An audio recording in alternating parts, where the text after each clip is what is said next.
Proletarianization and Class Struggle in Africa. Edited by Bernard Magubane and Nzongola Ntalaja. The struggle of African workers against the system of exploitation is part and parcel of the national liberation struggle in all its manifestations, against both settler colonialism and neocolonialism. Bernard Magubane and Nzongola Ntalaja. Revolutionary change in South Africa will not only change the face of Southern Africa as a region, it will change the balance of forces on the entire continent, and among the core powers of the world system. Rod Bush. With the ascension of the United States to hegemonic status within the capitalist world system after World War II, there was a general erosion of colonial rule in Africa. As a hegemonic power, the United States preferred free trade policies that would give U.S.-based capital access to markets which previously had been characterized by a bilateral economic relationship between the colony and the colonial power. Historically, hegemonic powers have not been tolerant of lesser powers having colonial empires and have opted for informal empire. So when African nationalist movements began to assert themselves in the 1950s, with the political and moral support of the Soviet Union, it was just a matter of time before the United States chimed in with its own variant of support for decolonization. As the center of political military strength and of economic power in the post-war period, the United States encouraged Britain, France, Belgium, and also Portugal to cooperate with decolonization provided that the new African regimes would be pro-Western or at least non-aligned, and, more importantly, provided that economic ties with the West would be maintained. Moreover, ties with the West were reinforced by promotion of the policy of economic development too. Within this context, decolonization in Africa from the mid-1950s to about the mid-1960s followed a peaceful path. Some observers noted that here independence was being dispensed as a favor, and that it had the overtones of a gigantic deal. The maintenance of economic ties with the West meant that ruling classes within the African countries would remain subordinate to and dependent upon the dominant classes in the West. This, in turn, meant that the African ruling classes were extremely hostile to the pressure of the peoples of their own countries for more popular control over the national wealth. Instead of acceding to that pressure, the local elites opted for more intensive participation as peripheral producers in the capitalist world economy. Decolonization, however, did not extend to southern Africa. There were primarily two reasons for the maintenance of colonial rule in southern Africa. First, the presence of immense mineral wealth that was key to the economies of the Western nations meant that much more was at stake, and fewer risks could be taken. Second, the presence of white settlers in this region meant that there was a powerful political force with little to gain from the deal of decolonization. In I-960, decolonization reached the northern tip of southern Africa, then known as the Belgian Congo. Although 1960 has been called the Year of Africa, in which some 18 states gained their independence, as did several more in the next few years, it was also the year, according to Emanuel Wallerstein, when a hard core of resistance to African advances was consolidated. That development was the context in which the downward thrust of African liberation was eventually halted for a period of time. 3. The crisis in the Congo stemmed from the threat posed to the interests of the colonial power by the ascension to office, after independence was granted, of the left-wing Congolese National Movement, MNC, led by Patrice Lumumba. Within 3 weeks after the first national government was formed under Lumumba, Moise Tshombe, provincial president of Katanga, declared Katanga independent, and Belgian forces arrived there to protect Belgian mining interests. Lumumba requested assistance from the United Nations, which sent in a force but insisted that it should not become a party to internal conflict. When Lumumba then sought and received aid from the Soviet Union, the Congolese head of state, Joseph Kasavubu, dismissed him. Lumumba contested the legality of the action and was in the process of rallying widespread support when, less than 2 weeks later, army leader Col. Joseph Mobutu, with UN approval, seized power and dismissed the president and both prime ministers. For according to Frantz Fanon, Lumumba had once proclaimed that the liberation of the Congo would be the first phase of the complete independence of Central and Southern Africa, and that his next objective would be the support of nationalist movements in Rhodesia, Angola, and South Africa. For this reason, as Fanon recognized after his trip to the United States, it was powers more important than Belgium or Portugal which decided that Lumumba must go. 3 In June, 1960, I.Arentz Devlin arrived in the Congo as the new embassy and station believe the Congo experiencing classic communist effort take over government. Many forces at work here, Soviets, Communist Party, etc. Decisive period not far off. Whether or not Lumumba actually commie or just playing commie game to assist his solidifying power, anti-West forces rapidly increasing power Congo and there may be little time left in which to take action to avoid another Cuba. 6. On December 1, 1960, Lumumba was arrested by the Mobutu forces with CIA help and was killed while allegedly trying to escape in January, 1961. In the years that followed, the left nationalist forces were militarily suppressed, and governments in independent Africa which were reluctant to respect the deal of decolonization in full, Nkrumah in Ghana, Ben Bella in Algeria, Keita in Mali, were overthrown. Thus by 1965, the downward thrust of African liberation had been halted, and the U.S. government, which had previously encouraged the Portuguese to cooperate with decolonization, now stood emphatically behind Portuguese attempts to wipe out the national liberation movements. 8. We should not in any way be surprised that the so-called anti-colonial thrust of U.S. foreign policy in Africa came to an end. As we shall see, such shifts are fully explicable within the context of the strategies pursued by a hegemonic power and, particularly, the strategies pursued by a hegemonic power in decline. The world capitalist crisis and the decline of U.S. hegemony. The history of the capitalist world economy is, in part, the development of a division of labor which has involved a steady increase in the extent to which production has been mechanized, land and labor made into commodities purchasable on the market, and social relations regulated by contracts rather than by customary rules. The development of this division of labor has proceeded in a step-like fashion that alternates 20 to 30-year periods of expansion with similar periods of contraction, sometimes called Kondratiev cycles or A phases and B phases. Each expansion has culminated in a major blockage of the world accumulation process, resulting in stagnation. Each contraction has been overcome by the further concentration of capital, the launching of new product cycles, the expansion of the boundaries of the world economy, and the expansion of effective demand. 9.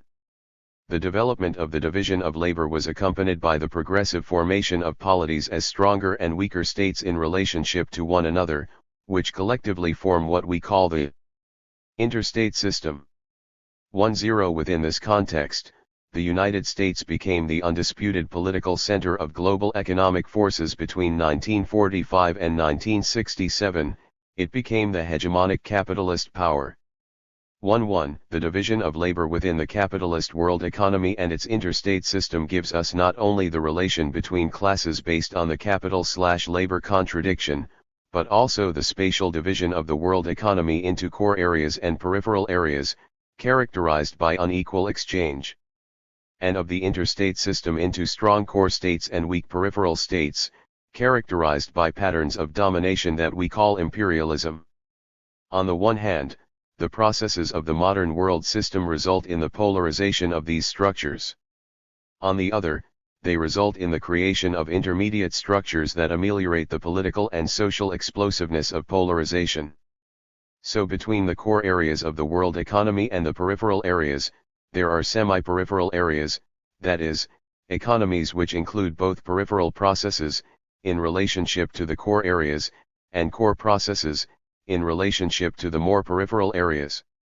Likewise, between the strong states in the core areas, imperialist countries like the US, France, and West Germany, and the weak peripheral states, like El Salvador, Zambia, and Namibia, are sub-imperialist powers like the Shah's Iran, Brazil, Israel, and South Africa.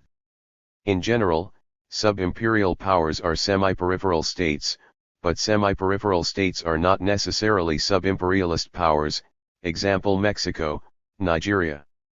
By 1967, as a consequence of the steady expansion of production in all of the big producing areas since 1945, the world economy was entering a period of stagnation, the result of a classic worldwide crisis of overproduction.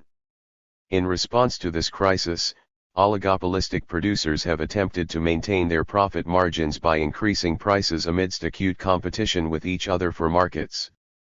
At the same time, many of the largest firms have sought to solve their immediate problems through cost reduction via the relocation of parts of their production processes to low-wage areas of the world. Thus, since the 1960s and the 1970s, a significant amount of mechanized production has been shifted out of the core countries to the free trade zones in the periphery, to the so-called newly industrializing countries, or semi-periphery, and even to the socialist bloc, example Fiat plants in the USSR, all in capital search for relatively cheap labor. 1-2. South Africa, a classic semi-peripheral and sub-imperial power. World economic crisis that set in circa 1967, and giving rise to a conscious and publicly articulated strategy of Vietnamization, i.e., the Nixon doctrine of having geopolitical and military powers police their respective regions by having Asians fight Asians.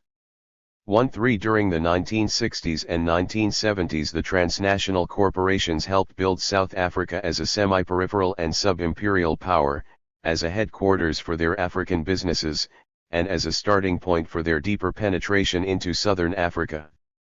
As the worst crisis since World War II spread throughout the capitalist world in the 1970s, transnational banks refused to extend credits to the financially troubled cities of the core nations plagued by unemployment and declining tax bases.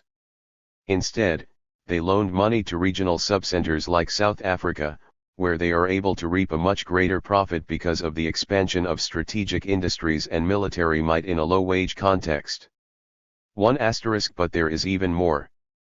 South Africa has a fundamental economic, political, and strategic position in the imperialist system.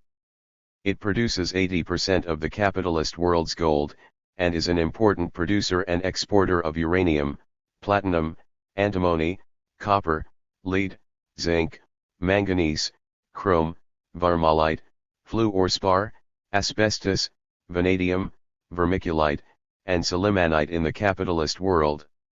It occupies a strategic position on the petroleum transport route from the Middle East to Europe and America. Its dependencies include Zimbabwe, Zambia, and Mozambique, which exports 500,000 workers to South African mines, offers its port facilities to South African trade, and provides 10% of South Africa's electricity from the Cabra Bassa Dam, and it plays a preponderant political role in any political solution in the area. Further, there are few restrictions on the export of profits and dividends. 111 Yet because of the polarized accumulation characteristic of the South African economy, due to apartheid, it has to go outside for markets.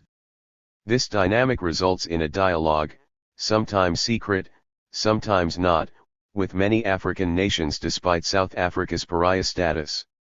1 Registered These links to South Africa are often hated, example as with Mozambique, but they are born of the chains of necessity. Within southern Africa there is a powerful movement by the combined forces of the socialist states, the liberation movements in Namibia and South Africa, and the front-line states to break the dependency on South Africa and restructure the regional political economy. This ongoing struggle is a crucial phase of the worldwide process of social transformation, but it is one which is confronted with total opposition from the besieged South African regime, with overt and covert collusion of the Western powers and the transnational corporations. Although Cuban troops helped to block the advance of South African Defense Forces, SADF, toward the Angolan capital in 1960s. There has been an increase in actions to intimidate and destabilize countries bordering on South Africa. Angola, as the rear base for both the Southwest Africa People's Organization, SWAPO, and the African National Congress, ANC, has been the main target. Angola has been subjected to ferocious South African military attack, First, because Angola has been least linked to trade and transport networks that tightly enmesh the other border states within the South African economy, hence South Africa need not be concerned with damaging its own economic infrastructure. 17 ND. Second, because from South Africa's perspective, economic pressure cannot be utilized. Although the South Africans have attempted to disguise their nearly continual occupation of Angola as hot pursuit raids, they are involved in a classical destabilization operation, blowing up bridges that are used to transport goods, attacking heavy trucks, and mining roads so that people are afraid to go to market with their goods. In order to deal with this threat from South Africa, the Angolans have had to spend more than half of their foreign exchange on the military instead of on economic development. 1 In Mozambique, South Africa is arming the Mozambican National Resistance, MNR. The MNR, made up of ex-Portuguese colonial army soldiers, are not seen even by the South Africans as an alternative to the Frente de Libertação de Moçambique, FRELIMO, but as saboteurs who attack vital economic targets, mainly cooperatives and transport links. Captured documents show very clearly that the MNR is commanded by South African military forces, and that, for example, the MNR was ordered to ambush roads, attack rail links to Zimbabwe, and sabotage the Mozambique-Zimbabwe pipeline. These targets were selected because they are critical to Mozambique's efforts to reduce dependency on South Africa. 20. Zimbabwe is also affected by the MNR attacks, since its connection to seaports is through Mozambique. But Zimbabwe is affected more directly by the presence of ex-Rhodesian soldiers in the SADF who use their knowledge of Zimbabwe's vulnerability and their connections with Rhodesians still in Zimbabwe to engage quite efficaciously in sabotage there.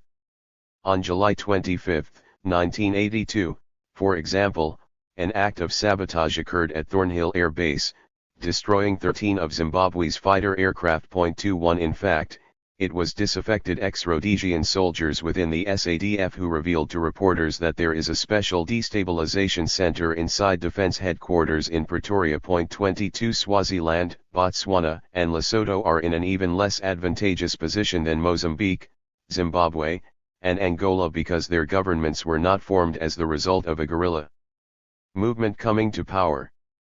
The SADF operates against South African exiles within these countries, without regard for their governments. 23 There is also a special unit of mercenaries and South African regulars called Battalion 31 that operates against Zambia. 24 From the brief sketch above we clearly see why South Africa is denounced from every corner of the globe as an international outlaw. But we would be deceived if we stopped with this picture of South Africa's role in the region. In addition, we must investigate the role played by its more powerful allies, especially the United States. The problem with Reagan, according to one of his Africa advisors, is that all he knows about Southern Africa is that he is on the side of the whites. 25 Does the statement amount to simply putting on Reagan's constituency within the ideological right? Or do we really believe that the world bourgeoisie is entrusting its control over this crucial area of the world to a narrow-minded bigot? Before we draw a conclusion about this too quickly, we should consider that in our time, a time of structural crisis that has marked world capitalism since 1917, a ruling class no longer certain of its indefinite survival replaces arrogant disdain with cunning, and that cunning requires a judicious mix of ferocity and concession. 2 Registered secret State Department documents leaked in May, 1981, reveal some key Reagan administration goals in Southern Africa. 1. An internationally acceptable settlement in Namibia, preferably excluding Sivapo or severely limiting its options. 2. Foreclosure of opportunities for the growth of Soviet influence. And 3. Greater acceptance of South Africa within the global framework of Western security. 27 In order to achieve these goals, the Reagan administration has taken up a policy that it calls constructive engagement. This consists of a skillful combination of bullying and intimidation with negotiation aimed primarily at the progressive states, especially Angola. In the face of growing attacks from South Africa, the possible repeal of the Clark Amendment, and possible U.S. military aid to the União Nacional para a Independência Total de Angola, UNITA, Angola called for talks with the Reagan administration. The condition that the US set for pressuring South Africa to cease its attacks on Angola was the departure of the Cubans from Angola and the inclusion of Savimbi in the Angolan government. This is hardly acceptable to the Angola government, but it is calculated that the pressure of the South African raids will force the Angolans to put pressure on SWAPO to accept the settlement negotiated by the US 2-8. In the meantime, the Reagan administration has lifted certain restrictions on exports to the South African police and military, and ultra-right-wing Senator Jeremiah Denton held a hearing to determine the extent of Soviet control over ANC and SWAPO, which ANC correctly analyzed as a means to justify US intervention and destruction of ANC and SWAPO, if that proves necessary. 29. In an apparent contradiction to the position of the Reagan admin. Istration, David Rockefeller, Gulf Oil, Texaco, and City Service have been calling for US recognition of Angola. Rockefeller said that Cuban troops there had no direct bearing on US business. Transnational capitalists like Rockefeller are more concerned with the effect on profits caused by any instability in the region. The Angolans, according to them, are development-oriented and uninterested in politicizing Central Africa on behalf of the Soviets and Cubans. 30. Can we then say that we are witnessing an anomaly in Southern Africa, wherein the region has been captured and held hostage by a particularly reactionary regime, in opposition to both world opinion and the will of leading world capitalists? We must look very closely here so that we may learn an important lesson about the exercise of power in the world. Who rules the world system? The key to understanding the apparent contradictions and the essential unity of the various enemies of the people of Southern Africa, who are fighting for an end to the exploitative regional system there, is to go back to 1974. As was noted earlier, in 1965 the downward thrust of African liberation was halted, and 1965 to 1974 were the difficult years of African revolution. By 1974 the downward thrust of African liberation had resumed, but in the ensuing period some important lessons had been learned. The nationalist movements were no longer simply movements against colonial domination, they had become movements for independence and socialism. The struggle in Southern Africa is more strategic from the viewpoint of world capitalism than the struggle in Vietnam because Southern Africa is both politically and economically important. Further, the reverberations of liberation in Southern Africa will be far and wide. For one thing, it will mean possible upheavals in Zaire and probably elsewhere in the northern two-thirds of the continent. In short, it may mean the slow working through of the African Revolution. Since this is a situation that the rulers of the United States cannot tolerate, it would almost surely mean US intervention in Southern Africa on behalf of the white minority regime, in what would widely be perceived as a race war. If the opposition to the Vietnam War shook US imperialism to its very foundations, one need not think too hard about what intervention in Southern Africa would mean for domestic peace. Although the United States can no longer be said to be a hegemonic power, it is still the strongest and most influential state within the capitalist world system. We would be diverted from a real understanding of how the world system operates if we adopted the view promoted by some that US corporations are involved in a civilizing mission in South Africa, or that the more sophisticated and higher-ranking members of the ruling class are trying to offset the ideological narrowness of the president. It is indeed true that Reagan is an ideologue, that he is a bigot, and that his eye is on the patchwork of right-wing nuts who constitute his electoral base. But both Reagan and South Africa are instruments of the higher echelons of the world capitalist class, and the goal of all of these forces is to maintain capitalist rule. So Rockefeller can let Reagan and the South Africans take the rap for being brutal, but we should be clear that one section of the ruling class is not really more enlightened and humanistic than another.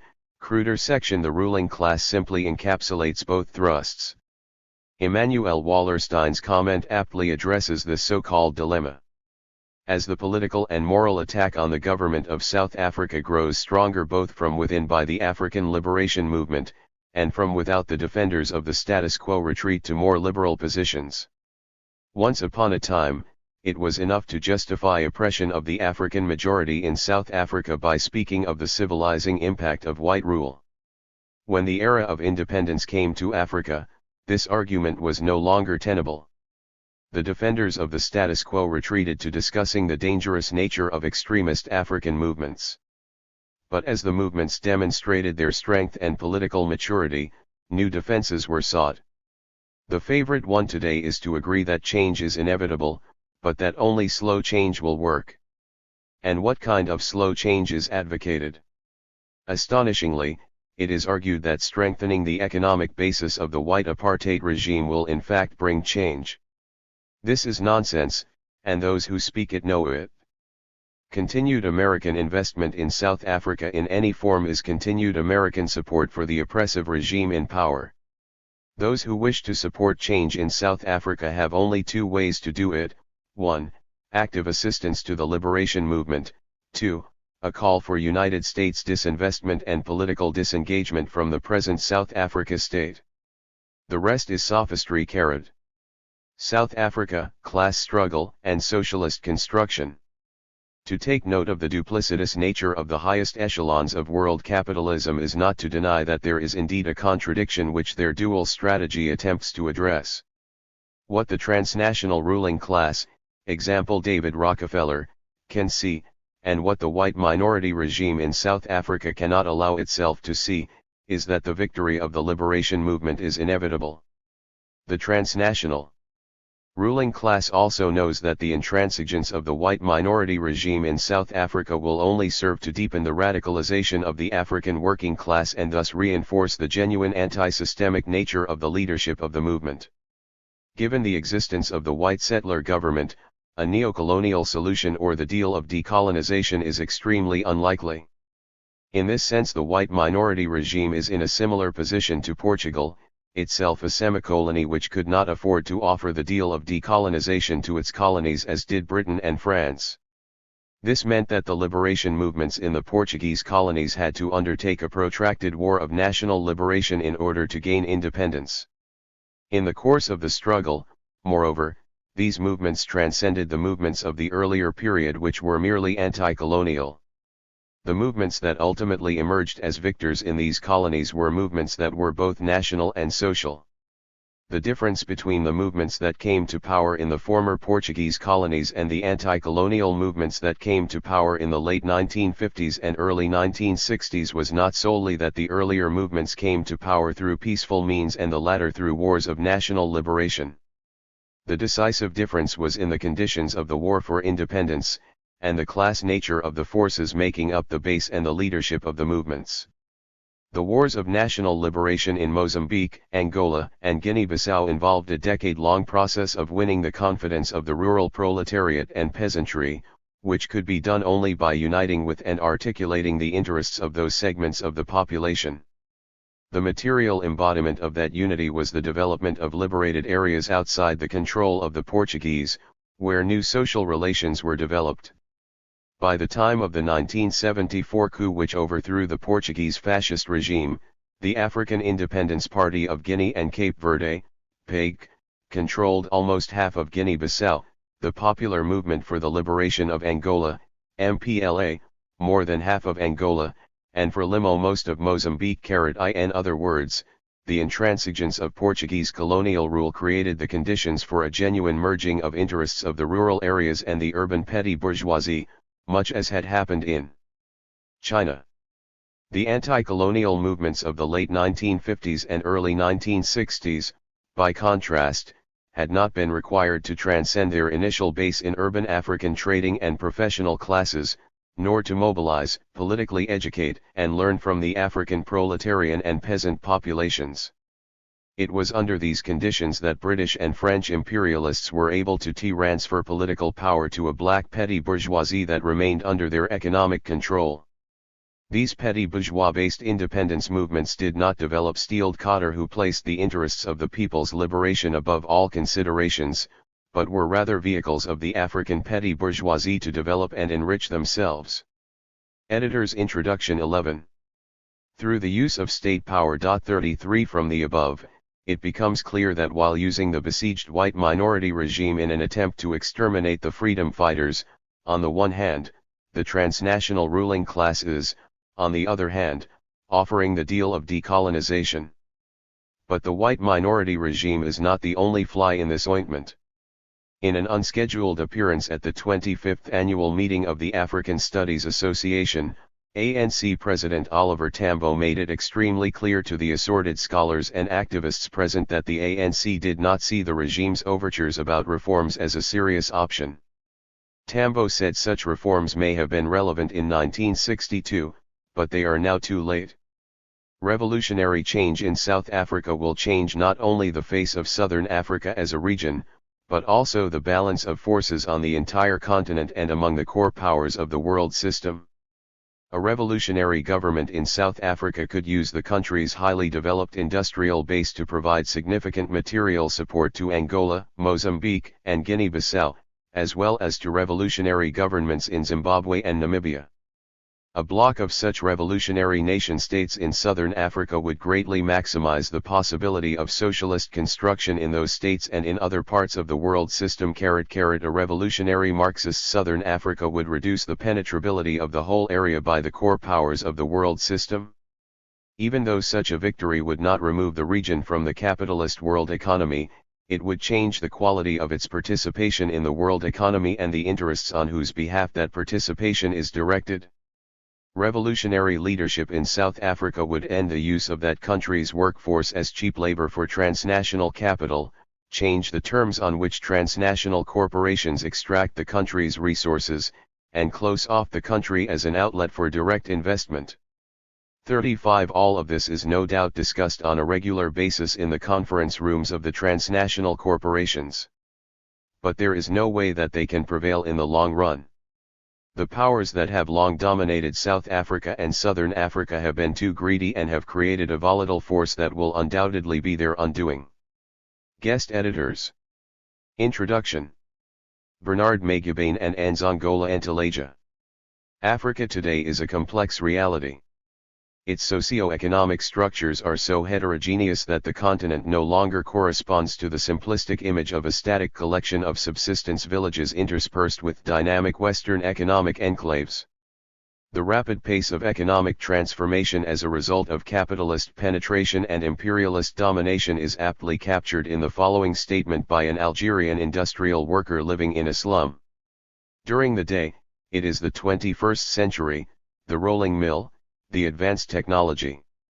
In the evening, it is almost like the Middle Ages, the candle, the jerry can. This temporal disarticulation in the life of an individual worker is a manifestation of both proletarianization and the class struggle in contemporary Africa. More and more peasants are being pushed off the land by a combination of factors: the deterioration of the terms of trade between cash crop producing areas and the capitalist world market, the very low prices set by the state for agricultural products, the progressive encroachment of the capitalist land market on traditional land tenure systems, etc. Lacking any economic incentives, or having lost their land due to its privatization by the bourgeoisie, these peasants are compelled to leave the rural areas with the hope of finding a better life in the cities. Over 20% of the African population is now urbanized. As the number of permanently settled urban residents increases, newcomers from the countryside can hardly be absorbed in the formal structures of the wage labor and housing markets. They are for the most part condemned to seek a stable means of livelihood in the informal sector of the economy and to reside in unhealthy squatter settlements. The miserable life of these proletarianized masses, like that of all dominated classes, is in sharp contrast to the luxurious life enjoyed by the representatives of foreign monopoly capital and by the owners of local capital, the white settlers and the new African rulers. The struggle of African workers against the system of exploitation underlying this fundamental cleavage is part and parcel of the national liberation struggle in all its manifestations, against both settler colonialism and neocolonialism. It is in this light that the articles in this special issue of Contemporary Marxism document not just the process of proletarianization on the African continent, but also the struggle for national liberation. For the class structure of contemporary Africa cannot be analyzed in a vacuum, without reference to the historical conditions which have shaped and transformed it. And that history is a very long one indeed, since it goes back to the emergence of state structures in ancient Africa and to the dawn of proletarianization in the era of the slave trade. As Amilcar Cabral has shown, it is also a history that involves both the subjugation of the productive forces of the African people to foreign imperialist domination and the people's struggle to regain freedom and dignity by destroying this domination. Point 2. Proletarianization is the process by which individuals are divorced from their own means of production to enter the labor market as wage earners or sellers of labor power to those who own capital. It is therefore a necessary condition of the capital-labor relationship or contradiction. Africa's crucial role in the development of capitalist relations of production was already noted by Karl Marx in his writings on primitive accumulation. What has usually been neglected is an analysis of the contribution of Africa's evolving class structure to all phases and aspects of the process of capitalist exploitation. Without such an analysis, it would be impossible to explain how some African rulers were led by their class interests to become active partners in the slave trade, just as today's rulers seek personal wealth through partnership with metropolitan capital. In spite of this reality of class collaboration with the forces of world capitalism and imperialism in Africa during the last 500 years, a myth has been carefully nurtured that Africa had no social classes and that its currently emerging classes are cooperative rather than antagonistic. Created by those who prefer to analyze African social reality in terms of ethnicity and ethnic conflict, this myth has been widely propagated by its chief beneficiaries, the inheritors of the colonial state and its privileges. The essays which follow start with a basic affirmation, that there are social classes in Africa, and that these classes evolved according to the same general laws of historical development and change as those which operate in other parts of the world capitalist system.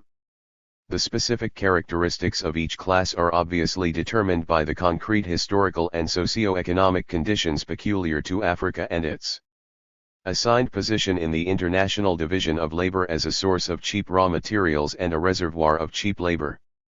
A truly scientific analysis of proletarianization and the class struggle in contemporary Africa must therefore avoid the historicist trap, by getting away from a widely held view that those African classes in the making will one day look like the real classes found in the economically developed countries.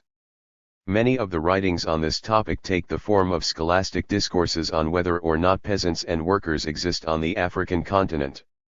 The answer, it seems, is that the African groupings capable of answering those designations are simply approximations of the European/North American ideal types. Ironically, it is usually those who follow such a line of analysis who accuse those who attempt to apply a rigorous Marxist analysis to Africa of uncritically transplanting European categories of analysis to African social realities. All of the social classes of the modern world, beginning with the fundamental classes, the bourgeoisie and the working class, are present on the African continent. The African bourgeoisie is a relatively new class, being for the most part a product of decolonization and the political economy of neocolonialism. The proletariat, on the other hand, emerged with the establishment of capitalist relations of production on the African continent in the late 19th century. Its importance in any one country was a function of the nature of colonial economic exploitation, insignificant in those countries where peasant-produced agricultural exports were the mainstay of the economy, and relatively well developed in countries with a major mining and/or industrial sector like South Africa, Zimbabwe, Zambia, Zaire, Kenya, Nigeria, Algeria, and Egypt.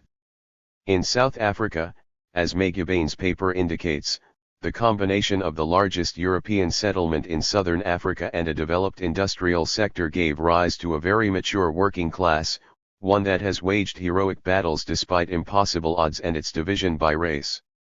In the rest of the continent, as the papers by Nzongola, Adu, and Mudenda indicate, the achievement of political independence created conditions for the split between the petty bourgeoisie and the working class. And the deep-going internal changes over the last decade have produced the first working class challenges to the neocolonial bourgeoisie. As the three papers indicate, to make a correct analysis of the contradictory evolution of the class structure in the neocolony, there is a need to take precise account of the dialectic between imperialism and the local bourgeoisie. After his overthrow, Kwame Nkrumah, the first president of Ghana, came to acknowledge the internal class struggle that was going on in Africa. He named the African petty bourgeoisie as the enemy of the working class. The weakness of this class at the same time opened it to imperialist manipulation. Thus, in his discussion of imperialism and neocolonialism, Nkrumah was able to dialectically show that imperialism was no longer some external enemy against which the entire nation could be mobilized through consensus-building movements and with slogans of African cultural authenticity. According to Nkrumah, imperialism is here in the innards of the nation through its black bourgeois couriers. Therefore, further advancement of the national liberation struggle against imperialism now requires that the African masses settle matters with its own bourgeoisie as well. For it would be unhistorical to deny the progressive character of the African petty bourgeoisie that petitioned for African political emancipation. Owing to the underdeveloped state of productive forces in colonized Africa, it fell to the lot of the small, privileged, educated elite to give expression to a mass of grievances against colonial oppression and exploitation. But the petty bourgeoisie, as Nzongola points out in the case of Zaire and elsewhere, was reformist rather than revolutionary. Its class limitations became evident even as independence was being negotiated. Given the inextricable involvement of imperialism in the neocolonial states, further progress in Africa, the transformation of social and productive relations, the break from the vicious circle of underdevelopment, and the forging of African political and economic unity are tasks the petty bourgeoisie cannot accomplish. These historical tasks can be carried out only under the banner of socialism and through the agency of the working class. The African petty bourgeoisie as a ruling class has not only squandered the last 25 years selling the masses down the drain, it has used the state power against socialist ideology and to promote disunity. The 1970s saw important shifts in the balance of class forces in Africa. The achievement of independence by Angola, Guinea-Bissau, Cape Verde, and Mozambique saw the emergence of consciously revolutionary states embarking on a non-capitalist development under the leadership of vanguard Marxist-Leninist parties. The paper by Makadai looks at one instance of this dramatic development. Angola, Guinea-Bissau, Cape Verde, Mozambique, the People's Republic of the Congo, Socialist Ethiopia, and Zimbabwe mark a new stage in the development of the national liberation movement. The choice of the socialist path introduces new contradictions for these states between, on the one hand, the remnants of those classes which benefited from colonialism and, on the other, between the new socialist state and the states of capitalist orientation and imperialism. Socialist development at the same time necessitates vast historic changes in the shortest possible time. But the low level of development of productive forces puts a brake on what these states can do. And the hostility of imperialism makes their task doubly difficult. The paper by Makadai illuminates these problems and how they are being tackled. The 5 papers in this issue are a small effort by African scholars to assess the nature of the African working class, the battles this class has waged to arrive where it is presently, and the battles that still lie ahead. The countries covered in these essays, though not representative of the whole continent, are enough to give a feeling of the issues and realities of the process of proletarianization and class struggle. As a result of the deepening crisis of neocolonialism and class differentiation and the aggravation of class contradictions, new generations and social strata, new parties and organizations are joining the revolutionary processes. Recent events in Ghana and Kenya are an eloquent testimony of the deep-going revolutionary processes in Africa. We would like to extend our thanks to the editors of CM for giving us the opportunity to edit this issue. Our thanks also go to Professor Peter Gutkind, who initiated the idea, but found himself unable to continue with the project. Professor John Horton of the University of California in Los Angeles also deserves our gratitude. As the editorial advisor, he worked long and tireless hours and we thank him for his effort. Needless to say, all opinions and mistakes are ours. Imperialism and the Making of the South. African Working Class. Bernard Magubane. The Geopolitics of the Class Struggle. The national and class struggle in South Africa cannot be understood unless the South African political economy is placed in its global and regional context.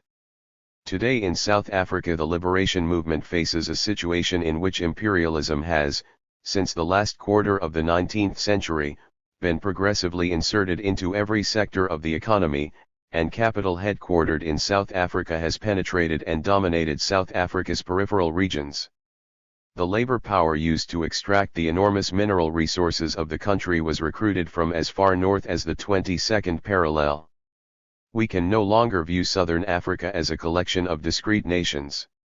The interdependence of all the countries of Southern Africa is a reality of our age, the product of almost 100 years of capitalist integration and development. South Africa as a white settler state became imperialism's chosen instrument for the domination of the subcontinent. Today South Africa exerts great influence over the economies of its neighbors because of the manner in which British and Portuguese imperialism developed the transportation system, mining, and other resources of the region. The former High Commission territories of Botswana, Lesotho, and Swaziland, Zambia and Zaire, Mozambique, and Zimbabwe today are dependent on South Africa for vital trade, transportation, and access to the ocean ports. It is clear that the struggle for liberation here can be understood only as a single movement and not as artificially separated struggles. If the liberation movement in South Africa were to triumph, the economic strength of the country, instead of being used to deepen the dependency of the neighboring states, could be used to transform these weak economies and create a strong interdependent regional economy and aid in socialist construction.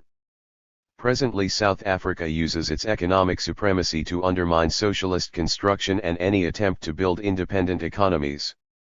In 1980 leaders of the 9 southern African states held a summit in Lusaka and produced a declaration toward economic liberation which called attention to the dependency of their countries on the white minority regime of South Africa, built over many decades.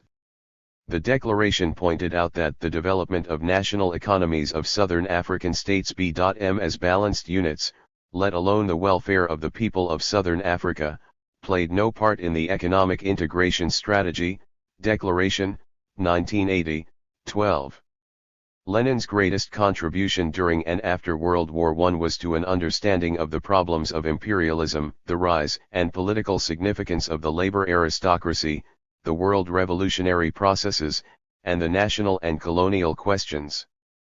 With this contribution he shifted Marxism from a national to an international frame of reference, from a focus on European economies to the global capitalist economy. Accordingly, revolutionary possibilities no longer depended upon conditions of a particular advanced civil society or state, but upon the confrontation of bourgeois and proletarian forces in the world arena, that is, at the weakest link in the international arena. Revolution in any one point was, of necessity, international. It is perfectly clear that in the impending decisive battles in the world revolution, the movement of the population of the globe, initially directed towards national liberation, will turn against capitalism and imperialism and will perhaps play a much more revolutionary part than we expect. Collected Works, Volume 32, 481-82. The collapse of the Portuguese colonial empire in 1975 and the signal victory by MPLA against South Africa's expeditionary forces resulted in important shifts in the balance of class forces in southern Africa. There is no question that these developments facilitated as well the struggle and ultimate victory of the Patriotic Front in Zimbabwe over Ian Smith and his cohorts. Angola's and Mozambique's decision in 1979 to base their development strategy on scientific socialist principles and the failure of the imperialist neocolonialist plans in Zimbabwe have produced a crisis for the white minority regime in South Africa and Namibia, cf. Magubane, 1982. The developments north of the Limpopo also created a new and powerful impetus to the class and liberation struggles of the people of South Africa and Namibia. The outcome of the development strategy chosen by Angola and Mozambique and the developments now unfolding in Zimbabwe, Namibia, and South Africa itself will undoubtedly greatly affect not only the fortunes of Africa but those of the world economy in general. Today Southern Africa is at the cutting edge of the world revolutionary process. In fact, Southern Africa, which yesterday was the bastion of imperialism, has now become, because of its racist policies, the weakest link in the imperialist chain. Following World War II, South Africa, with the help of the capitalist world powers, was built into an impregnable fortress of white capitalist power. Many of the transnationals that dominate the economies of Africa have their regional offices in South Africa. The struggle in Namibia, which is illegally administered and exploited by South Africa, and in South Africa itself raises two questions: what class or combination of classes in the world today stands for human progress and determines the main content of the revolutionary process in Southern Africa? What combination of classes stands for racism and human oppression? Cf. Magubane, 1981, 313. 2. The matrix of class formation, from slavery to proletarianization. The landing of the employees of the Dutch East India Company on the Cape of Good Hope in 1652 signaled the incorporation of South Africa into the emerging world capitalist economy. It also represented the formation of classes to complement merchant capital. Initially, the occupants of the station were expected to trade peacefully with the Khoisan and San peoples for supplies. But the Dutch colonists soon found the method of barter too slow and unprofitable, and they decided to acquire the supplies by force. On December 13, 1692, we find the following entry in the diary of Jan van Riebeek: "Today the Hottentots came with thousands of cattle and sheep close to our fort. We had opportunity today to deprive them of 10,000 herd, which can be done at any time." Van Riebeek, 1952, 112. This attitude is not surprising. The Dutch colonists were expressing the logic of mercantile capitalist development in the era of primitive accumulation. In Volume I of Capital, 1967, 762, Marx wrote of this stage: "The expropriation of the immediate producers was accomplished with merciless vandalism, and under the stimulus of passions the most infamous, the most sordid, the pettiest, the most meanly odious." Given the dictates of primitive accumulation, it is not surprising that wars of conquest and dispossession soon broke out between the Dutch settlers and the indigenous population. The defeated Khoi and the San populations were reduced to being slaves. The Khoisan workers, however, were susceptible to the white man's smallpox, which killed them in large numbers during the epidemics of 1665 and 1713. Thus smitten, they died out or drifted as laborers into the towns and the colonists' farms. De Kioiet writes that, economically the Khoisan had a place in the field and kitchen, socially and politically they stood outside the circle of the rights and privileges of the white man, even legally they existed in an ambiguous region between law and arbitrary will of their masters. De Kioiet, 1966, 20. The heavy toll suffered by the Khoisan and the San populations necessitated the importation of slaves. At the very beginning of Dutch colonization were thus woven the double strands of South African history, the servile worker and free colonist. For 150 years until 1807, when the slave trade to the British possessions was terminated, slaves were continually imported into the Cape Colony from Madagascar, Mozambique, India, and the East Indies. In 1708 there were 1,147 slaves, and in 1795 the number had risen to 18,000, ibid. The slaves were principally owned by the company and the wealthier burghers. They were employed in the homesteads and vineyards, and on the cornlands in the vicinity of Cape Town, Stellenbosch, and the Berg River Valley. In the western districts they were the porters, field laborers, masons, herdsmen, wagon drivers, and domestic servants. Under the company's rule, the practice of making the children of male slaves and Khoisan women serve an involuntary apprenticeship was widely practiced. Cf. Van de Horst, 1971, 5. In 1795 began the first period of British control of the Cape of Good Hope. However, it was in 1806 that the second and final British occupation occurred. In 1820, some 5,000 British families came to settle in the Eastern Cape. As a consequence, South Africa experienced extensive penetration by the commodity market, carried by traders and missionaries. The introduction of British settlers and the extension of economic exchange relationships were intimately linked, though by no means identical. British settler colonialism introduced particular forms of control, established through the implementation of an alien state structure with its military and administrative apparatus. The state was an extension of metropolitan authority. The colonial state played a central role in the organization of colonial society as an appendage of metropolitan capitalism. The thrust of its policy was to subordinate colonial production to the accumulation needs of metropolitan capital. The first questions following the arrival of settlers in 1820 then were, what should South Africa produce? What role should its people play in the international capitalist division of labor? An important event took place after this 1820 arrival. The legal emancipation of slaves in the Cape was enacted in Westminster in 1834. This act transformed an already existing labor force into proletarians.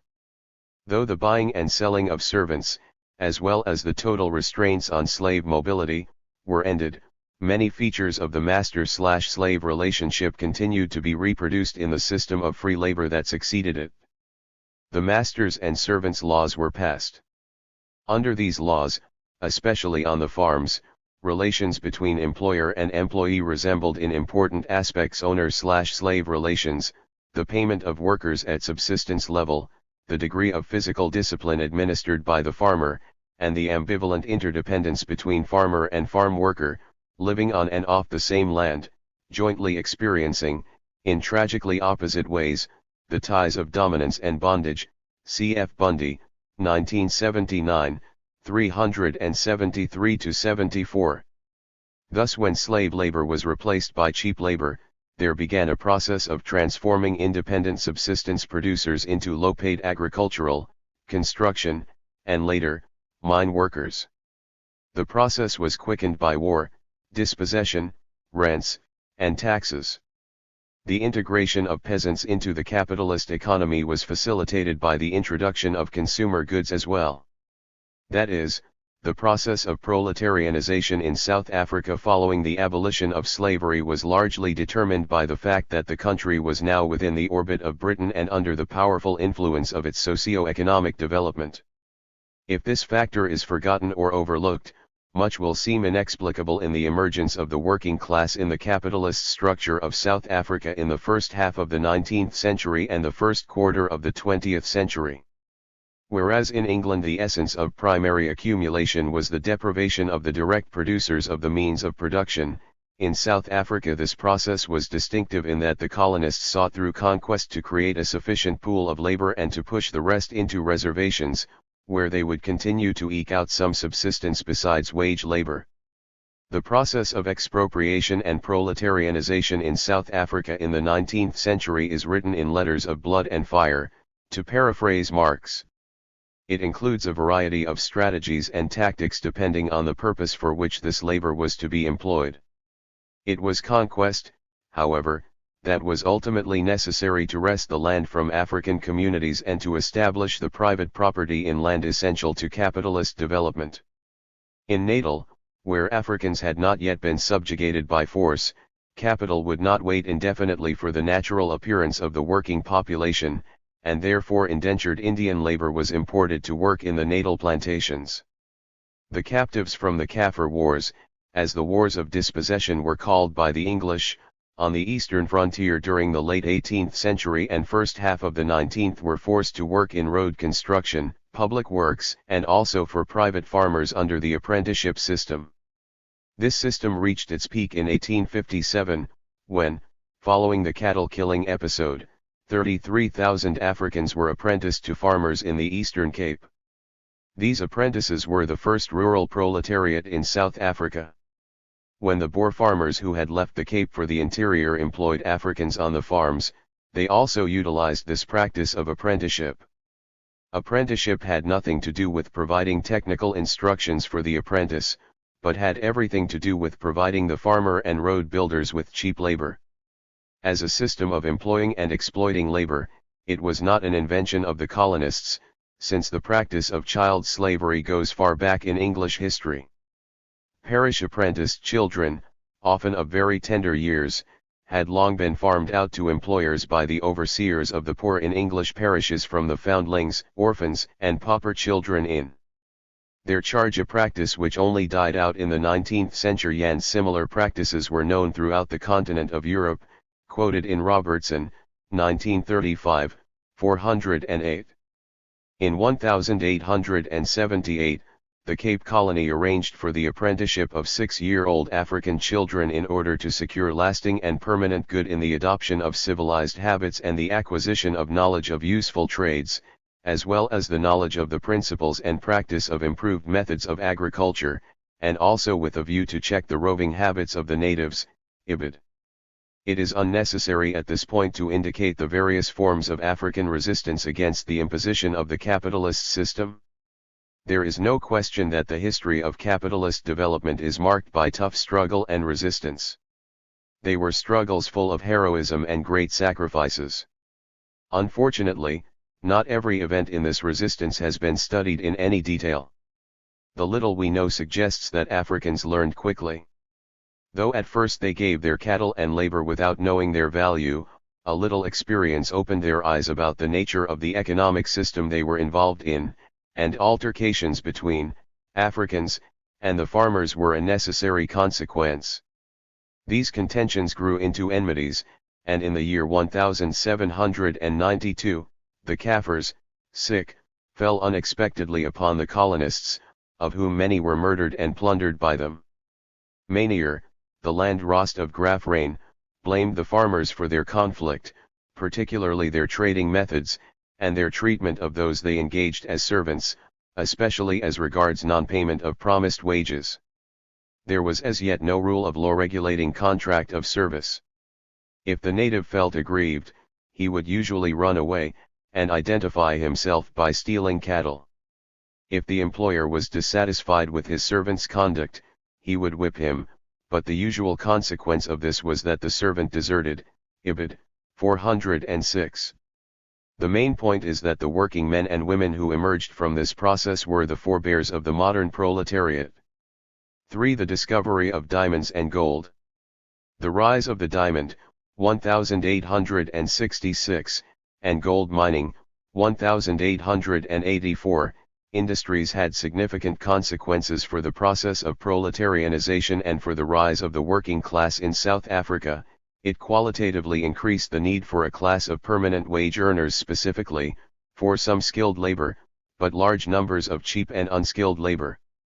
The continued existence of independent African chiefdoms and kingdoms confronted the mining industry with difficult problems, and only their destruction would release enough labor for the mines, farms, and other industries that were developing.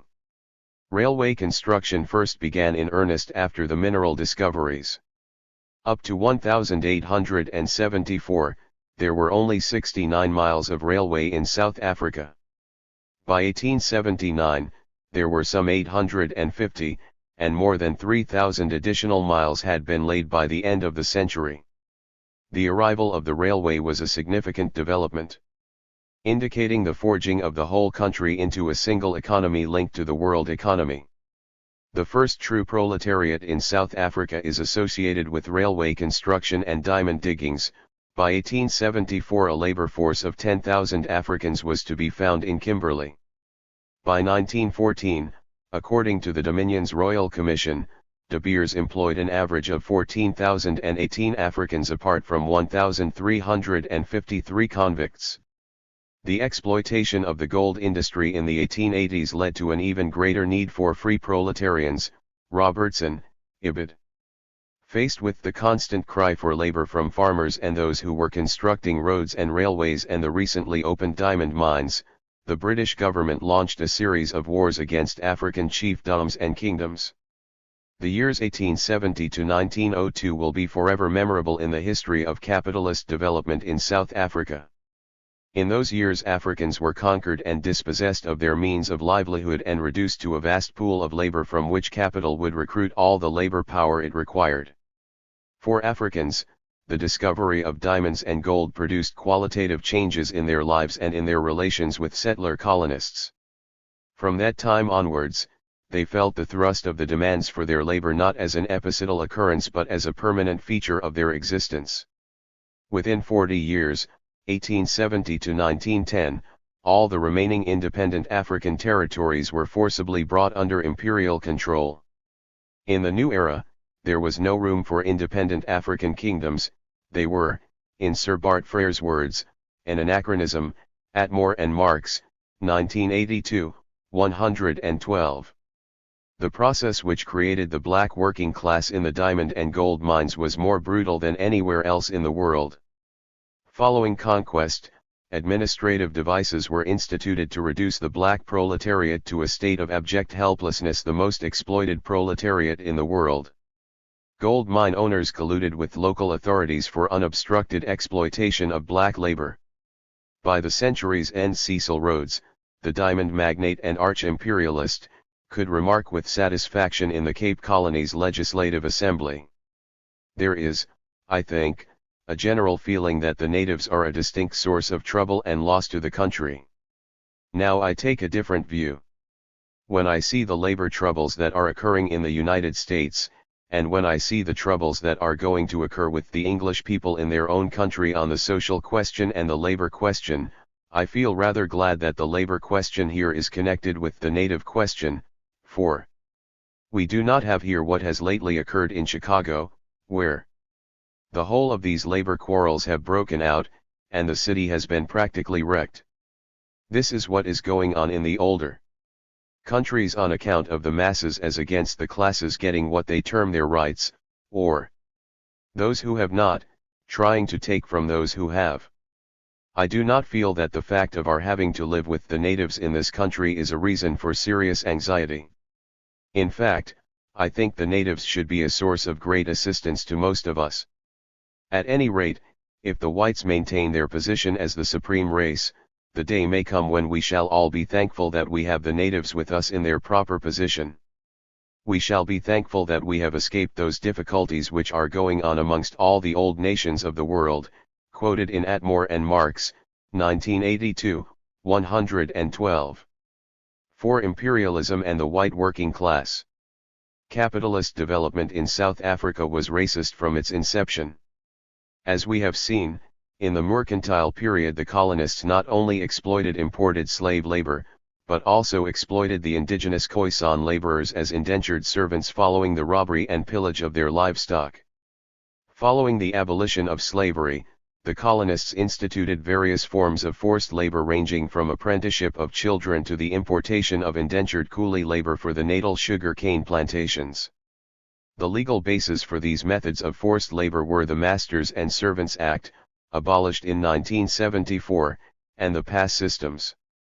To the extent that black workers were subjected to these non-economic restrictions and worked under what were almost slave-like conditions, white workers saw no future in any alliance with black workers and acquiesced in the holding down of other races in the belief that they, white workers, benefited from such an arrangement. The differential incorporation of black and white workers and the different burdens they bore vis-a-vis capital diluted and distorted class consciousness among white workers who found common racial ground with the capitalists that ultimately were their chief antagonists. Contributing to this situation was the fact that, like capitalism, the trade union movement in South Africa was imported from Britain and Australia. Immigrant miners transferred their craft unionism to South Africa. The poor, unskilled Afrikaner workers were not admitted to the trade union movement until 1911, following the bitter class battles of the previous years. Add to this the fact that Africans were treated as members of the subjected and conquered race. No more inauspicious climate could be found for any attempt to forge a class-conscious trade union movement, i.e., a wider workers' and people's unity.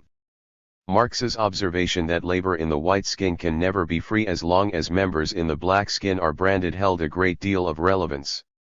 In South Africa, the general economic processes of capitalist transformation, proletarianization, and class formation were mediated and determined by non-economic features of South Africa, first as a settler colony and then after 1910 as a British dominion within the British Empire. The different fates of black and white workers are partly to be explained by this fact. Even more important, South Africa was conquered and subjugated to British imperialism in the era of the transformation of capitalism to the monopoly phase. Monopoly capitalism, or imperialism, is the highest and most ruthless stage of capitalism. One of the main economic features of imperialism is the export of capital in search of usurious profits. In 1886, the year in which the Witwatersrand gold fields were first declared to be public, digging the Transvaal colony where the gold fields are located in South Africa became an area of great importance to British imperialism. In 1890, the par value of capital invested in the rand mining stood at £22 million, $5 equals £1. By 1899 the figure had reached 75 million. By 1914 it had climbed to a staggering £128 million. Frankel, 1938, Table 14, 95. And between 60 and 80% of the foreign capital invested in the rand was British. To obtain high monopoly profits, the mine owners combined two forms of labor, white skilled, from Britain, and black unskilled, mostly African. The latter was plundered through the use of feudal forms of exploitation. That is, imperialism created class stratification within the working class through the process of differential incorporation. At the economic level, this meant the capitalist could not and did not immediately seek to destroy the pre-capitalist forms of exploitation and oppression, but instead incorporated them into a wide system of exchange dominated by capitalist production. Thus reservations were created where traditional structures were retained and workers were recruited to the mines for specific periods. The migrant laborer was super-exploited because, it was asserted, part of his subsistence would be from the land. Whenever monopoly capital enters into relations with pre-capitalist modes of production, it subjects these to itself, exploiting labor that it deliberately confines in a pre-capitalist milieu. In this way the pre-capitalist sector in fact comes to subsidize not only the super profits of monopoly capital, but also the wages of the labor aristocracy. The mechanisms of primitive accumulation do not, therefore, belong only to the prehistory of capitalism, they are contemporary forms by which monopoly capitalism exploits labor power in the colonies. The political economy of South Africa represents the primordial and quintessential form of monopoly capitalism in the context of a white, racist settler state. The white working class is a peculiar creation of imperialism, and enjoys the fruits of compromise between monopoly capitalism and the Afrikaner petty bourgeois nationalism as it evolved after 1910. That is, imperialism created the material conditions for the emergence of a hegemonic alliance between labor and white capital. This hegemony had already been recognized by the founders of Marxism as the necessary class basis for imperialism. When Lenin studied the essence of monopoly capitalism, what interested him were the concrete world economic situation and the class alignments that complemented it, in other words, how the concentration of capital affected the changes within the class stratification of the bourgeoisie and the proletariat, viz., the appearance of purely parasitic rentier bourgeoisie and the labor aristocracy. The circumstances and the character of the white working class are described as follows by Simons and Simons, 1969, 32.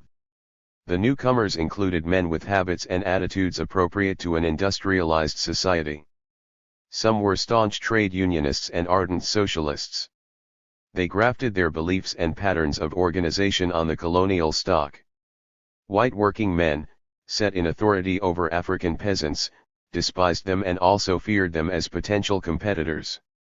Employers, concerned mainly to maximize profits, exploited the weak bargaining position of the peasants and substituted them, when this was expedient, for the better paid whites.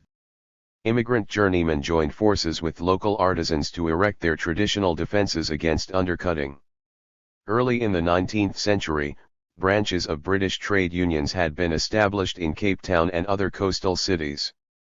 The era of diamond and gold mining, i.e., of the advent of finance capital, greatly increased the number of white workers in the interior of the country.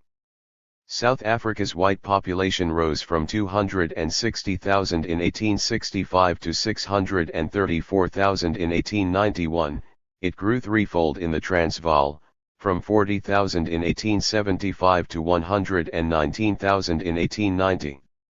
The mining industry became the arena of fierce class struggles where finance capitalism confronted the tens of thousands of immigrant workers in the town of Kimberley, owned and run by De Beers, and in the turbulent mining camp atmosphere of the Witwatersrand, cf. Lerumo, 1971, 33.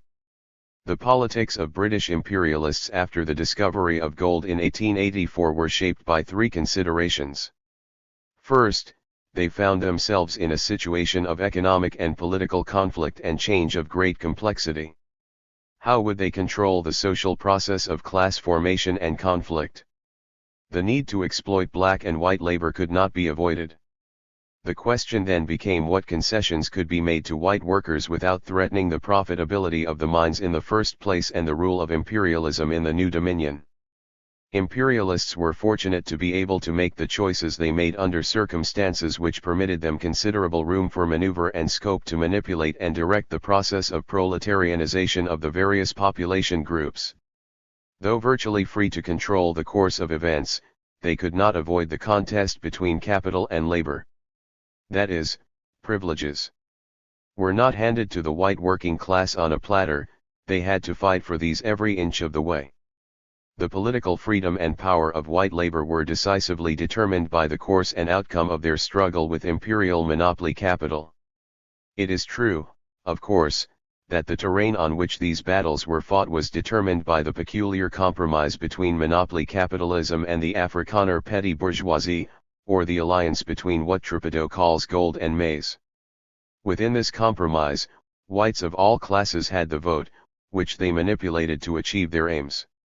When, on several occasions, monopoly capital wanted to reduce white miners' wages or to replace white miners with lower-paid Chinese or black workers, through the threat of using their vote, white workers successfully defended their privileges. In 1907, for instance, white skilled miners went on strike to protest the reorganization of the rock drilling process. Prior to that, rock drilling was an exclusive preserve of skilled workers. But when the process was de-skilled, skilled miners became vulnerable, because now they could be replaced by unskilled, scab labor paid at lower rates.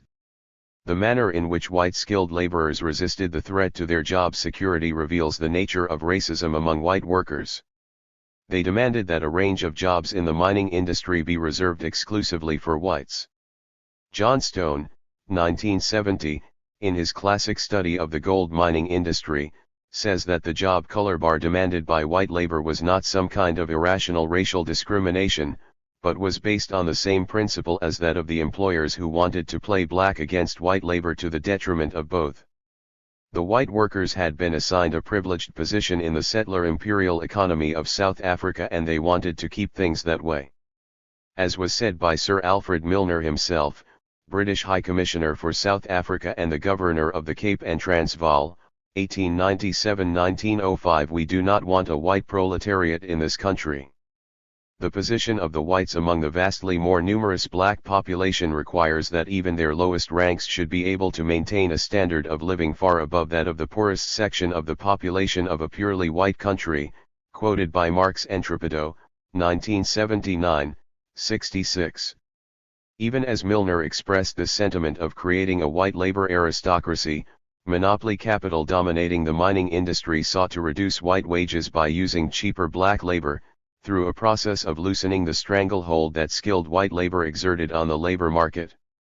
An article in the Mining World in 1899 stated, "White wages have not been reduced in the past because the outlanders desired to work together for political salvation, and any attack on the white laborers' pay would have caused a split in the ranks. However, when new conditions prevail, white wages must come down," quoted by Katz, 1976, 28. This attitude unleashed a period of unparalleled class struggles between monopoly capital and white labor in the form of strikes in 1907, 1913, and 1914, which culminated in the Witwatersrand Revolt of 1922, the so-called Rand Revolt. At the height of both the general strikes of 1913 and 1922, the army was called in to suppress the strikes, causing many casualties. Johnstone, 1979, 308, sums up the political meaning of the 1913 and 1922 strikes as follows: white labor held a revolver to the head of capital, the state, and the capitalist world system, and gave its message: you may have incorporated blacks as super-exploitable workers in a super-exploitative system, but you're going to have to make a deal with us. We're going to force you to, because we can. During these strikes, hatred of the monopoly bourgeoisie that owned the mines was extremely strong. According to de Kiewiet, 1966, 268, during such strikes men spat at the name Chamber of Mines, and spoke of the building, the corner house, as if it were a seat of the worst capitalistic tyranny and financial greed. Schoolboys who heard the language of their fathers learned to look up at its unfashionable exterior as if it might be a South African Bastille. The alliance between capital and white labor was not a given. Only after strikes, rebellion, and loss of life did white miners win the right to organize and then entrench their class privileges. Monopoly capital has, in the privileges it granted white miners, created a Frankenstein. Insofar as the subservience of the cheap black workers was the condition for its opposite, the privileges of white miners and super profits for the mine owners, step by step, white labor became an emasculated adjunct of the ruling class, exchanging its independence for wage and job concessions. The post-World War I economic crisis hit the British and South African monopoly bourgeoisie where they were most sensitive: the gold mining profits. In 1919 the gold market price was 130 shillings per 5 ounces. In November, 1921, the price fell to 104 shillings and in December to 95 shillings. This raised once again the question of the privileges granted to white workers. The Chamber of Mines, in searching for a way to avoid closing the low-grade mines which the higher price had made it profitable to work, faced a dilemma. How was it to lower labor costs?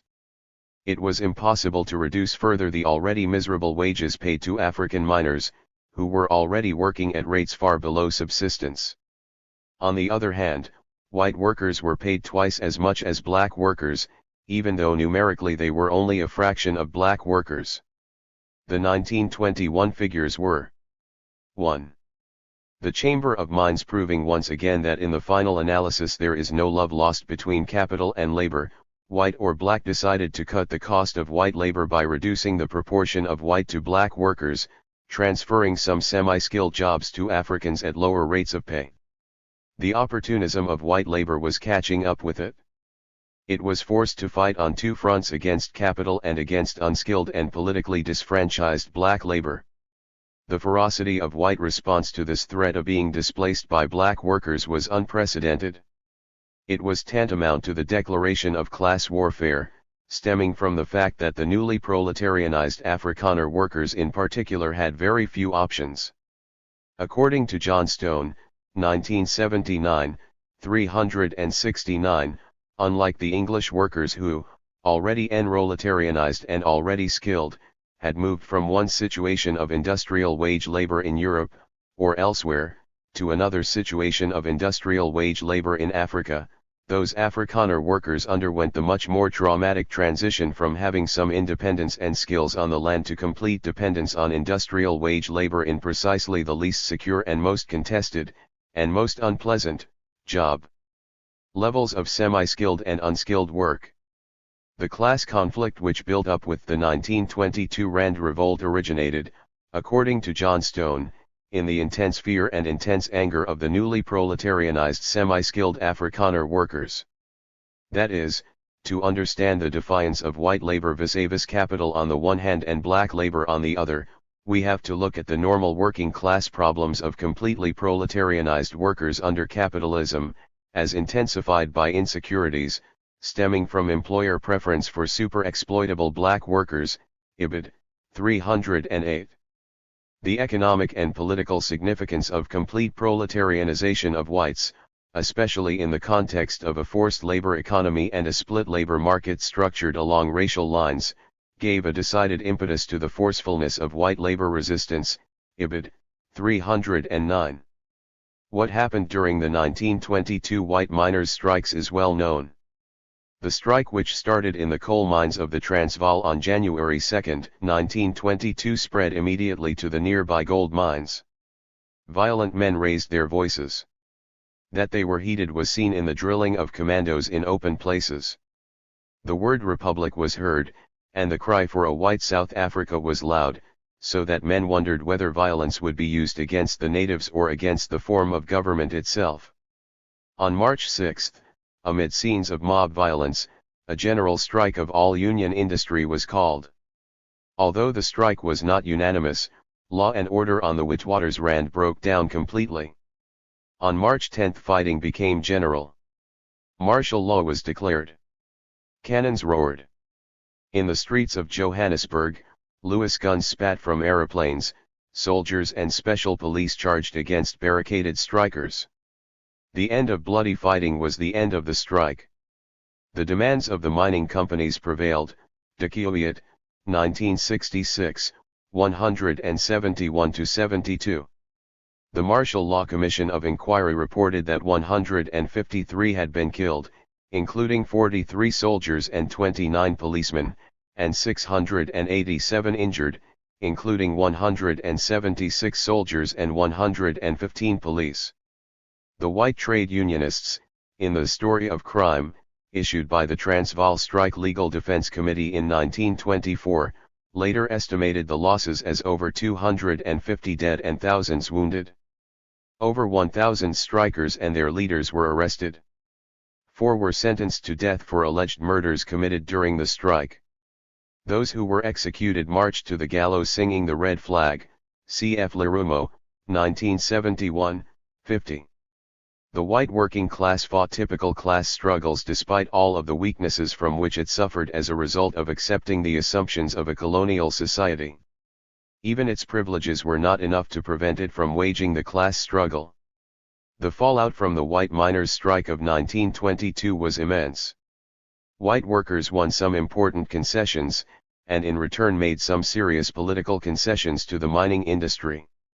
If the first 2 decades of the 20th century were the high water mark of the white working class in South Africa, they also marked its greatest betrayal of black workers, which led to its eventual defeat as a force independent of the bourgeoisie.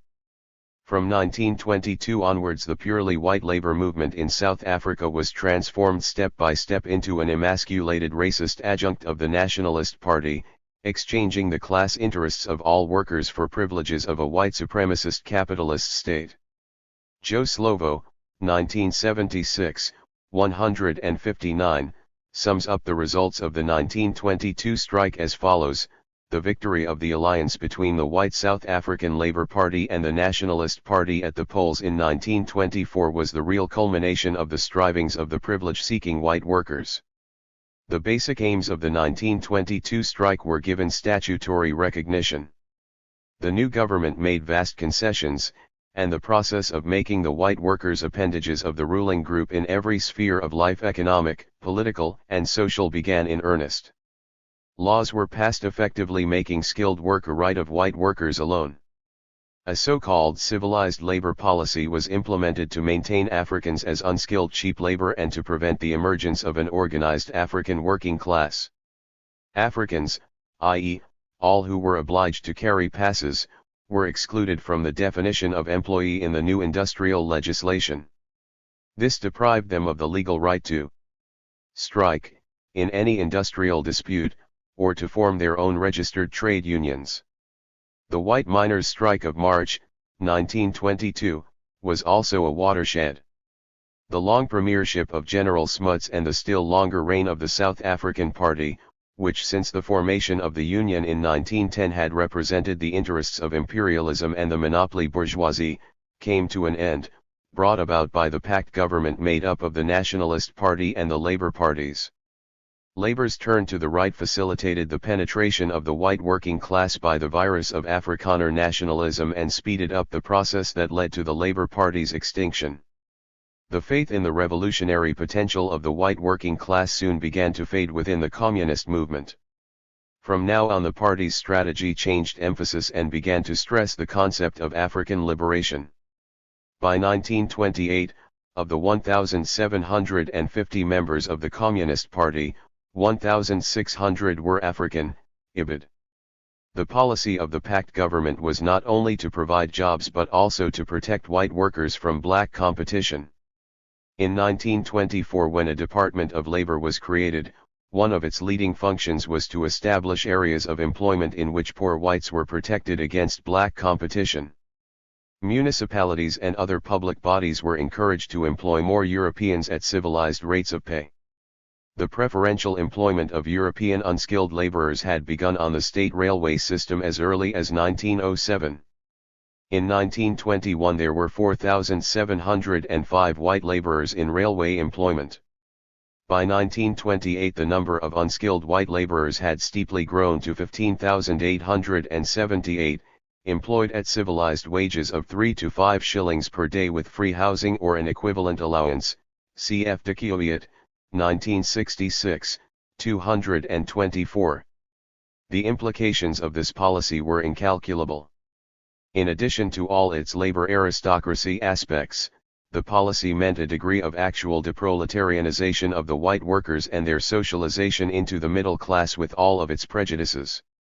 The manufacturing sector, which began to grow in earnest after the strike of 1922, was to be the exclusive preserve of white labor. In 1916-17 the number of whites engaged in manufacturing was 46,100 and the number of Africans, coloreds, and Indians 77,742, giving a ratio of 1 to 1.65. In 1934-35 the number was 111,971 white workers, who received 74% of the wages and salaries paid, and 149,877 blacks, etc., giving a ratio of 1 to 1.3. This should be compared with the ratio of approximately 1 to 9 in the mining industry, IBID, 264. As a result of these preferential employment policies, the poor white problem had largely disappeared by 1940, see Report of Department of Labor, 1440, U.G/1941, paragraph 67-73, quoted by O'Meara, 1975, 150. The white labor aristocracy initiated by the Nationalist/Labor Party Pact government of 1924-29 was largely completed, and white class opposition and pressure on the government substantially relieved. The much feared threat of Afrikaner nationalism posed by potential class mobilization was largely removed, freeing a future nationalist government to consolidate Afrikaner capitalism provided it defended the position of privilege it had created for white labor, IBID. Today over half the white workers, 700,000 out of 1.27 million in 1970, occupy non-productive roles in the tertiary sector, civil service, finance, professions, wholesale and retail trade, etc., and where they are more directly engaged in production of commodities, it is increasingly in the role of overseers, cf. Slovo, 1976, 121. Given these material benefits, white labor developed a vested interest in the status quo. As more benefits accrued, white laborers' material stakes in racial capitalism became entrenched. Most studies of white workers, in particular their actions and attitudes toward black labor, have treated them as the product of irrational and primordial emotions. Though there is an irrational component in white workers' racial attitudes, the actions of white workers with regard to their black counterparts have not been due to primordial hatreds. In their totality they have been deliberately and carefully nurtured and manipulated by the ruling class, which based its policies on carefully thought-out strategies intended to assure the presence and the exploitability of a large labor force, primarily in the mines and in agriculture, whose wages could be commanded at subsistence wages. Changes in the gold industry that increased or diminished the need for a cheap labor force have been the principal determinants of racial labor policies. Monopoly capital from the moment it got involved in the exploitation of the gold mines embarked on a strategy to divide black and white workers, the better to control both. It unhesitatingly used black workers to undermine the position of white workers and to remind them of their precarious position. That racial discrimination, sponsored by governments and employers, encouraged the emerging demonology of white labor, which tended to blame its troubles not on the system or on white capital but on black workers, who were victims of white capital, white labor, and the system.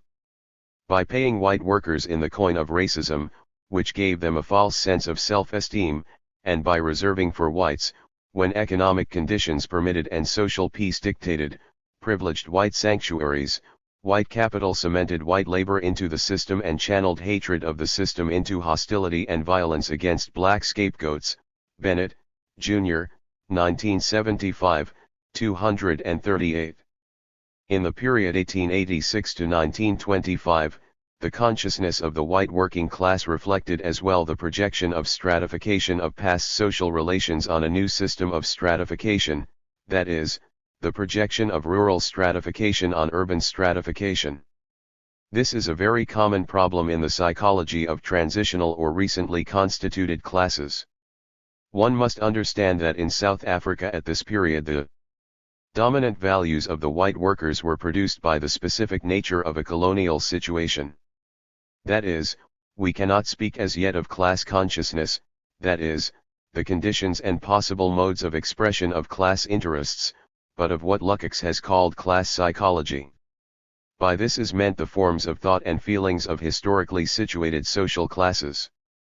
On this level important problems arise concerning contradictions between the class interests of a class and its historical origins, between its mentality as conditioned by existing structure, the values of social stratification, race relations, etc., and the class interests that are the condition of its possibilities for class action. Dos Santos, 1970, 179. V. The Black Industrial Proletariat. The African experience of colonial domination is unique not only in duration, 3 centuries, and in depth of economic, social, and political penetrations, but also in the variety of its institutional expansions, especially during the era of British colonialism. The fate of the black workers in South Africa was to be conquered, colonized, and exploited by 2 colonialists, the undynamic Dutch colonists and the dynamic British colonists. The evolution of South Africa in the 19th and early part of the 20th century illustrates the making of those institutions and concepts of society, of race and religion, of status and privilege and right and might, which took root in South Africa as Dutch and English colonists incorporated Africans, coloreds, and Indians into a vertical spectrum from white at the top to black at the bottom, from omnipotent to utterly powerless.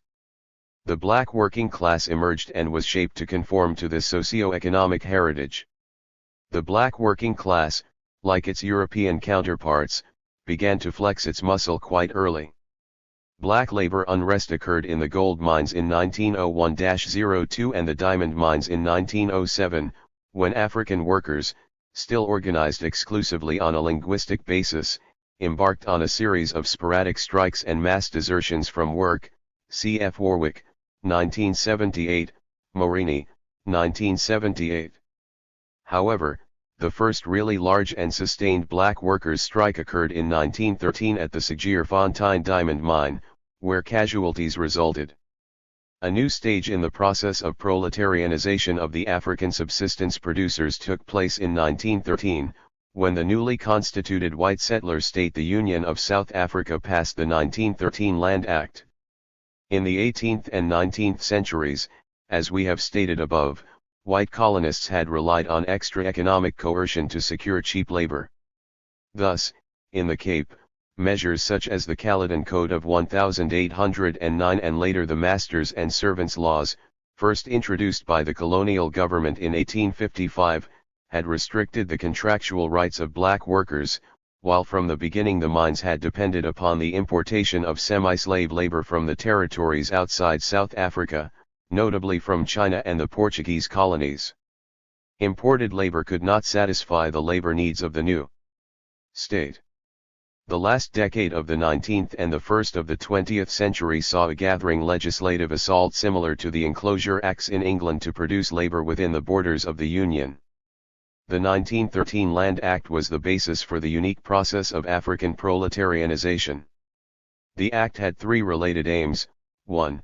the limitation of black land ownership to the native reserves, which were designed not only as labor reservoirs, but also as areas where families of migrant laborers could continue to eke out a subsistence.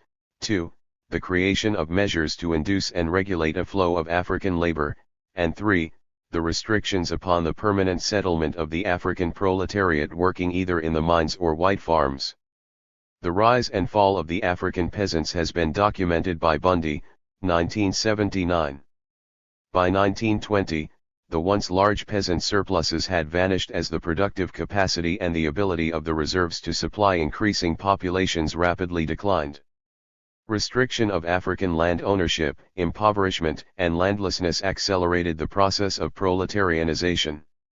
If the principal objective of the 1913 Land Act was to induce proletarianization and to increase the supply of African labor, the necessary complement of this law was a series of measures directly coercive of the African workforce.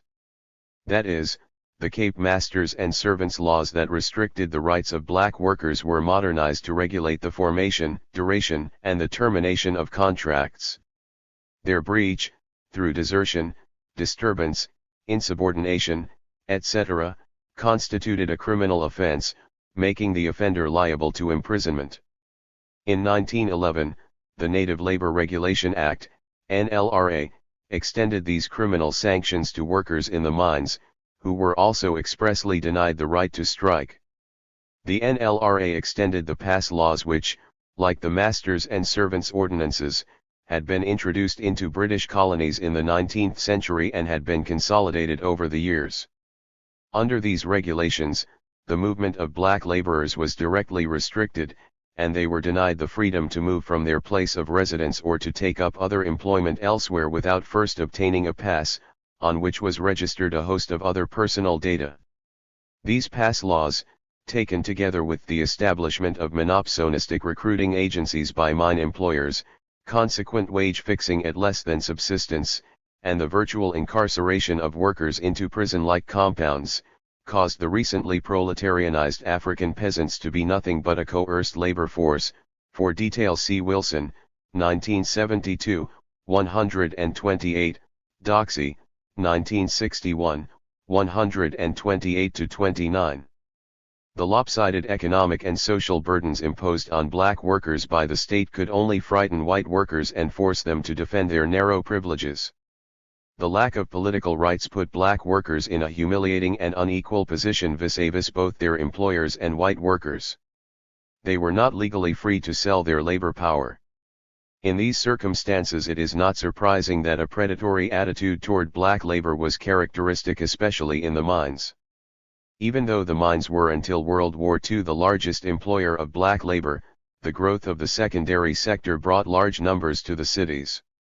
In 1914, the urban black proletariat numbered 243,509, in 1915 it had grown to 260,495, and in 1918 it numbered 268,412.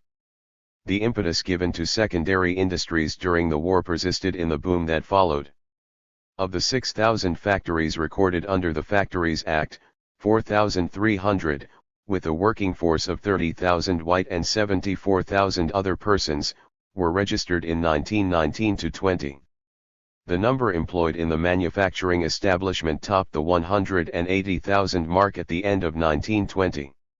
Trade unionism made a corresponding advance.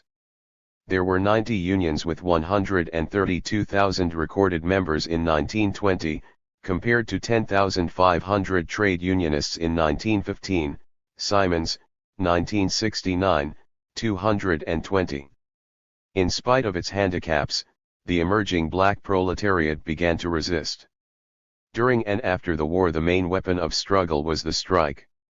For instance, a few weeks before the election of 1920, white mine workers came out on strike, and 3 days later, after the strike was settled, 30,000 to 40,000 African mine workers followed their example, but with less success in securing increased wages.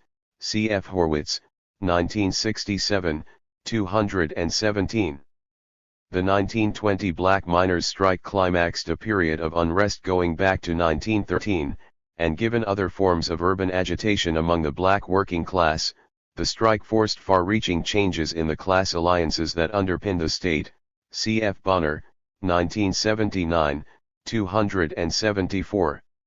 The post-war years also saw the emergence of the most powerful black quasi-trade union movement in 1919, the Industrial and Commercial Workers Union, ICU, followed in 1921 by the formation of the Communist Party of South Africa, SACP.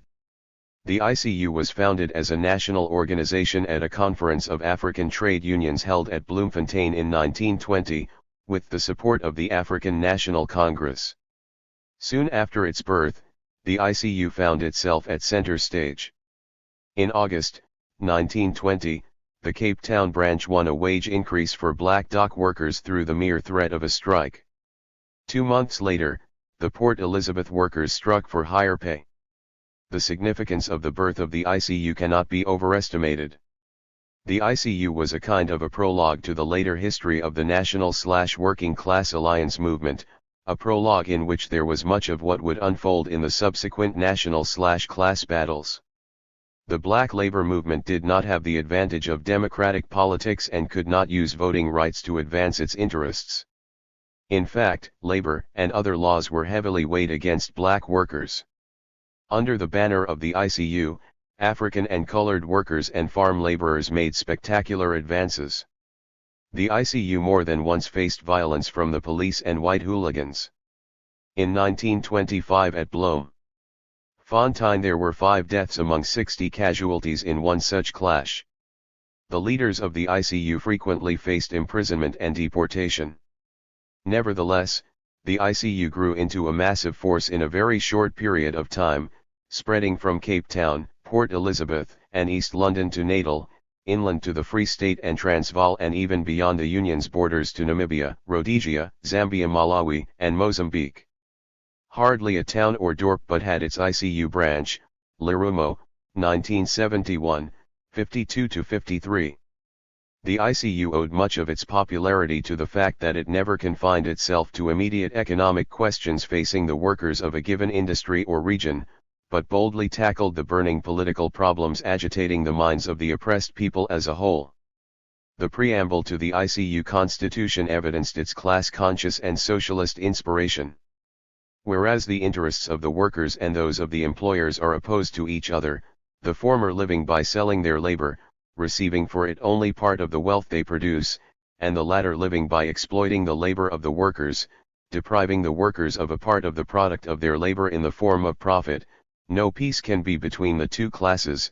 A struggle must always obtain about the division of the products of human labor until the workers through their industrial organizations take from the capitalist class the means of production, to be owned and controlled by the workers for the benefit of all, instead of for the profit of a few. Under such a system he who does not work, neither shall he eat. The basis of remuneration shall be the principle, from every man according to his abilities, to every man according to his needs, quoted, Ibid, 53. The ICU reached out to the rural masses, taking up their demand for land and recruiting tens of thousands of peasants, including a number of chiefs. It made progress because it was free from any petty bourgeois hang-ups. In the post-war years, the black proletariat under the banner of the ICU constituted an important and the most restive section of the indigent urban lower classes. The ICU, with its experiences and activities, was a primary school of its own kind, in which the black workers learned to identify their class enemy the bourgeoisie and became increasingly aware of the need for a systematic and organized struggle against it. Unfortunately, black and white workers waged their class struggle within their ethnic boundaries, to the detriment of all. For all that, the universal laws of the proletarian movement, which was increasingly active, became manifest at this period.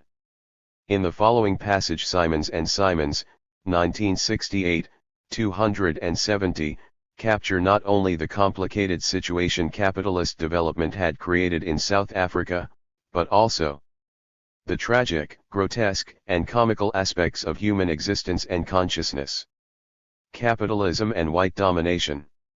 rested on the four pillars of racialism, nationalism, jingoism, and reformism. White workers joined with their masters in keeping the black worker subject, and were themselves divided into warring camps. British workmen wearing war medals paraded behind the Union Jack when on strike and voted for the financiers and industrialists in the SAP Unionist coalition.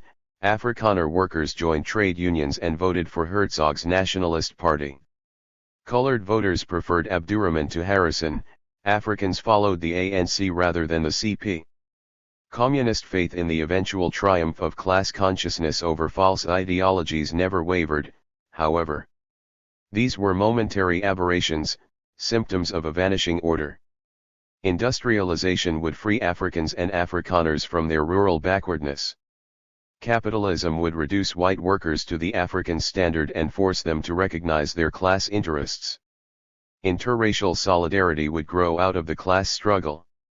Armed with this theory, the communists anticipated and welcomed the great upheaval of 1922. They believed that it was the start of a revolution which would unseat the ruling class and usher in the ideal commonwealth. The period 1924 to 1950. This period witnessed very rapid growth in the South African economy and important changes in the composition of the black proletariat. It is important here to do more than concentrate on those events which highlight the new phase of African proletarianization and to indicate how both the national movement and the working class forces grappled, sometimes uncertainly, with the new tasks posed by the changed and continually changing situation. The African urban population trebled in this period. By 1946 almost 1 in 4 Africans lived in urban industrial areas. A significant development to the permanent urbanization and proletarianization of the black workers was the rapid increase in the ratio of African women to men in cities, from 1:5 in 1921 to 1:3 in 1946, while the national ratio remained constant. O'Meara, 1975, 150. Between 1933 and 1939 an additional 240,000 Africans entered industrial employment. Although corresponding figures for trade and commerce are not available, it has been estimated that, if they are taken into account, the increase in urban African employment during this period was over 400,000, almost doubling the size of the urban African labor force. Houghton, 1971, 34. In 1940–46 a further 115,000 Africans joined the industrial workforce. A striking feature of this huge influx of labor is the changing ratio of those employed in mining to manufacturing, construction, and electricity, from 316:87 in 1932, 348:198 in 1939, to 328:321 in 1946. While the immigrant percentage of the industrial workforce in 1946 is not known, it is widely accepted that it was both small and decreasing. By this period a substantial African proletariat, in the classic sense of those with nothing but their labor power to sell, had developed. Those who worked in the mines still continued as migrant laborers. O'Meara, 1975, 150. The increasing urbanization and proletarianization of Africans was the obverse side of what was happening in the reserves. The Fagan Commission, 1948, identified 3 broad classes of Africans in the reserves: owners or occupiers of land, the landless who owned cattle, and the landless whose cattle were grazed on common ground. In the Ciskei Reserve it found that 30% of families were landless, and over 60% owned 5 or less cattle, with 29% owning nothing. This broad pattern held true for the rest of the reserves. An earlier report had stressed not only this acute problem of landlessness in the reserves but also that the vast majority of recruits to the mines came from the landless in the reserves, and for these migrant workers, reserve production is but a myth. Ibid, 151. In the period under review, the African labor force in the mines increased 135,000 or 50%. Unlike in the earlier period, this growing army of immigrant workers were becoming free in Marx's sense of their being completely separated from any independent means of subsistence, which compelled them to rely for a greater part of their livelihood on the sale of their labor to the capitalist market. Thus, despite stringent laws controlling the influx to cities and the enforcement of the poor laws, large numbers of Africans from the reserves entered the cities. The slums which grew on the outskirts of major cities were testimony to this. Between 1921 and 1946, the African urban population grew from 587,000 to an estimated 1,794,212, the Fagan Report, UG.28-1948, paragraph 7 and 13. Following the collapse of the ICU in 1928, the 1930s saw a steady growth of African trade unionism and its mushrooming during the war years. By 1945, the Council of Non-European Trade Unions claimed 119 trade unions affiliated with a combined membership of 158,000, Horrell, 1969, 48 to 162. The 1940s, the years of World War II and its aftermath, were years of deep restructuring of the African proletariat and of increased militancy. The number of Africans employed in manufacturing rose by 57%, from 156,500 in 1939 to 245,500 in 1945, and their share of the total so employed rose from 48.6% to 54.6%. At the end of 1948, they accounted for 80.8% of unskilled employees, 34.2% of the semi-skilled and 5.8% of the skilled in occupations regulated by wage determinations. Simons and Simons, 1969, 554. A new generation of African leaders freed from the traumas of conquest had emerged with the formation of the ANC Youth League in 1943. A new relationship developed between the national movements of the Africans, ANC, the Coloreds, CPO, the Indians, SAIC, and the Communist Party, SACP. The new stage manifested itself in the vast upsurge in the national and class struggle of the wartime and post-war years.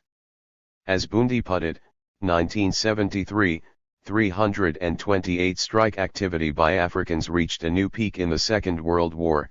304 strikes involving 58,000 non-whites took place during 1939-45, even in the teeth of the notorious War Measure 145 of 1942, outlawing all strikes by Africans, and imposing severe penalties for participation by blacks in any industrial stoppage. In 1946, black South Africans staged their largest strike. 75,000 gold miners on the reef came out. They were driven back down the shafts at the ends of clubs and rifles, sustaining some dozen deaths and over 1,200 injuries. Smuts, whose government managed this and other similar exercises in industrial arbitration, introduced a bill making African trade unionism illegal and decreeing strikes in certain sectors of the economy a criminal offense. During the strike, black miners evinced great fortitude, determination, and the best fighting spirit in the face of vicious attacks. Never before had the South African gold industry witnessed a strike of the dimensions of the Rand strike in 1946. It is true that the African Mine Workers Union never revived from the defeat, and the workers received only a small raise 3 years later. But the sheer size of the strike and especially its ability to paralyze the key industry of the country showed for the first time the power the African proletariat could wield as it matured. In 1946, white miners stood by as inert props of the reactionary mine owners and the government, to use Slovo's phrases. Gold mining is crucial to the well-being of the South African political economy. The class struggle affecting it reverberates throughout the structure of society and upsets the delicate balance between the national bourgeoisie and imperialism. The mines that were struck suffered serious loss of revenue. The strike had as well a profound effect on the future course of organized black political opposition, pushing it even more in the direction of mass action. Reform died, never to raise its head again. The coalescing of the forces made up of the ANC, the South African Indian Congress, SAIC, the Colored People's Organization, CPO, and the South African Communist Party, SACP, prepared the way for the substantial waging of the struggle. Magubane, addressing delegates to the Non-European Trade Union Congress Conference in November, 1942, had indicated a new awareness of the nature of African oppression. Let us realize that we are oppressed, firstly as a race and secondly as workers. If this were not the case, we would not have to put up so bitter a struggle for recognition of our trade unions, quoted by Simons and Simons, 1969, 556. Space does not permit a full discussion of the aftermath of the strike. Suffice to say it was the largest strike in South African history, in terms of participants though not in terms of work days lost. Even more significant, it was undertaken by migrant workers.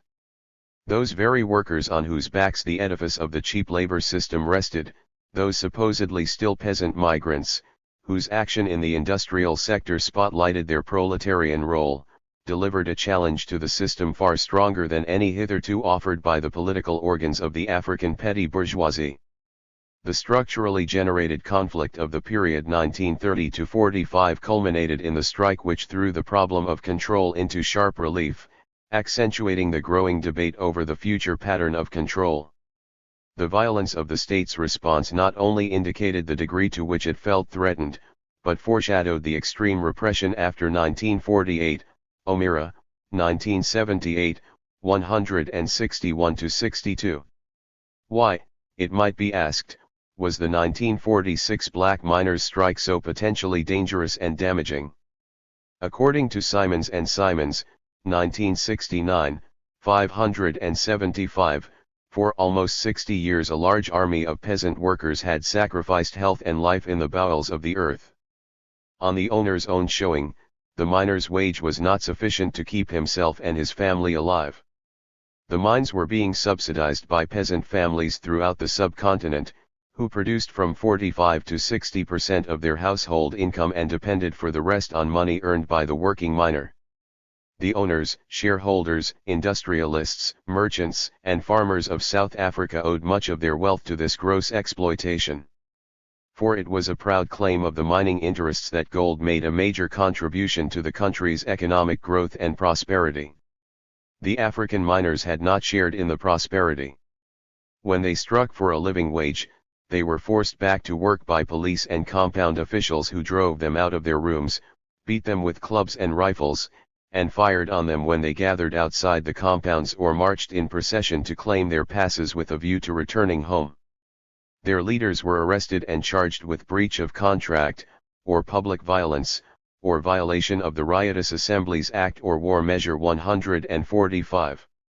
The strike demonstrated the miners' will and capacity to organize and the importance of their role in the industry. In 1922, when all white miners stopped work, the mines maintained a measure of production. The African strike in contrast brought 12 mines, where the stoppage was complete, to a standstill and partially paralyzed 9 others. The Simons go on to point to the parallels between the 1922 white miners' strike and the 1946 black miners' strike. On both occasions communists were in the vanguard. Both strikes had repercussions that tended to deflect currents of class struggle into channels of nationalism. The strike of 1922 led to an alliance between white labor and Afrikaner nationalism, that of 1946 to an alliance between communists and African nationalism. By means of political power, the white miners achieved their aims of sheltered employment behind statutory color bars under the Nationalist Labour Pact government, cf. Simons and Simons, 1969, 578. This development confirmed Lenin's observation that strikes expressed the class struggle in embryo, but only in embryo. Collected Works, Volume 5, 375. That is, the white strikers did not display an awareness of the socio-economic antagonism between the interests of the workers and those of employers. The 1946 strike of black miners undoubtedly marked a new phase of struggle. Though defeated by police brutality, the strike served to reopen the understanding of the masses of the nature of their oppression and the necessity to intensify the struggle for national liberation and racial justice.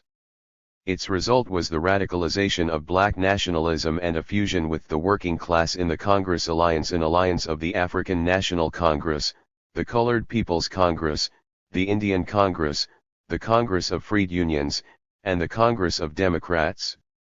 This development set the scene for the rousing mass struggles of the 1950s, and these struggles in turn set the scene for the complete 1961 break with the period in which resistance politics stopped short of violent revolution, cf. Slovo, 1976, 165. In response to the 1946 strike, the ruling class took a number of steps. Among the measures introduced to deal with the militancy of the black proletariat was a bill introduced in 1947 seeking to make trade unionism illegal and a criminal offense for Africans in mining, farming, railways, government, and domestic service.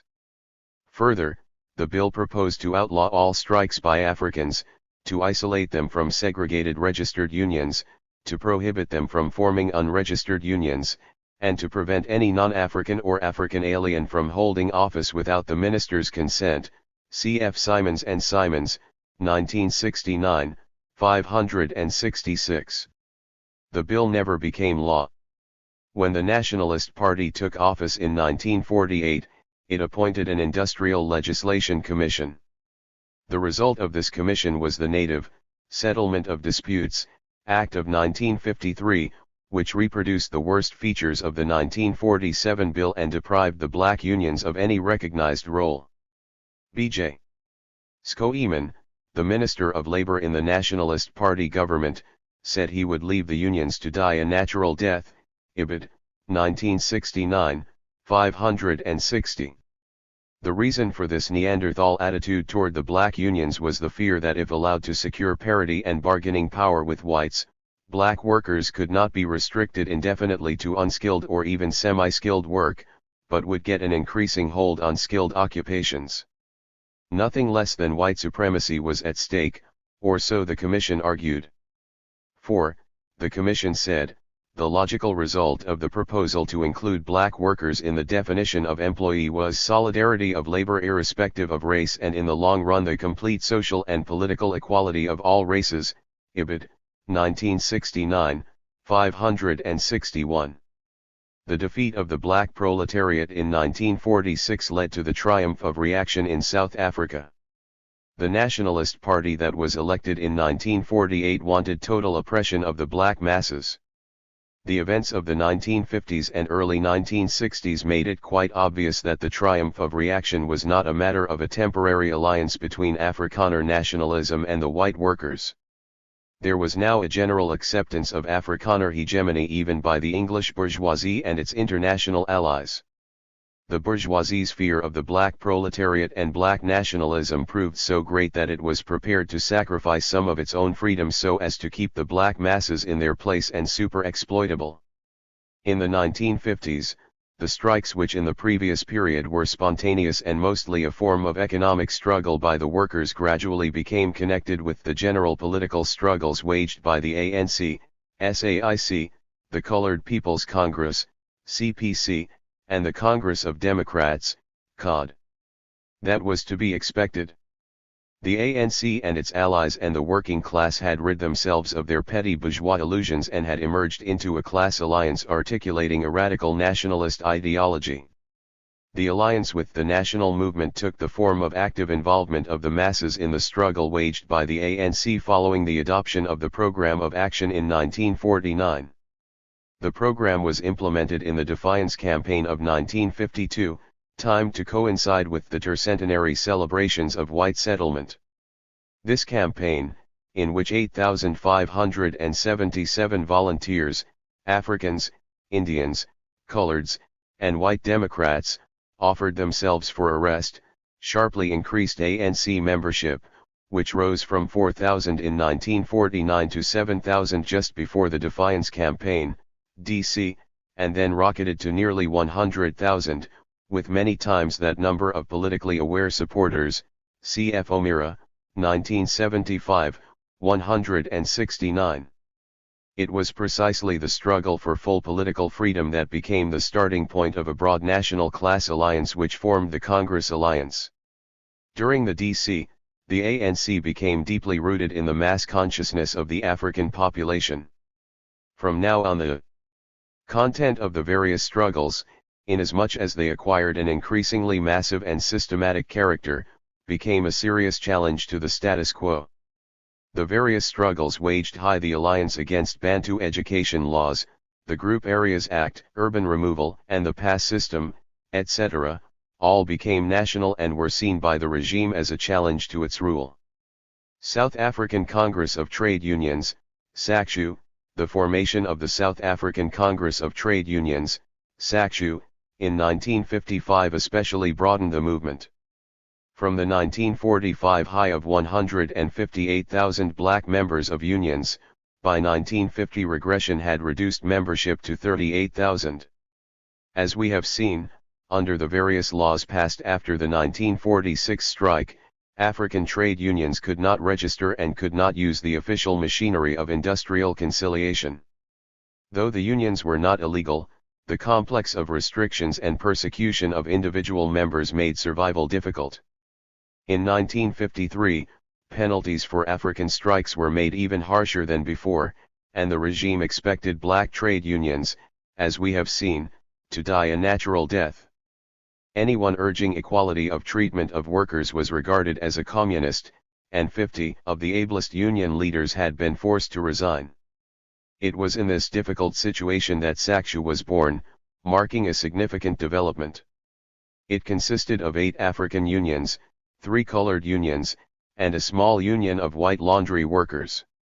By the end of 1955 it had gained more African and colored support, with a membership of 30,000. Its officers included white and colored communists, and it proved proficient in pursuing its union goals, as well as being politically committed. It became a member of the Congress Alliance. SACTU's participation in that democratic alliance rapidly proved it to be by far the most advanced movement ever produced by South African workers. Rejecting the slogan "No politics in the trade unions," it boldly tackled the main issues: the industrial color bar, the pass laws, the absence of political and civil rights for the mass of workers, as well as demands for better wages and conditions, cf. Lerumo, 1971, 45. The mass labor and nationalist movement in the 1950s waged many political campaigns, combining different forms of struggle, passive resistance, demonstrations, boycotts, mass rallies, etc., all indicating the maturity of the alliance and increasing class consciousness of the leading contingents. Spontaneous local actions invariably changed over to systematic, stubborn resistance, coordinated on a broad front. To back its demands, SACTU urged workers on a number of occasions to stay at home. From 1956 to 1960, when the ANC was banned, the National General Political Strike made its appearance. Time and again the great industrial complexes of the Witwatersrand, the Eastern Cape, Natal and elsewhere were brought to a standstill, as hundreds of thousands of African and other workers answered the Congress call, and stayed at home. They struck for basic political demands, despite lack of organized trade unions, loss of pay, police intimidation, and despite repeated scabbing appeals by most of the people who now lead the POC, Dubula, 1966, 41. As the decade of the 1950s wound down, the class and national struggles waged by the Congress Alliance widened and deepened as women and peasants rose to assert their interests. At the same time, these developments increased the awareness in all of the alliance's components of their common interests. The appearance of the alliance in the early 1950s, which broadened when SACTU joined it, was a crucially important stage in the development of the struggle for liberation. It meant a step forward in the transition from purely national to class struggle, from separate struggles of various ethnic organizations to joint actions, from spontaneous and disunited actions to organized resistance, from dispersion to unity of forces for a more staunch and effective resistance to the capitalist state. The Pound a Day campaign launched by SACTU in 1957 addressed itself to the practical, day-to-day, and vital interests of the workers against hunger, poverty, exploitation, and humiliation. The Congress Alliance became the bulwark, preventing victimization of the workers. The growth of Sakshu was phenomenal. By 1961, Sakshu had 46 affiliated unions representing 53,323 members, of whom 38,791 were Africans. Many of the unions were small, but in industries and occupations that had previously not been organized. Sakshu, for instance, was the only body to attempt to organize farm workers. Its agricultural workers' union fought for a national minimum wage, for land rights and for protection for farm workers under industrial laws. The national organizer of the union was forbidden by authorities to remain in any municipal area anywhere in South Africa for longer than 72 hours, which meant he was perpetually on the run. Davis, 1978, 33. The high levels of organizational support provided Sakshu by the Congress Alliance created great fear in the ruling circles and led to even harsher repressive measures by the state organs against work stoppages of all kinds.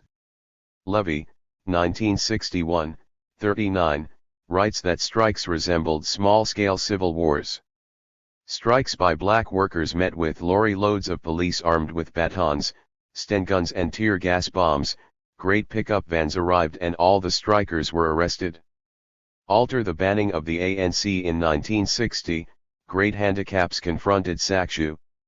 The application of the full force of the Suppression of Communism Act and other anti-labor laws decimated the leadership. Between 1960 and 1966 over 160 Sakshu office holders were banned from taking part in Sakshu or any other trade union activity. As a result, in the 1960s, the level of strike action by black workers fell considerably.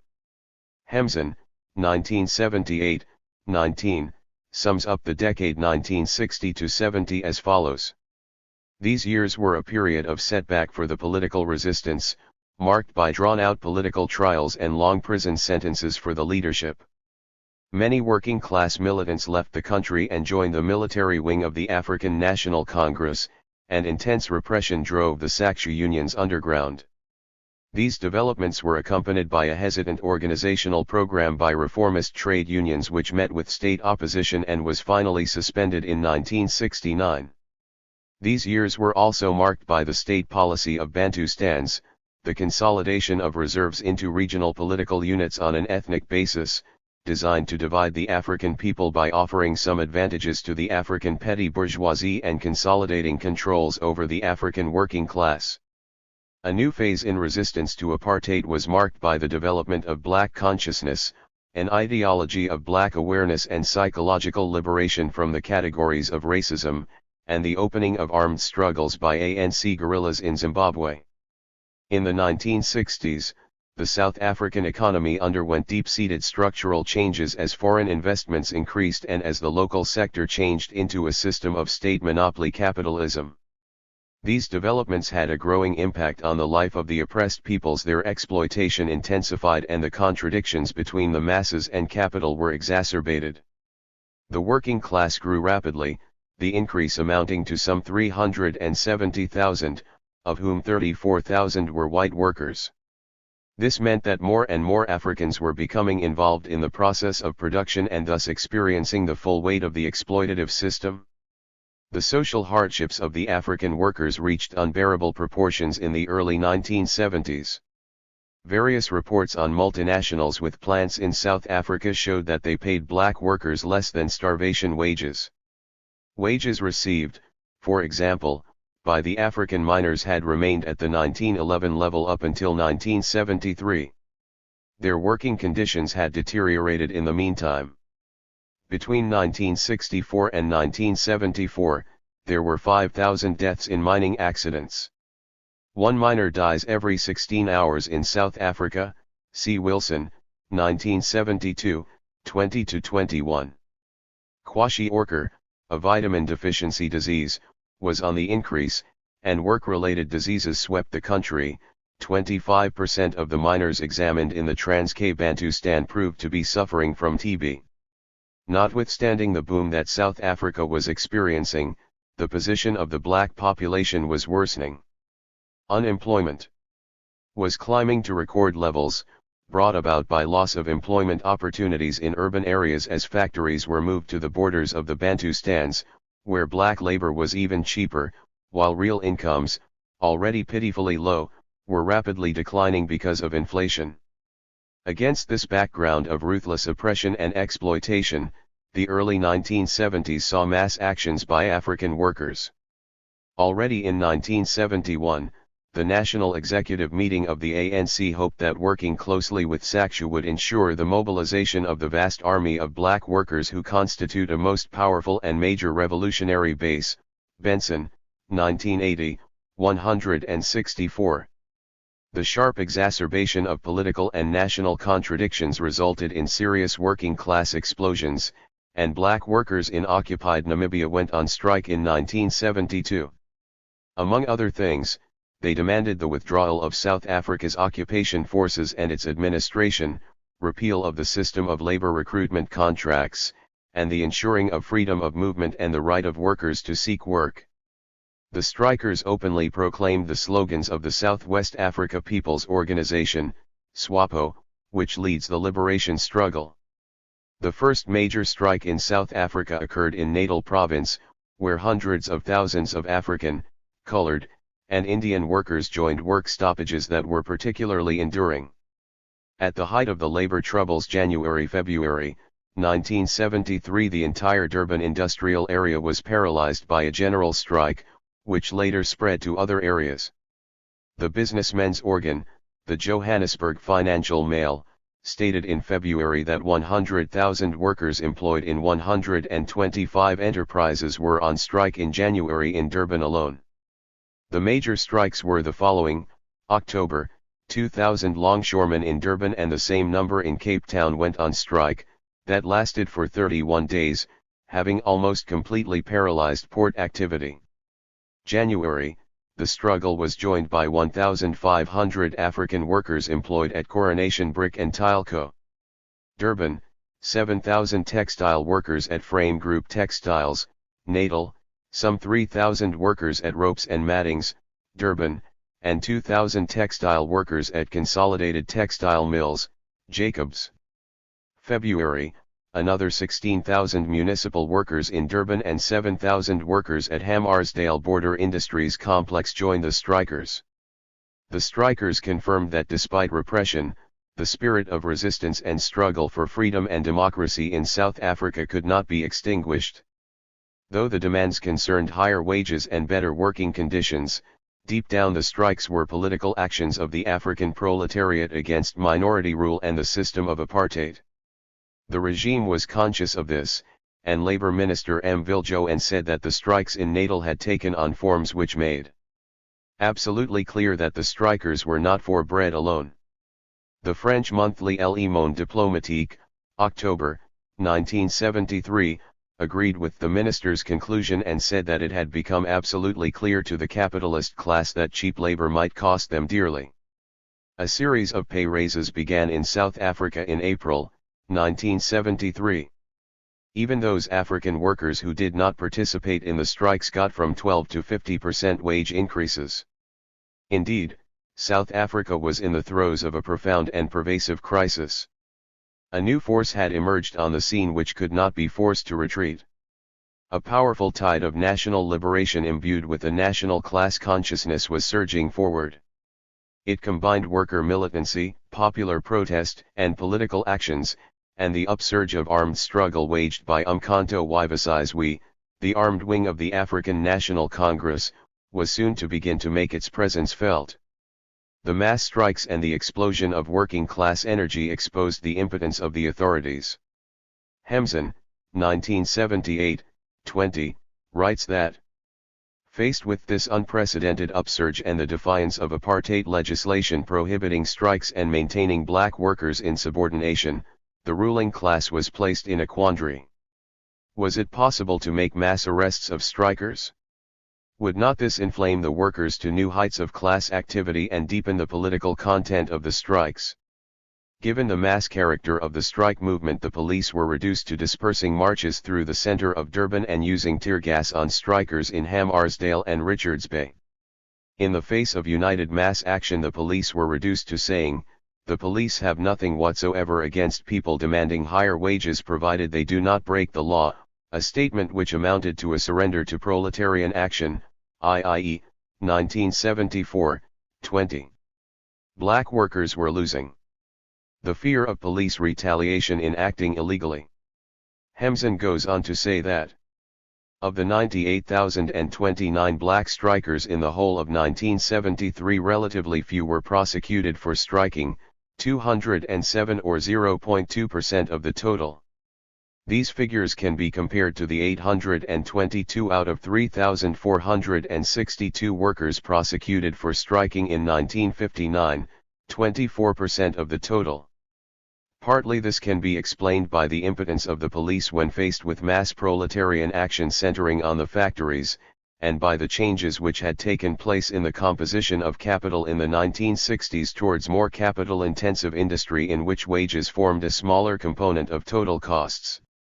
A more capital-intensive industry in conditions of reasonable profitability could afford to increase wages and not be as dependent on police repression as labor-intensive industry, for instance, the stevedoring industry.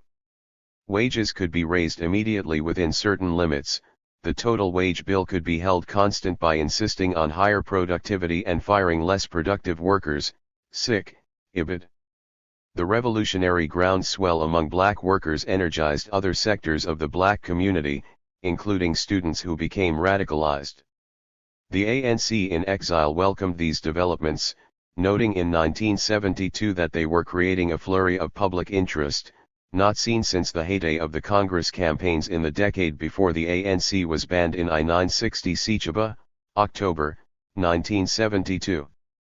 The impact of the South African Students' Organization, SASO, had been dramatic, while the Black People's Convention, BPC, aimed to unite Africans, Indians, and coloreds as blacks, with a view to liberating and emancipating them from both psychological and physical oppression. Benson, 1980, 163-64. The spirit of resistance persisted in 1974 as strikes continued. 10,000 textile workers employed at Frame Group Textiles in Durban went on strike again. 10,000 miners from western deep-level mines near Carletonville struck for several weeks. The police killed 11 black miners during a demonstration. In Durban, 8,000 hotel workers demanded a pay raise.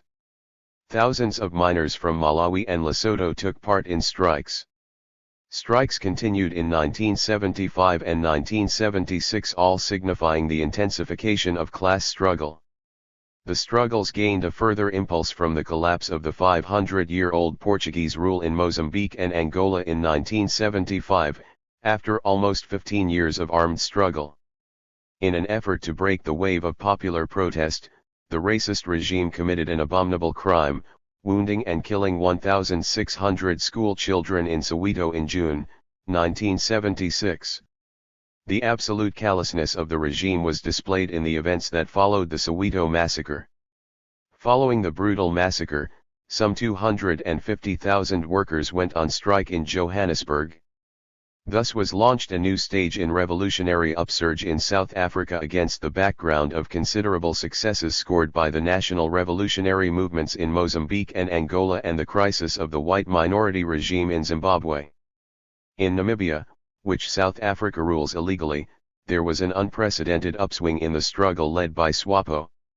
The strikes in Johannesburg not only demonstrated the workers' increased power and potential, they were a vivid manifestation of the working class and the national liberation movement. The year 1980-81 and the first half of 1982 saw the unprecedented growth of the black unions, even as the repression worsened. Union membership increased by more than 50% to 150,000 workers. Although exact figures are difficult to obtain, this means that the black unions have probably organized 10% of the black production workers and 3% of the black workers in other sectors. Politically, black unions have demonstrated considerable strength in the major industrial centers like Cape Town, Durban, East London, Johannesburg, Pretoria, and Port Elizabeth. The Johannesburg municipal workers' strike in July, 1980, like the earlier Durban strike of 1973, brought home the potential power of black unions. When 10,000 city workers struck for union recognition and higher pay, city services ground to a halt and garbage piled up in the street. The power of the black unions is further illustrated by the dramatic yearly increases in the number of strikes and work stoppages and the number of workers involved. Strikes by black workers cost employers 67,000 workdays in 1979, 175,000 workdays in 1980, and 222,500 workdays in 1981, and the rate of strikes escalated dramatically in the first half of 1982. The strikes are a concentrated expression of the acute social contradictions which currently characterize South Africa. Because of these developments, the Business Environmental Risk Information, BERI, says in its recent issue that political risk in South Africa is prohibitive. The report explains that it does not recommend long-term investment in South Africa because risk levels are increasing and profit potential diminishing. Among the major factors, it listed an increase in labor militancy as a reason for its assessment. All these facts serve to confirm that the developments in present-day South Africa have deepened the antagonism between labor and capital, an antagonism which is being exacerbated by the intensification of the armed national liberation struggle. At the same time, the front of anti-minority rule has been enlarged dramatically. The combined forces of worker militancy, popular protest, political actions, and the upsurge of armed struggle have reached unprecedented levels. The ANC declared 1980 the year of the worker, and the title was apt, as we have seen. The captains of South African industry will not remember 1980 for the economic boom in the country, nor for the tax cuts and gold revenue that helped it along. They will remember it as the year 100,000 black workers put down their tools to demand a share of the wealth they produced. With the massive upsurge of political and guerrilla activity throughout the country, workers in the thousands are standing up to resist the power of the capitalist class and the state. The developments of the 1970s and early 1980s in South Africa point to profound and far-reaching changes in the alignment of forces in the country. A materialist theory of history teaches that only during a period of impending revolution does the class struggle follow the lines dictated by the relations of production. As in the case of the individual life, sickness subjects the patient to the vital rhythms of the body, so in a revolutionary situation, with the constant use of strikes by workers, factors governing production clearly assume significance and become specifically decisive. The increased resistance of the black working class indicates that a revolutionary situation is maturing in South Africa, directed at the heart of the exploitative racist system. Given the fact that South Africa was subjugated by force and that its exploitative system is preserved with a great deal of force and brutality, it stands to reason that every trade union action is a political struggle not just against the employer but against the apartheid state as well. The Congress Alliance has over the years been able to direct resistance to every manifestation of tyranny and oppression no matter where it appeared, no matter what stratum or class of people it affected, because as a national class alliance it was able to generalize the grievances of all groups and to produce a united strategy to counter minority power. If the proletariat wants to win this struggle, wrote Lukács, 1970, 29-30, it must encourage and support every tendency which contributes to the breakup of bourgeois society, and do its utmost to enlist every upsurge no matter how instinctive or confused into the revolutionary process as a whole. As the general crisis of racial capitalism deepens, contradictions between narrow racial policies and the economic interests of the capitalist class widen, while at the same time the genuine interests of the majority of the people and requirements of social progress become more apparent and acute. Furthermore, the longer the crisis continues, the more unsettled the conditions become, the more completely the normal working of the system ceases to function, and the more its socio-economic balance is shaken. In other words, the more revolutionary the situation becomes. The spontaneous, explosive and consciously led class actions of recent years are playing a decisive role in creating a crisis. Facing recurrent economic and political difficulties, the regime talks of reform while it intensifies racial oppression by shifting the burdens onto the shoulders of the black working class and other sections of working people. The national and class struggle is assuming diverse forms of resistance. The Bantustans into which the unemployable are discarded have become areas of explosive potential because of the poverty the people face.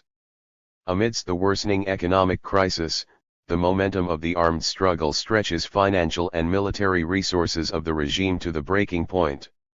Thus the principal feature of the struggle against apartheid today is the growing magnitude, diversity, and flexibility of the ways and means of resistance.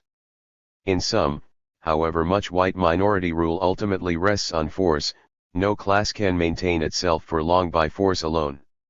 Recently the minority regime has been casting all over for allies within the black community. The President's Council, which will have token colored and Indian representation, is one such effort. It is possible, as Talleyrand once said, to do many things with a bayonet, but one cannot sit on me. Racial capitalism cannot be reformed either by Bantustans or by such palpably token gestures. All these schemes are intended in the final analysis to ensure bourgeois domination over the intermediate strata. Oliver Tambo, president of the ANC, recently stated that the struggle against racial oppression is merging with the class struggle of the proletariat against capitalist exploitation. Unlike other African states, where capitalist development has been limited, South Africa has always had the largest, the most active and organized working class. Over the years, the national liberation movement evolved dialectically until the premier role of the working class was asserted. In its document Forward to Freedom, the ANC states that real democracy and freedom in South Africa are possible because there is a working class whose members are growing in strength and consciousness. Its political organizations and trade unions have played a fundamental role in shaping and advancing the revolutionary line of the national movement.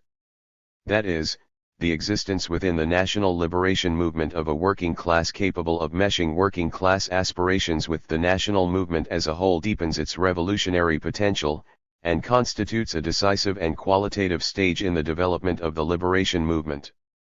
The ANC, by providing an organizational structure for the workers, has harnessed the most ruthlessly oppressed and exploited section of society. As a result, it has also been able to survive, grow, and wage a long, stubborn fight against the twin evils that afflict the African class: exploitation and national oppression. Southern Africa. Class struggle and national liberation in Zaire. Nzongola and Ntalaja. The anti-colonial struggle was a great event in the lives of the African peoples. Both the masses and their petty bourgeois leaders expected a lot from it. The masses had hoped that their living conditions would be improved after independence, and this was in fact what these leaders promised them. But the promise was not honored after independence, for many reasons, one of which was the fact that the anti-colonial struggle had masked the conflicts of interest between the petty bourgeoisie and ordinary people. These conflicts became manifest after independence when, instead of fulfilling their promises, the new rulers responded to popular demands either with more promises or with repression. 1. The African petty bourgeoisie's position as intermediary in the international class struggle, together with the importance attached to its national leadership role by the other contending classes, prepared the way for the victory of this class in the independence struggle and its subsequent rise to power in the post-colonial state. In most of the colonial territories, the petty bourgeoisie was the only class that was capable of taking advantage of the revolutionary situation created by the masses by organizing itself as the people's representative vis-a-vis the colonial power. 2. Amilcar Cabral has shown conclusively that the national liberation struggle consists of two phases, the national phase and the social phase, with the latter being more crucial, since the essential aspect of national liberation today is the struggle against neocolonialism. 3. Failure to understand this class aspect of the national liberation struggle has resulted in an abundant flow of erroneous analyses of the predicament of the African masses. Analyzing the national liberation struggle from the perspective of the class struggle, as I shall attempt to do here, makes it relatively easy to understand why the African petty bourgeoisie betrayed the people's aspirations, by siding with international monopoly capital to become an element, however small and underdeveloped, of the international bourgeoisie. This article is a study of the relationship between the national liberation struggle and the class struggle in Zaire, formerly the Congo, a Belgian colony until June 30, 1960. It attempts to show that the crisis of the post-colonial state in Africa today can be traced to the class structure which emerged under colonialism and from which the national leadership group was for the most part co-opted into the service of imperialism. The first part of the article examines the class structure of the Belgian Congo, while the second and third parts deal with the colonial and neo-colonial phases of the liberation struggle in Zaire respectively. The class structure of the Belgian Congo. Kingdoms and loosely organized empires were the dominant forms of the state in Central Africa at the time of the European penetration and conquest. They corresponded to social formations based on agricultural production wherein the central authorities played a crucial role in the promotion of long-distance trade. The political systems in what was to become the Belgian Congo had comprised the Congo, Luba, Lunda, and other savanna kingdoms, whose peoples had been actively involved in the Luso-African trading frontier centered in Angola. Their future compatriots in the north and the east were part of the Arab Swahili frontier.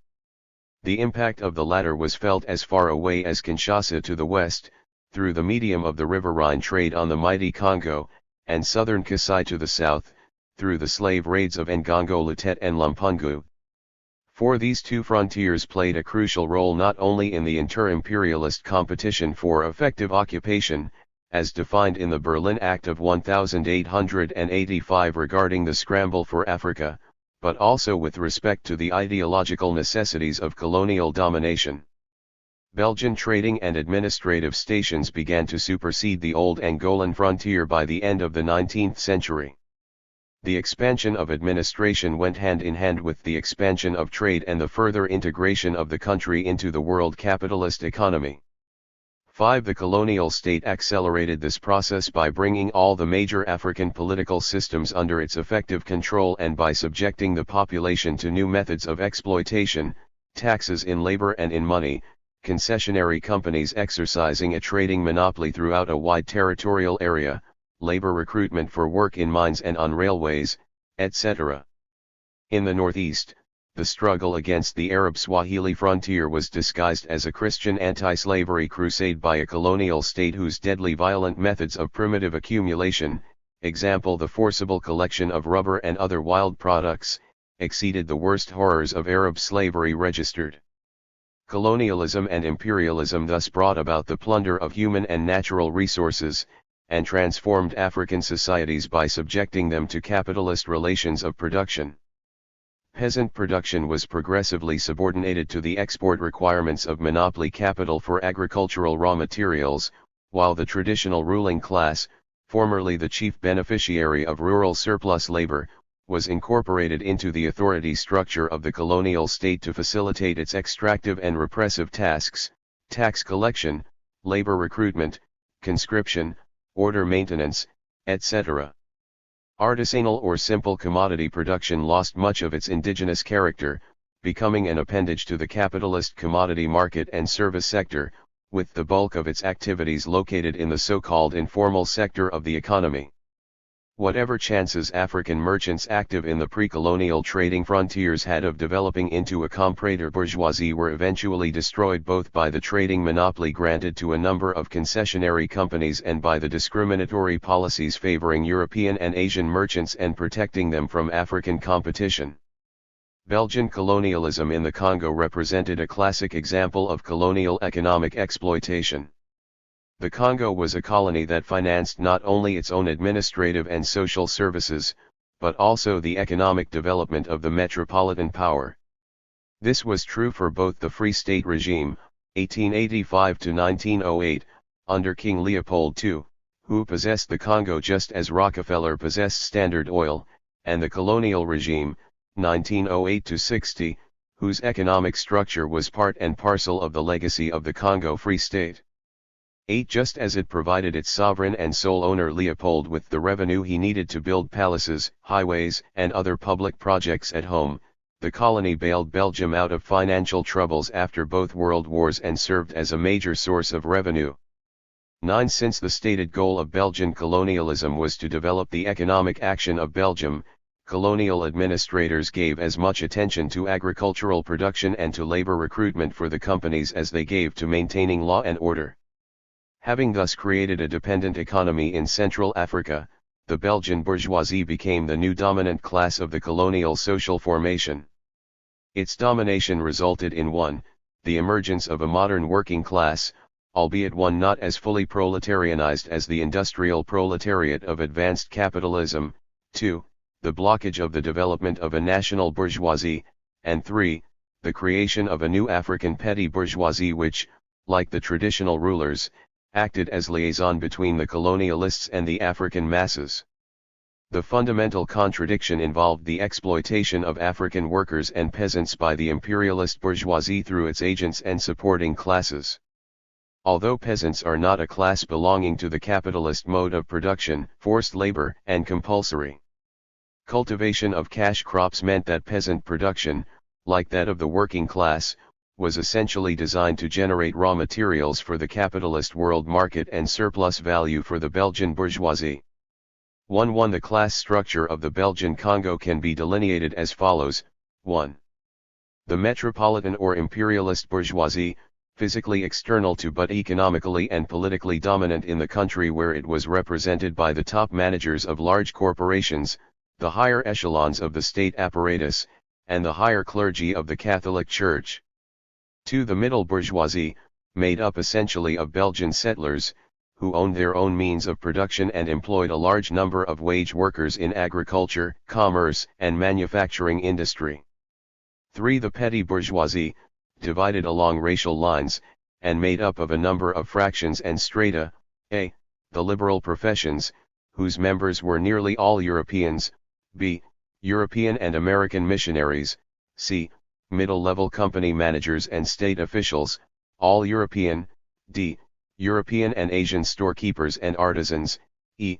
African civil servants, company personnel, mission employees, and students. F. African traders and artisans. 4. The traditional ruling class, composed of kings, nobles, lords of the land, ancient warrior chiefs, and religious authorities.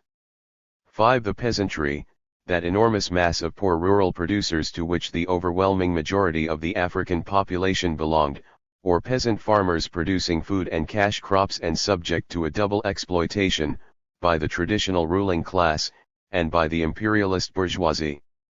6. The working class, consisting of the modern proletariat and proletarianized masses, and composed of 2 distinct fractions, 1 European and 1 African. A. Skilled white workers, employed in supervisory and highly technical positions in the mines and large industries, and constituting a veritable labor aristocracy. B. African workers, skilled and unskilled, constituting the largest African proletariat outside of South Africa and Egypt, divided into 2 strata, urban and industrial workers on the one hand, and rural and agricultural workers on the other. 7. The lumpen proletariat, or that group of proletarianized masses without stable wage employment, made up for the most part of school dropouts and rural migrants eking out a living through a variety of activities, legal and extra-legal, within the informal sector of the urban economy. The imperialist bourgeoisie. The first and most powerful class in the colonial social structure was the Belgian imperialist bourgeoisie. This class imposed its hegemony in the Congo through the colonial trinity consisting of large corporations, the state, and the Catholic Church. As an economic entity, the Congo remained virtually a monopoly of the Belgian bourgeoisie, led by the royal family and a few powerful trusts, including the Société Générale de Belgique and the Baron Empain banking group *2. However, the tendency of capitalist exploitation to become transnational did provide an entry to the vast riches of this country for the bourgeoisies of other imperialist countries. The most successful in this regard were the British and their South African partners who, through the Tanganyika Concessions Limited, TCL, of Robert Williams, were involved in the life and work of the Union Minière du Haut-Katanga, UMHK, the giant copper company and the single most important corporation in the country's economy. Just how significant this particular entry, as well as the subsequent integration of the entire copper mining region in the Southern African Economic Complex, would prove to be in the international class struggle was later demonstrated by British and South African support for the Katanga secession, 1960–63. All the top managers of the three sectors of the colonial system were members of this imperialist bourgeoisie, either by origin or through their politically strategic functions. Former high-ranking colonial officials were rewarded for their good services with directorships in major Belgian corporations. Likewise, bourgeois families in Belgium used their influence and connections to have their sons appointed to prestigious posts in the colonial system. This interpenetration of both structures and personnel enhanced the interdependence of the three sectors in their execution of the essential tasks of colonialism, which consist of economic exploitation, political and administrative oppression, and cultural oppression. 1-3 To accomplish these tasks, or to better exploit and oppress African workers and peasants, the imperialist bourgeoisie relied on the support and assistance of three classes of intermediaries: the middle bourgeoisie, the petty bourgeoisie, and the traditional rulers or chiefs. The European middle and petty bourgeoisies. Theoretically, the middle and petty bourgeoisies are distinguished by the manner in which they derive their respective incomes. The middle bourgeoisie belongs to the capitalist mode of production, and it is a fraction or a stratum of the capitalist bourgeoisie. 1-4 It derives its income essentially from the exploitation of the labor power of others. Economically, it is distinguished from the big bourgeoisie by the technically less sophisticated character of its production, or by the stage of manufacture, as opposed to industrial production, which defines the upper limits of its development. 15 This is to say that the means of production under its control are so simple that the worker is not as radically alienated from them as in the stage of large-scale industry. Relying on labor-intensive techniques and on cheap and unskilled labor, middle bourgeois entrepreneurs are well placed to act as agents and subcontractors for large businesses. They are consequently dependent on the latter for credit and marketing facilities and incapable of realizing a position of economic and political dominance. The petty bourgeoisie, on the other hand, is, at least in the classic sense, the class of owners/producers who do not directly exploit wage labor. Operating in the sphere of production as artisans and in that of commerce as storekeepers or traders, petty bourgeois entrepreneurs use their own labor and that of their family members. They only occasionally or in a very limited way utilize hired labor. There are groupings of individuals who do not fall into this category of the traditional petty bourgeoisie, but who share the bourgeois aspirations and ideology of this class, and who play an intermediary role between the bourgeoisie and the working class. The term new petty bourgeoisie is used to designate these groupings, which comprise the liberal professions, civil servants, and the white-collar personnel of private enterprises. The traditional and new petty bourgeoisies are the two major fractions of the petty bourgeoisie in contemporary society. In the Belgian Congo of the mid-1950s, the bulk of the European population of approximately 100,000 was found within the middle and petty bourgeoisies. This population was divided into four main categories: the personnel of private enterprises, 45%, government officials and civil servants, 20%, colonists or settlers, 20%, and missionaries, 15%. 1-6 When white workers are excluded from the first group, and the top bourgeois managers from the first, second, and fourth groups, the remainder of these three groups is made up of the new petty bourgeoisie, while the third or settler group is composed of middle bourgeois and petty bourgeois entrepreneurs. If the distinction between the middle bourgeoisie and the petty bourgeoisie is theoretically clear, it is nevertheless not so easy to divide the settlers between these two classes.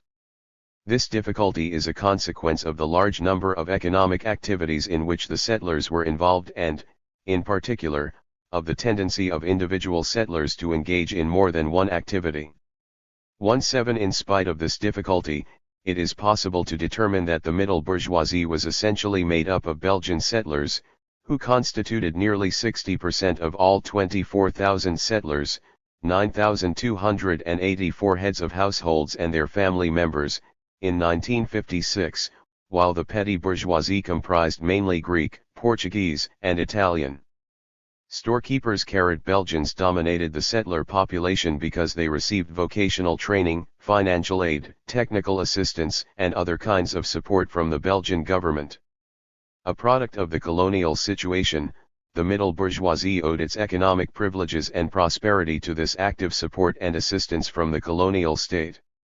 The color bar and other discriminatory practices prevented any real competition from African peasants and entrepreneurs, while taxation and forced labor were used to ensure a regular supply of cheap African labor to European entrepreneurs. As farmers, ranchers, and operators of quarries, sawmills, and agro-industrial establishments, these settlers played a crucial role in the penetration of the countryside by the capitalist mode of production and in the proletarianization of the African peasantry. With an abundant supply of cheap and unskilled labor, the middle bourgeoisie fulfilled its intermediary role as agent and/or subcontractor for large metropolitan businesses in the import-export economy through wholesale trade and the processing of agricultural products. Given its relatively poor financial and technological resources, it could not develop itself economically to the point of becoming self-reliant. For unlike the settler bourgeoisies of South Africa and southern Rhodesia, Zimbabwe, it did not have the political power required to retain a sizable portion of the surplus for purposes of generating internal growth. Although the exercise of democratic rights was severely curtailed in the Congo, even for Belgians, settler political organizations became very active after World War II. The settlers were politically organized to defend their interests through the Fédération Congolaise de Classes Moyennes, FEDECOL, a federation of settler associations. FEDECOL maintained a permanent delegate in Brussels for lobbying purposes, and published a newspaper, Eurafrica. However, lacking the ability to control the state in a country under the effective rule of monopoly capital, the settler bourgeoisie was incapable of enforcing its strategic or long-run political objective, which consisted in the perpetuation of the colonial system. Unlike the imperialist bourgeoisie, whose economic interests could still be enforced through a neo-colonial solution, the settler bourgeoisie feared with good reason the loss of its privileges and even its businesses under an African-ruled state. With its strongest clusters in the Kivu and Katanga, Shaba, regions, the settler bourgeoisie was greatly influenced by settler life and politics in Kenya and southern Africa. The Union Katangas, the party of white settlers in Katanga, was instrumental in the preparation and execution of the Katanga secession. Like the middle bourgeoisie, all the European fractions of the petty bourgeoisie and the small white labor aristocracy favored the continuation of the colonial system. The extremely high standard of living that the colonial situation allowed them to enjoy was something they could hardly dream of in Belgium, let alone in the impoverished regions of Greece and Italy or in underdeveloped Portugal. This identity of interests was clearly understood by the African masses, who usually chose the Greek, Italian, and Portuguese stores as easy targets for their anti-colonial violence. The African petty bourgeoisie, the European middle and petty bourgeoisies were also a target for the hatred and envy of both fractions of the African petty bourgeoisie. They were a major obstacle to the fulfillment of the deepest aspirations of the latter to become a comprador bourgeoisie, in the case of the traditional petty bourgeoisie, or to attain middle-level managerial positions in the public and private sectors, in the case of the new petty bourgeoisie. A small number of Africans were successful as businessmen, planters, ranchers, and small-scale manufacturers. For example, a 1959 Colonial Information Digest noted with pride the existence of a mechanized cabinet-making workshop employing some 20 people in the village of Nshba, a moderate-sized village in the Lower Congo region.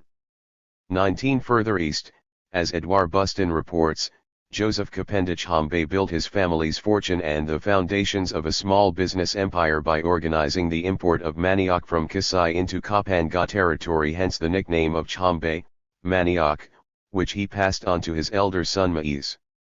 119 however successful individuals like the Njba manufacturer and Kapendich Hambe were too isolated geographically and of insufficient importance numerically or otherwise to constitute a fraction, let alone a well-defined stratum, within the middle bourgeoisie. Given the limitations imposed by colonial racism and discriminatory practices on their ability to accumulate capital, and given their own political and ideological resistance to these limitations, they were a part of the African petty bourgeoisie.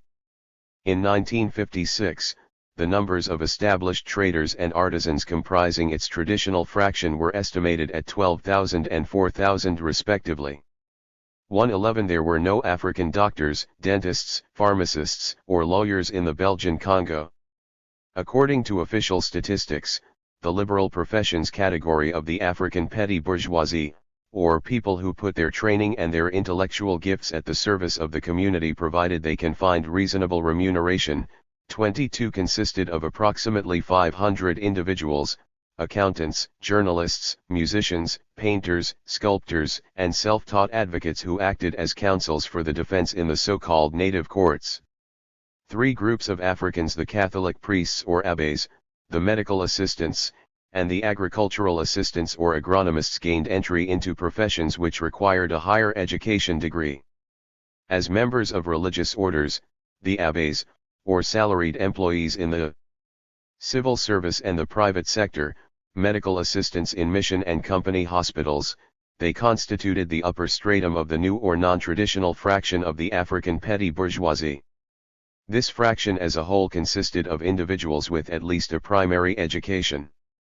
It was made up of civil servants, medical assistants, agronomists, clerks, soldiers, policemen, teachers, nurses, etc., company personnel, clerks, nurses, teachers, etc., mission employees, priests, evangelists, teachers, nurses, domestic servants, etc., and university and secondary students.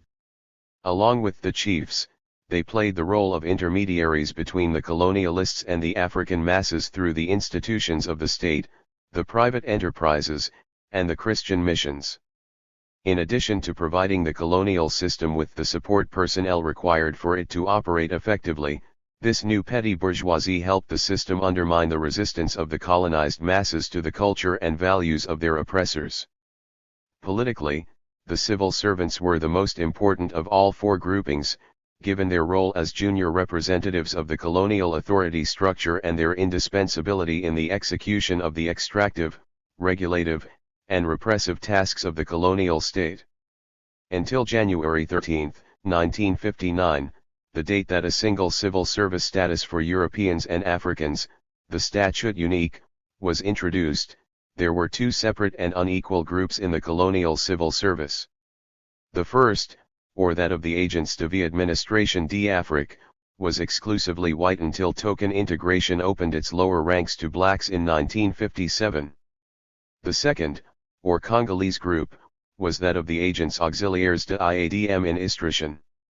There were 4 categories of grades, functions, and salaries in the European group.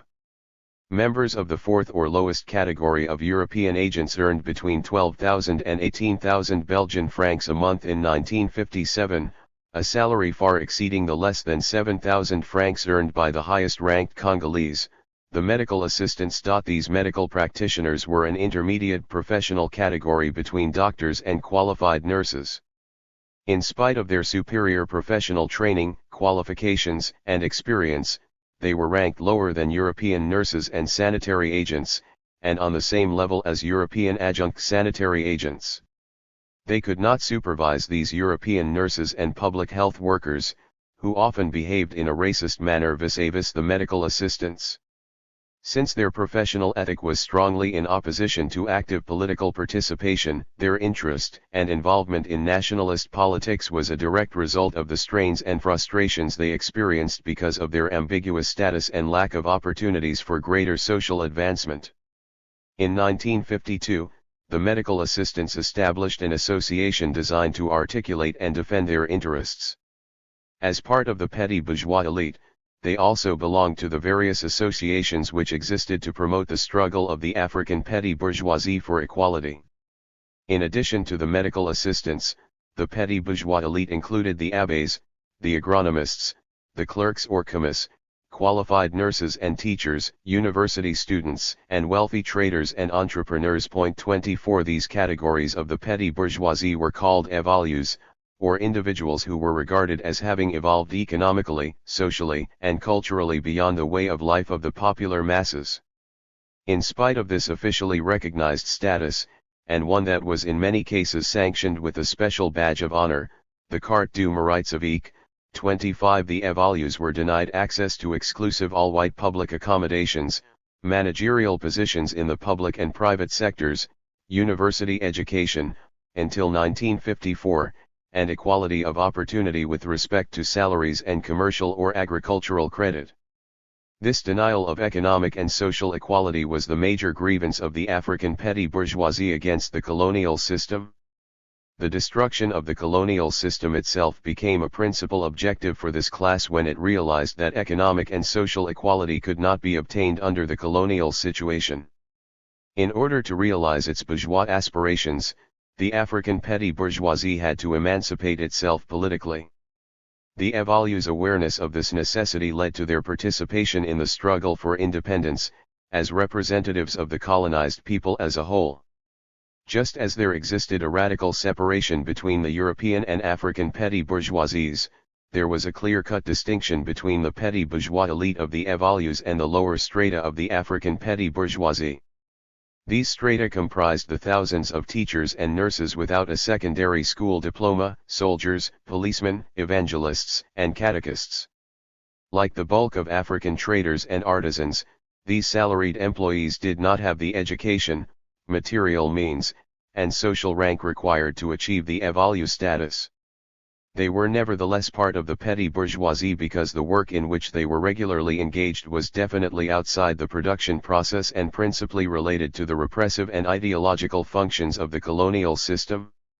This was applicable not only to state and mission employees, but also to those employees like nurses and teachers who were entrusted with the social welfare functions of private enterprises, and distinguishable from subclerical and maintenance workers by their trade, education, and interests. They generally had at least 2 years of vocational training and aspired to become évalués. Living in material conditions similar to those of this lowest stratum of the African petty bourgeoisie, but constituting a clearly separate social group, were the domestic servants working for the missions, managers in private enterprise, and colonial officials.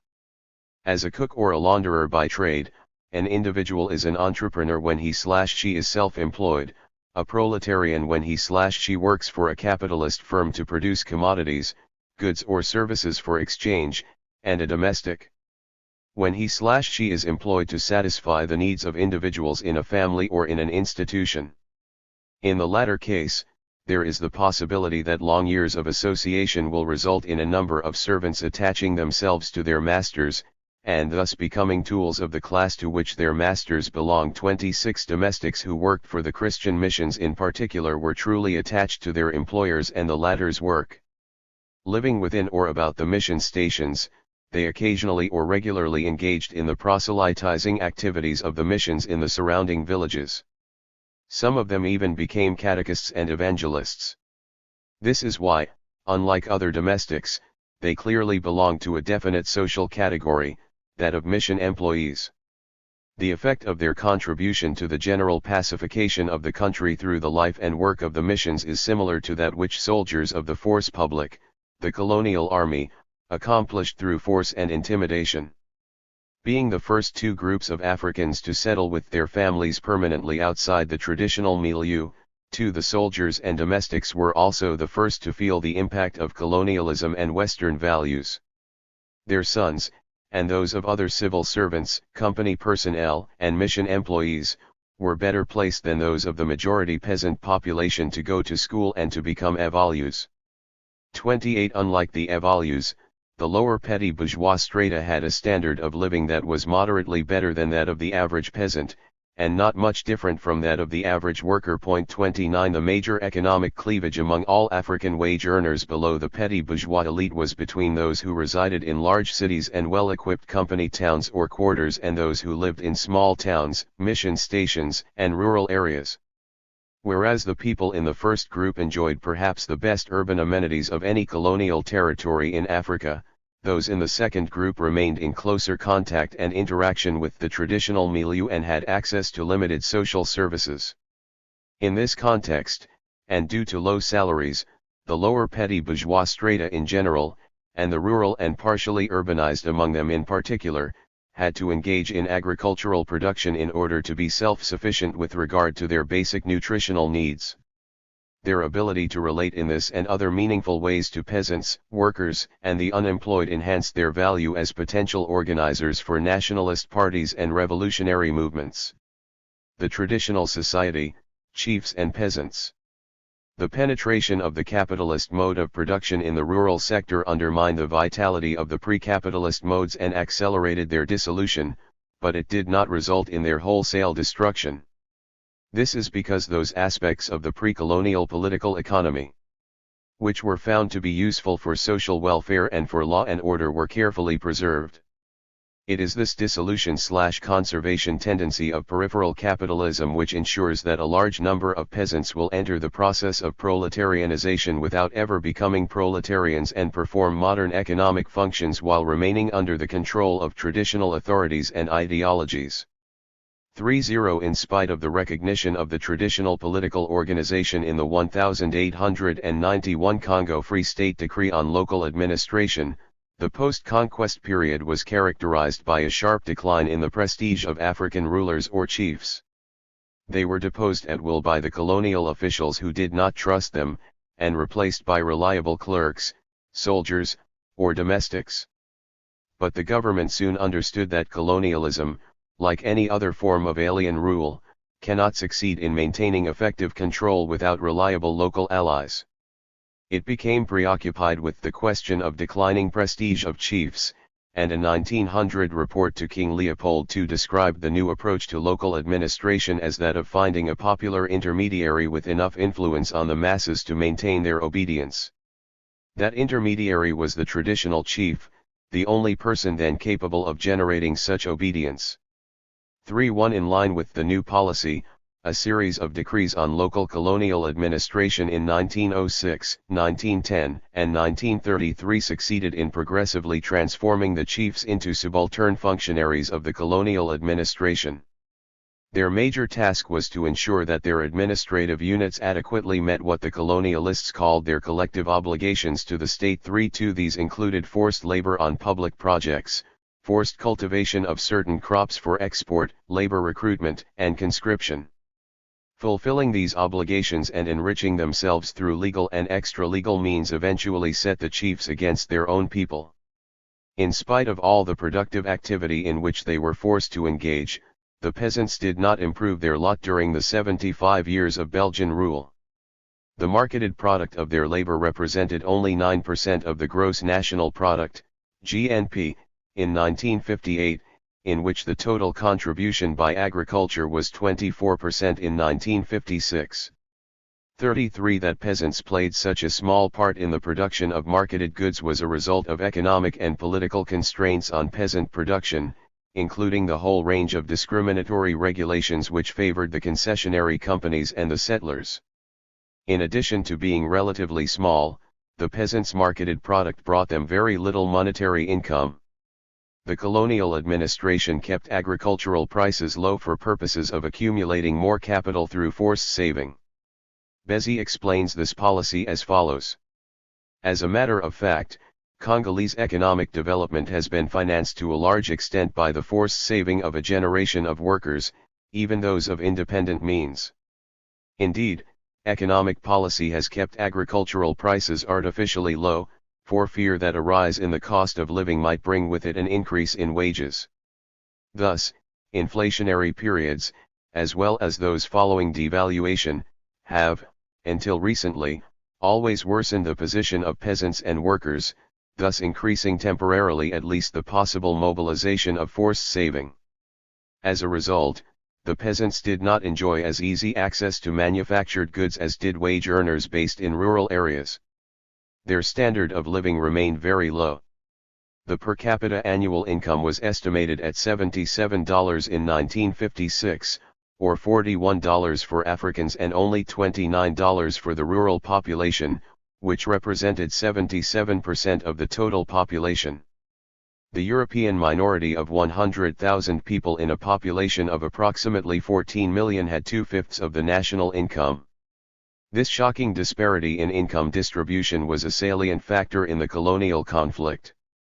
The proletariat and the lumpenproletariat.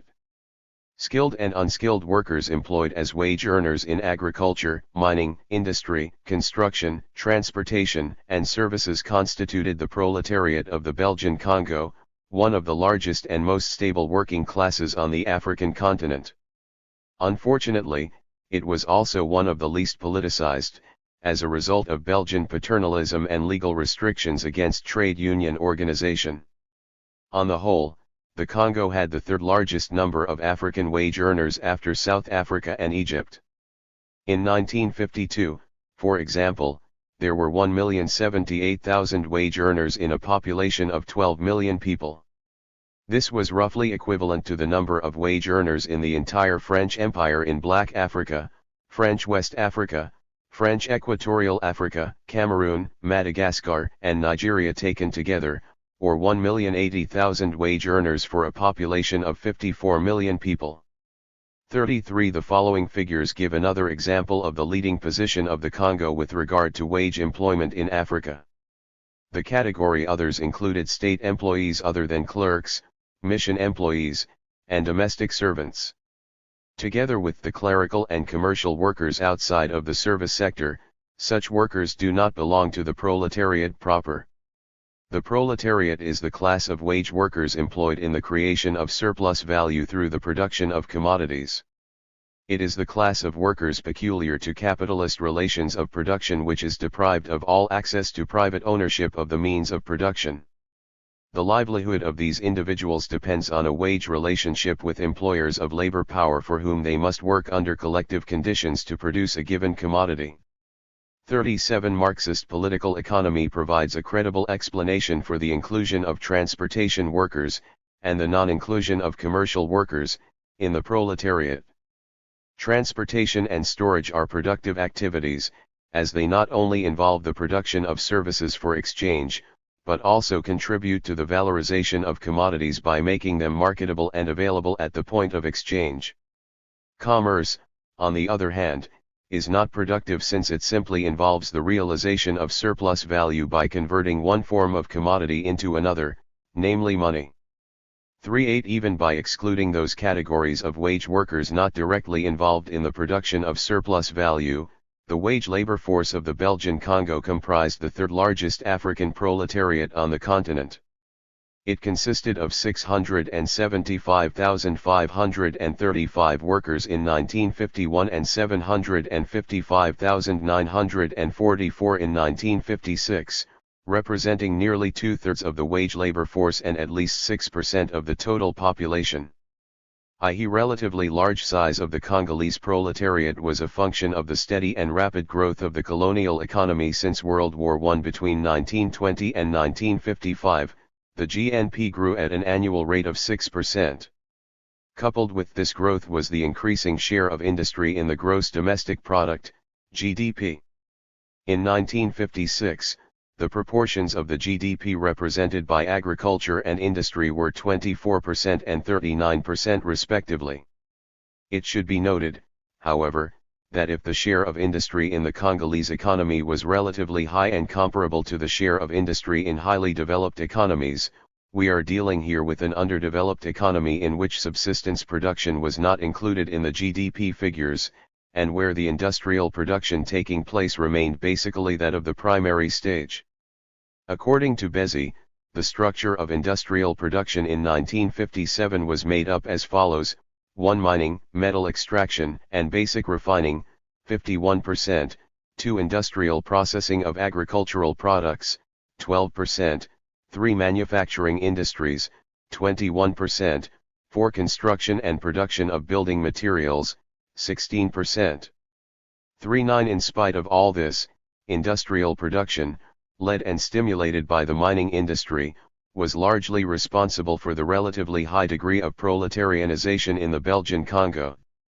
The development of a large mining industry in a country lacking in basic infrastructure and in social services required that auxiliary enterprises be set up to facilitate the extraction, basic refining, and evacuation of the products to the sea for export, and to provide the labor force with those services and amenities which the state was not yet equipped to provide.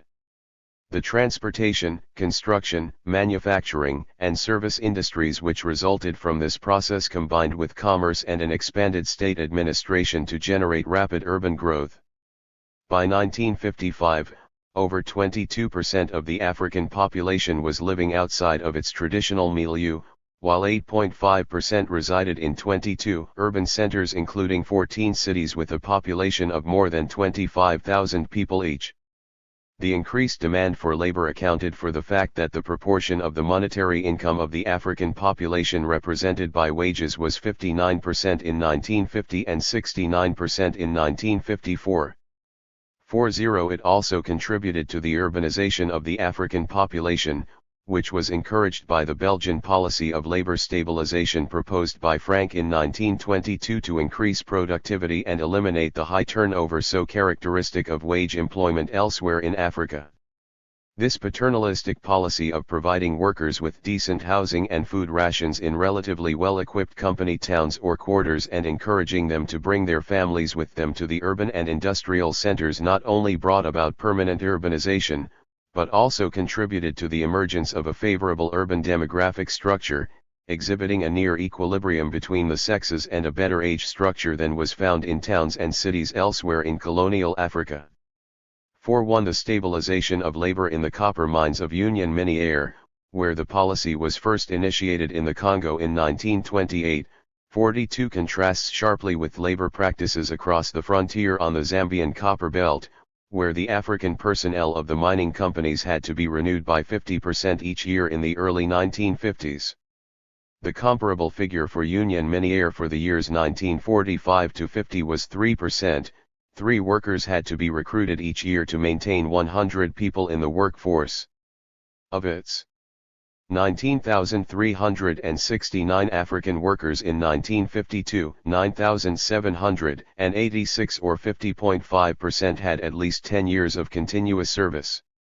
4.5 André Lux has shown in his study of the economic development of the urban centers of Kananga, Gondajika, and Chikapa that most of the people who had lived for some time in an urban center did stay there or move to another, generally larger, urban center. They seldom returned to their villages of origin. 44 Most of the inhabitants of large cities, he writes, would have grown deep roots in the urban milieu, not only in the particular city in which they resided, but also throughout the succession of their inter-urban migrations. 45 This relatively high degree of labor and urban stabilization in the context of peripheral capitalism and dependent urbanization gave rise to a new class of proletarianized masses in the colonial Congo, the lumpen proletariat. According to Marx, this is the class of individuals which, in all big towns, forms a mass strictly differentiated from the industrial proletariat, a recruiting ground for thieves and criminals of all kinds, living on the crumbs of society, people without a definite trade, vagabonds. With differences according to the degree of civilization of the nation to which they belong. Thoroughly malleable, capable of the most heroic deeds and the most exalted sacrifices, as of the basest banditry and the dirtiest corruption. 4. The Congolese lumpen proletariat was made up of 3 major groups. 1. Young school dropouts unable to find clerical or other skilled work. 2. Migrants from the rural sector unable to find wage employment or other stable means of livelihood. And 3. Dropouts from the working class and the petty bourgeoisie. A common characteristic of all these groups is that they either occasionally entered the wage sector or were totally excluded from it. Their specific occupations in or outside the wage sector tended to follow a sexual division of labor. Lumpen proletarian women were mostly divorcees with little or no formal education and without any marketable skill. Consequently, they were for the most part self-employed as prostitutes, who were fashionably known as femmes libres, or free women. The few who preferred to keep their matrimonial options open did their best to avoid this freedom, and assisted their families in trading activities or occasionally sought employment from Europeans within the one category of domestic service considered unsuitable for men, namely, child care. The range of self-help occupations among the young men who constituted the bulk of the lumpen proletariat included hawking, apprenticeship in the informal or underground sector of the economy, and crime. Intermittent wage employment for older and less entrepreneurial elements included gardening, sentry duty, and a variety of unskilled and short-term jobs.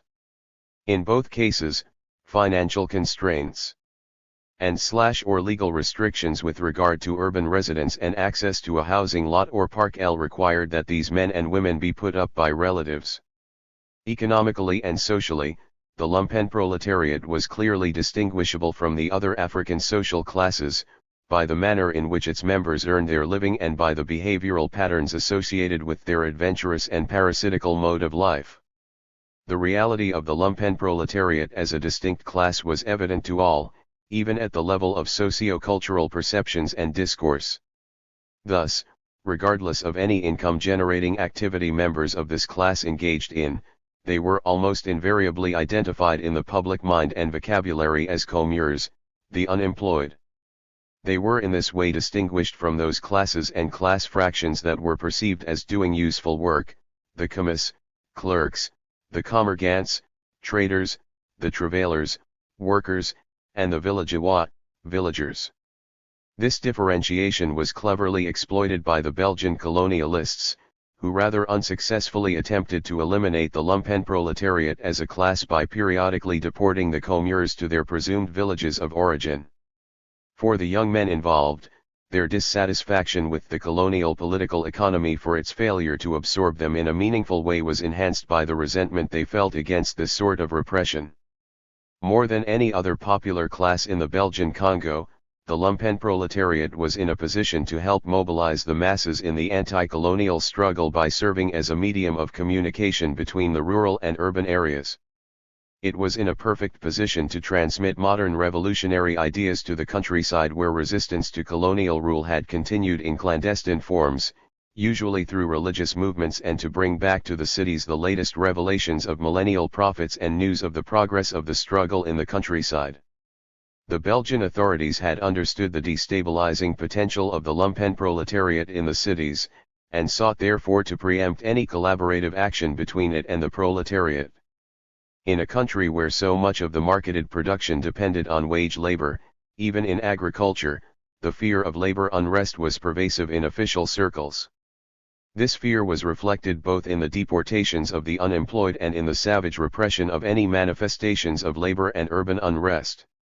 The best-known cases of such repression took place in response to the December, 1941, strike of Union Miniere workers in Lubumbashi, then Elizabethville, the armed suppression of which resulted in 95 people killed and 150 wounded, 47 2, the February, 1944 mutiny of the Kananga, then Lulyaburg, garrison of the Force Publique, and 3, the November 1945 strike and demonstrations of dock workers at Matadi, which left 7 people dead, according to official figures. 4. Objectively, the economic and social conditions obtaining in the Belgian Congo were more favorable than elsewhere in Africa to the development of a trade union movement. The high degree of economic concentration, with a small number of highly integrated large firms controlling 50% to 80% of production or activity in their respective sectors, resulted in large concentrations of workers in urban and non-traditional areas. The promotion of Africans to skilled jobs in the mining, transportation, and manufacturing industries, jobs that were reserved for whites across the frontier in the Rhodesias and further south in South Africa, combined with a relatively high literacy rate to produce a proletariat capable of appreciating the value of a trade union organization. In spite of all this, the Belgian Congo had one of the lowest numbers of unionized workers in Africa. Of the 1,146,000 African wage earners recorded at the end of 1954, only 7,500, or less than 1%, were unionized. This compared very unfavorably with 23% in French West Africa, 26% in Northern Rhodesia, Zambia, and 50% in Nigeria. 40. As pointed out above, the principal obstacle to the expansion of the trade union movement in the Congo resided in legal restrictions against the organization and functioning of trade unions. Until December 1954, an African had to have worked for 3 years within the same craft to qualify for membership in a trade union. Only 2 kinds of unions were permitted to exist: craft unions, with all members having the same profession or craft, and unions limited to a single firm, with all workers employed by the same employer. No one could belong to both kinds of unions at the same time, and local, regional, and national federations were forbidden. Moreover, all unions were required to have European advisors, and colonial administrators had the right to participate in all union meetings. 50 The Belgians had hoped that by having such a tight control over the unions, they would prevent the politicization of workers. Ironically, it was the politicization of the proletariat and other African social classes through the great nationalist awakening of the mid-1950s that eventually led to the relaxation of labor laws and the expansion of the trade union movement. By this time, the workers had come to realize that their economic rights could not be effectively defended without political rights. Their economic emancipation thus required political emancipation. To obtain the latter, the proletariat joined the other popular classes in the struggle for independence under the leadership of the petty bourgeois elite. The petty bourgeoisie and independence. With the exception of Joseph Casavubu's 1946 public lecture on the right of the first occupant, 51 there were no revolutionary ideas in the Belgian Congo between World War II and 1956.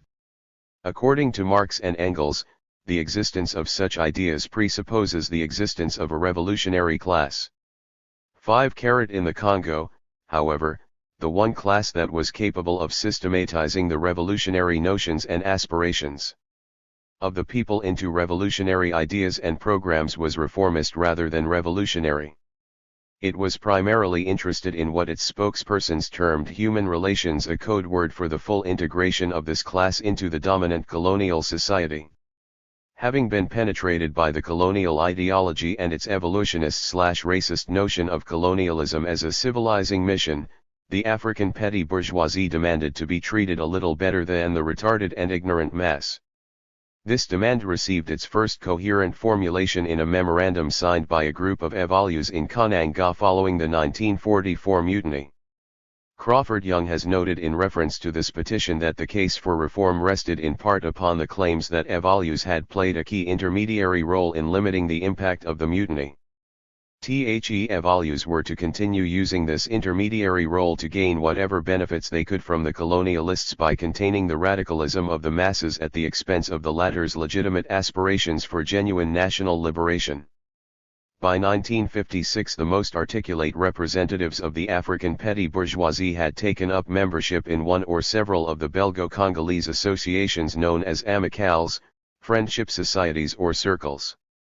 As colonial branches or extensions of metropolitan political parties and labor unions, these associations had as their chief function the indoctrination of their African members with the ruling ideas of the epoch and their insertion into the new strategy of international monopoly capital to perpetuate imperialist domination through new methods and new forms of state. For the évalués, the amicales served as the mechanism for achieving the immediate purpose of attaining social and political equality with the Europeans.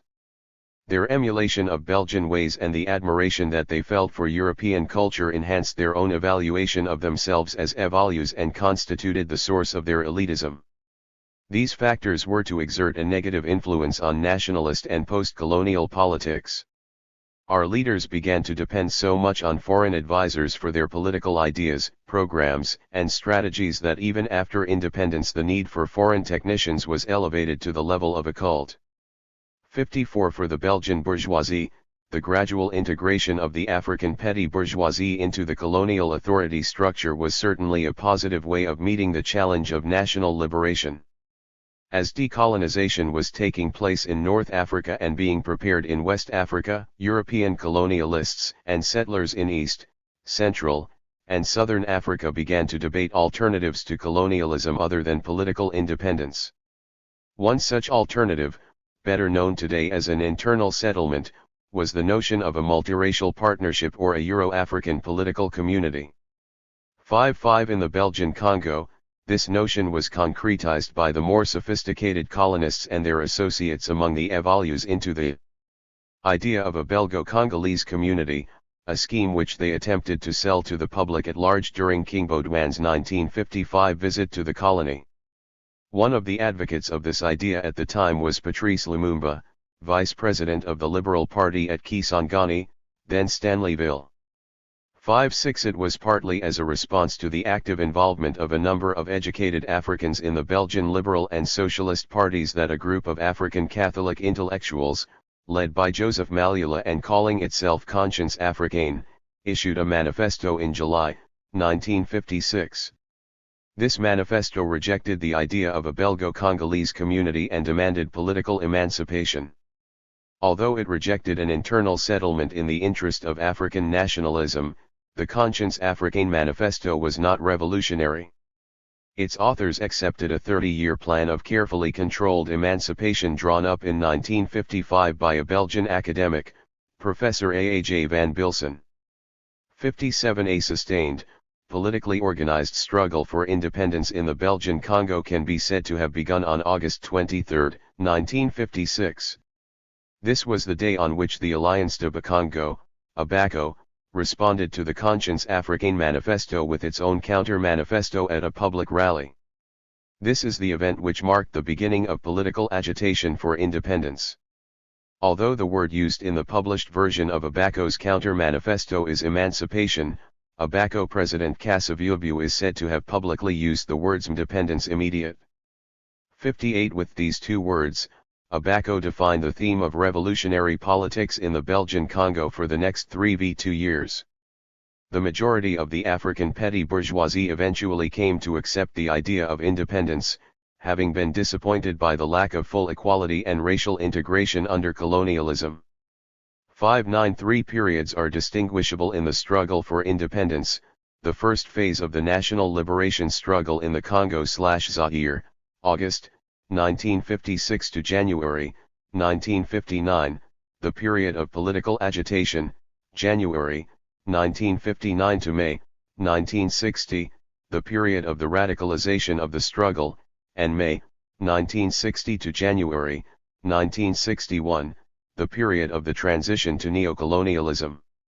69 The first period coincided with the beginnings of political liberalization in the colony, the Belgians having decided to start a slow process of devolution of authority with the establishment of self-governing local councils.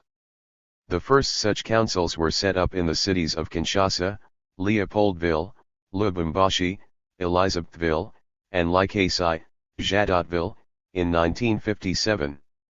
The municipal elections of 1957 provided the first test of the political agitation begun by ABACO in 1956. ABACO met the challenge in Kinshasa, the party's headquarters and the metropolis of the Bakongo hinterland, which stretches from the city's southerly suburbs to the Atlantic Ocean. Its overwhelming victory in the Kinshasa elections showed that its radical position on independence was shared by people. Zaire 11. Other than the Bakongo. 6-1 After the elections, Kasavubu took the occasion of his inauguration on April 20, 1958, as mayor of the commune of Dendale in Kinshasa, to deliver another public speech calling for the recognition of the country as a nation with the right to self-determination. Although ABACO was eventually led by its ethnic particularism to champion the interests of the Bakongo above those of all Congolese, and to join other conservative parties in supporting a strong federal structure for the country, there is no doubt that initially it was in the forefront of the anti-colonial resistance movement in the Congo. 62 Three other major parties were founded in 1958, the Centre de Regroupement Africain, Syria, in August, Confédération des Associations Tribales du Katanga, Connecticut, and the Mouvement National Congolais, MNC, in October. Of the three, only the MNC played a decisive part in political agitation. Although it was committed to national unity and a unitary state, Syria sought first of all to consolidate its following in the Kivu province, and its principal leaders resided there, not in Kinshasa where the action was. It was led by Aniset Kashamura, who subsequently became the first information minister in independent Zaire. Moise Tshombe's Konakat was a reactionary party from its beginning. Whereas the majority of the Evolus had followed the Conscience Africaine group and Abaco in rejecting the idea of a political union with Belgium, this party's program had two principal themes: a strong federalism and the Belgo-Congolese community. The Konakat was in fact the auxiliary arm of white settlers' politics and the voice of Union Miniere and other companies which spoke through African mouths. The only truly national political party was Patrice Lumumba's MNC, which soon replaced Abaco as the vanguard of the independence struggle in 1959. It did so first through its leadership role in the First Congress of the Congolese Political Parties, held in Kananga between April 7 and 12, and then with its expanded territorial spread and its youth and women's organizations. Through the MNC, the country as a whole joined the independence struggle in December 1958. It was on the 27th of that month that the political agitation begun by Kasavubu in 1956 was to culminate in the mass rally called by Lumumba to report on the All-African People's Conference that he, Joseph Ngalola, and Gaston Diomi had attended in Accra. Immediate independence had now become a national goal. The problem was how to obtain it. The urban working class and the lumpen proletariat gave their solution on January 4, 1959, in Kinshasa. After a minor police intervention to disperse a political gathering called by Abaco that had been banned at the last minute by the Belgian mayor of the city, the crowd which had gathered for the rally responded with violence, and the entire African section of Kinshasa joined the rebellion carried. This marked the beginning of a new and truly revolutionary period in the independence struggle. The period was characterized by increased mass political participation and the radicalization of the struggle, from the January 1959 rebellion to the pre-independence national elections of May 1960. The entire course of Congolese history was to be changed by this rebellion. On January 13, 1959, Belgium finally promised to grant full independence to the Congo. The rebellion was completely spontaneous. On their own, the urban masses took the initiative to make the slogan "Immediate Independence" a reality. One of the results of their decisive action was to bring a multitude of petty bourgeois nationalist leaders into the independence movement, leaders whose perceptions of independence were in marked discordance with those of the people, and who were surprised by the violence of the masses. As Frantz Fanon has shown in his analysis of the class dynamics of the decolonization process, 6-4 the petty bourgeois leaders of the Belgian Congo were thoroughly frightened by this destructive eruption of the masses. 6-5 This is the typical reaction of nationalist leaders before negotiations have been started with the colonial power. They are not at all convinced that this impatient violence of the masses is the most efficient means of defending their own interests. 6-6 Later on, however, they discover the usefulness of the threat of mass violence in securing concessions from the colonialists. The petty bourgeoisie succeeded in assuming the leadership of the other African classes after Kasavubu, Lumumba, and a few others had stirred them up, and after the masses themselves had taken the revolutionary initiative and continued to pose a threat to Belgian lives and property in the colony. The petty bourgeoisie was able to assume this leadership role, and thus to supersede the traditional rulers, because it was the only class that was politically and intellectually capable of representing its own class interests as though they were the general interests of the colonized society as a whole. The Evolus' opposition to colonial racism and discriminatory policies on employment and salaries was shared by the other classes who were equally opposed to colonial oppression and the color/wage bar. It was this common identification by all Africans of the colonial or white society as the general obstacle to social progress that made it possible for the socio-economic emancipation of the petty bourgeoisie to coincide with the political emancipation of the nation. For the people, independence or emancipation from white rule also meant that their living conditions would eventually improve. What they did not perceive at this time was that, although the Evolus began to fraternize with them, calling everybody brother or sister and making demands in the name of the people, they were mostly preparing the way for their own rise to state power and social privilege. The fact that the class struggle was subsumed under the national Struggle became evident during the third and last period of the independence struggle, the period of the transition to neocolonialism, from the May 1960 elections to the assassination of Patrice Lumumba in January 1961. At the conclusion of the May elections, hundreds of petty bourgeois leaders went to Kinshasa, and to provincial capitals, as representatives of the people. After they had fought each other for important leadership positions, their first official act was to approve not only those privileges enjoyed by the European rulers before them, but also some new privileges of their own creation. Members of Parliament revealed their class interests by raising their remuneration from 100,000 to 500,000 francs a year. Of all these members, few had earned more than 10,000 francs a year before independence. The other classes, well aware of this attempt by the évolués to constitute themselves into a privileged ruling class, demanded their fair share of the benefits of independence. The festive mood surrounding the proclamation of independence on June 30, 1960, did not cool the tempers of a populace which began to sense its betrayal by the politicians. The working class staged strikes in Kinshasa, Mbandaka, then Coquilletteville, and elsewhere. At first the new government felt that it could count on the force publique to maintain law and order. The évolués were mistaken. They had failed to understand, or did not care about, the implications of independence for the other classes. It was precisely because of this failure or indifference that the mutiny of the force publique caught them by surprise. To the soldiers demanding change and immediate Africanization of all officer appointments, Lumumba and others preached patience, and showed their elitism by promising to provide additional training for the soldiers before they were given higher promotions. This was good logic but bad politics. Since the new rulers were former clerks, medical assistants, teachers, and other petty bourgeois categories without higher education, it was the soldiers' turn to ask the politicians, if higher studies are required for promotions, what higher studies have you had to become what you are now? Registered 7. The soldiers rebelled. The teachers threatened not to return to their classrooms. To the lumpen proletariat and the peasantry, the politicians had simply become liars. Registered 8. The alliance formed by all the classes of colonized society against foreign rule was being broken with the birth of a new ruling class, whose major goal was to de-Europeanize the existing system rather than to effect a fundamental change in the social structure.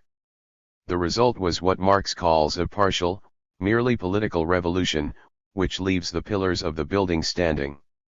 Registered the new class understood that a new alliance had to be formed. To achieve this the army was pacified. The disorderly and leaderless force publique became, under the leadership of Joseph Mobutu, now Mobutu Sese Seko, the most important political force in the new nation. Without knowing it, the soldiers had initiated a process that was to culminate in the consolidation of a new political order. It is well to remember that without the mutiny, it is highly improbable that Mobutu would have become the chief of staff of the national army. A junior minister in the office of Prime Minister Lumumba, he was appointed to this new post in the hope of keeping the army in line. Unfortunately, Mobutu was allied to those forces which felt threatened by Lumumba's commitment to genuine independence, non-alignment, and social welfare. For these forces, which included the United States and other Western powers with interests in Central and Southern Africa, Lumumba had to be eliminated. His assassination on January 17, 1961, removed the major obstacle to continued Western domination of the country. With his death, and the subsequent weakening of the nationalist movement he spearheaded, the independence struggle ended in a successful transition to neocolonialism. Bourgeois conflicts and the class struggle. The independence struggle in the Belgian Congo had masked the antagonistic interests of the different social classes involved. After independence, as Jean Ziegler points out with reference to Africa as a whole, the essential reality resides in tensions between a dissatisfied people and rulers essentially conservative, concerned above all with the preservation of their acquired privileges. 70. Using their control of the state apparatus to acquire private capital and to consolidate their power as a ruling class, these rulers may eventually transform themselves into a state bourgeoisie. Such a transformation took place in Zaire within the first 3 years of independence, aided by the proliferation of political offices in Kinshasa and in 21 provincial capitals. It was accompanied by a debilitating political crisis involving fractional struggles within the new class over the allocation of political offices and economic privileges, on the one hand, and a popular struggle for genuine independence and social transformation, on the other. Since the new rulers had a more or less common background in the colonial state system, a common long-term interest in the preservation of the bourgeois state, and a common elitist ideology, the contradictions which divided them tended to be primarily those of a petty bourgeois opportunistic nature, which led to internal fractioning along regional or ethnic lines. It would be impossible to fully understand this phenomenon of tribalism, as it is called, without making reference to the opportunism of political leaders competing for scarce and highly prized offices, and the economic and social rewards they entail. For it was precisely the leaders' practice of equating their own individual claims to such offices and therefore their class interests with the objective interests of their ethnic groups that explains the ease with which they recruited followers for their tribal movements or parties. 7.1 The field of fractional struggles within the new ruling class was marked by ethnicity, but it was not unidimensional. It included differences of opinion over the international crisis provoked by Belgian military aggression and the secession of the mineral-rich province of Katanga, now Shaba, in July 1960, a serious disagreement on the constitutional formula between unitarists and federalists, and a major ideological split between radicals and moderates. The full effect of all these conflicts was to weaken the central government to such an extent that it became a lot easier for leaders of ethnically based parties to establish new power centers as patrimonial chiefs in their respective regions of the country. 7. As in the case of Gramsci's momentary political deficiency of the dominant class to realize its internal unity, 73 The contradictions which divided the politicians were not irreconcilable.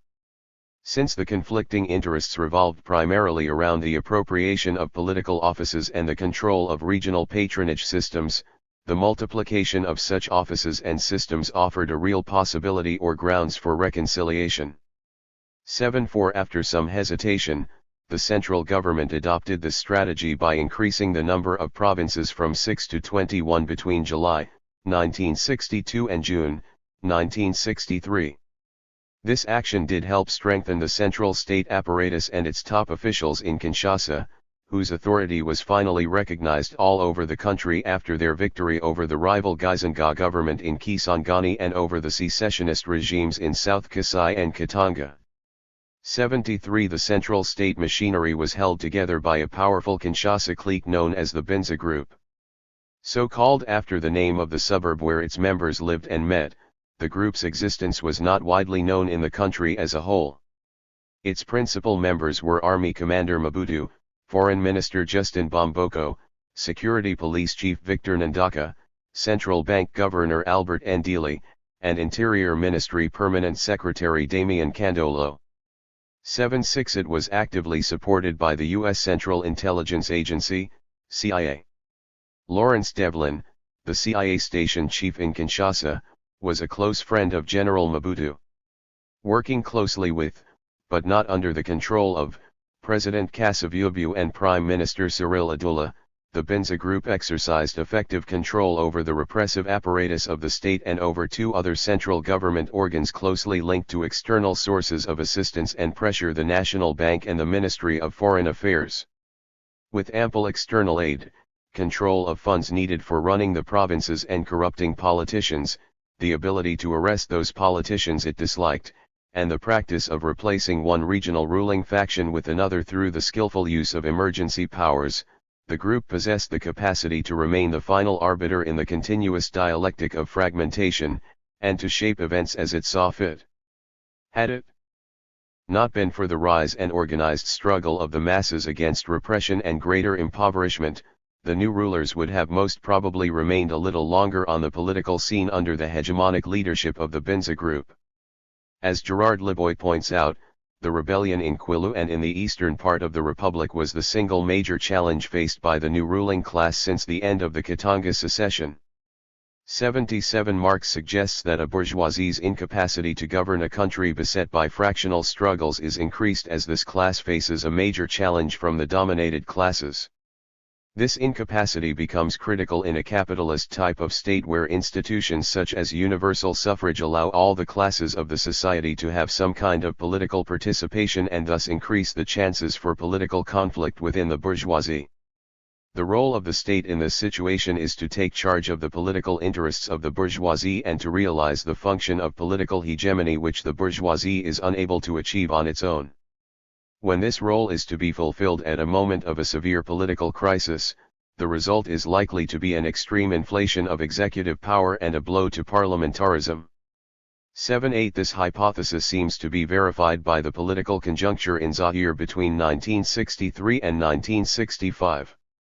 The creation of new provinces had once again raised the ordinary people's hope of seeing some of the promises made to them by the politicians in 1960 fulfilled.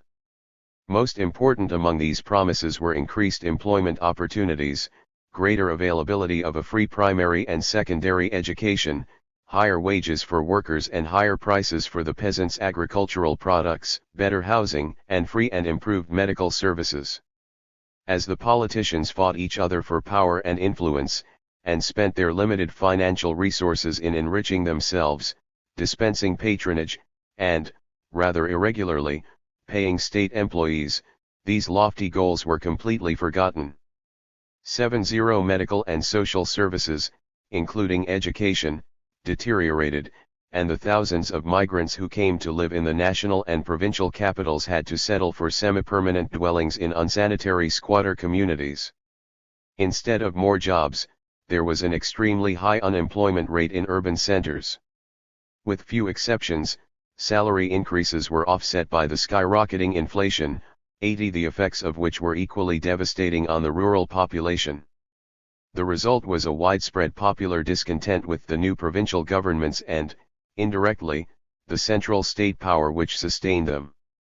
In the Kwilu, for example, the dominated classes saw government officials not only as men who did not really represent them, but also as individuals who lived in much greater luxury than the masses, and who exploited the people through the frequent collection of taxes and fines, through the drafting of workers into enforced labor projects for which they were not paid, and through the arbitrary use of the police, the gendarmerie, and the army, and of false witnesses in trials.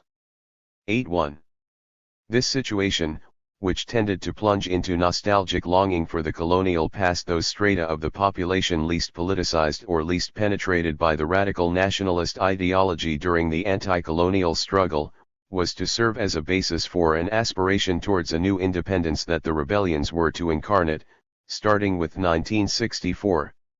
82 These rebellions can best be described as a revolutionary attempt to end injustice and the new social order set up by the post-colonial ruling class at the expense of the dominated classes. Given this fundamental purpose, one may argue that despite having a leadership that was intellectually bankrupt and an ethnic consciousness sharpened by the politics of territorial fragmentation, factors that eventually contributed to its defeat, this revolutionary movement was above all a clear manifestation of the class struggle in post-colonial Zaire. All the dominated classes were conscious of their underprivileged position in the new social structure and determined to change it. The execution of people identified, correctly or incorrectly, as intellectuals, reactionaries, or as members of the Parti National du Progrès, PNP, 8-8 is a clear proof of the central position of the class factor in this organized protest of the dominated classes. Since the ethnic factor became an important determinant of participation in this protest, and since regional and local politics were part of the political equation, ethnically inspired killings took place, but the masses did execute reactionaries and intellectuals of their own ethnic group. Either in its more revolutionary mulelist organization in the Kwilu or in its radical Lumumbist expression in eastern Zaire, the Second Independence Movement had as a minimum goal the displacement of the then moderate to conservative leadership with a new leadership enjoying a broader popular basis of support, a leadership most likely to represent the interests of the masses. 8 This organized struggle of the dominated classes posed, therefore, a real threat to the position of the new ruling class in 1964. The latter's reaction is aptly summarized by Gerard Liboy. In order to meet this challenge, it subdued its own internal conflicts and changed its prime minister, resorted to the help of South African, Rhodesian, Belgian, and German mercenaries, and relied upon Belgian high-ranking officers to organize and coordinate military aid. After the reconquest of Stanleyville and the ruthless repression meted out in rebel zones, the ruling group long seemed to hesitate as to the policy it should pursue, whether to seek a new understanding with the other African states, or to continue repressive policies in the Congo with the help of Mike Hoare's mercenaries. The dilemma was resolved by the army, whose leaders seek to gain popularity by attacks on corrupt politicians and by some measures of reform. 8.5. Some of the reasons why the military intervened are to be sought in the dramatic events of 1964, particularly the National Army's repeated defeats before the Il Simba or rebel forces. 8.6. These defeats, the rebellion in the Kwilu, the climate of terror created in Kinshasa by CNL-ordered plastic bombs, the continuing threat of an invasion from Angola by former Katanga gendarmes and mercenaries, and the impending departure of United Nations forces by June 30, 1964, required the correction of that momentary political deficiency within the state bourgeoisie. The solution was a provisional government of public salvation, which brought together old secessionists, moderates, and radicals in July 1964. One CNL politician, G. Lubaya, joined this government, and if then Prime Minister Tshombe is to be believed, Thomas Kanza, the future foreign minister of the three-month revolutionary government in Kisangani, August to November 1964, would have become foreign minister in this provisional government had it not been for President Kasavubu's objection. 8.7. Tshombe brought in his Katanga gendarmes and mercenaries, recruited new mercenaries, and obtained more military assistance from Belgium and the United States to suppress the revolutionary struggle. Though considered a necessity, the use of mercenaries and foreign military intervention, like the defeat suffered at the hands of the rebels, was a source of profound humiliation for the National Army and its officers. All of this the soldiers blamed on the politicians and their conflicts. Also, the fact that both the Adoula and Tshombe governments had relied heavily on military force to maintain law and order enhanced both the feeling of indispensability on the part of the Zairean military and its overall significance as a political force. Consequently, Tshombe's day of victory over the rebels on November 24, 1964, with the Belgo-American intervention at Kisangani, turned out a year later to become his day of mourning, as the military high command staged a coup d'état on November 24, 1965. The internal contradictions which had been subdued for the politicians' common struggle against the organized mass protest re-emerged in the new competition for national political offices made possible by the elections of 1965. Convinced that the struggle for the presidency between Tshombe and Kasavubu was a struggle behind which lay another fight for hegemonic leadership between Tshombe and his Belgian supporters against the Binza Group and its American supporters was unnecessarily prolonging the political crisis, the military saw its opportunity to take over state power. This military intervention paved the way for the establishment of a Bonapartist type of regime in Zaire.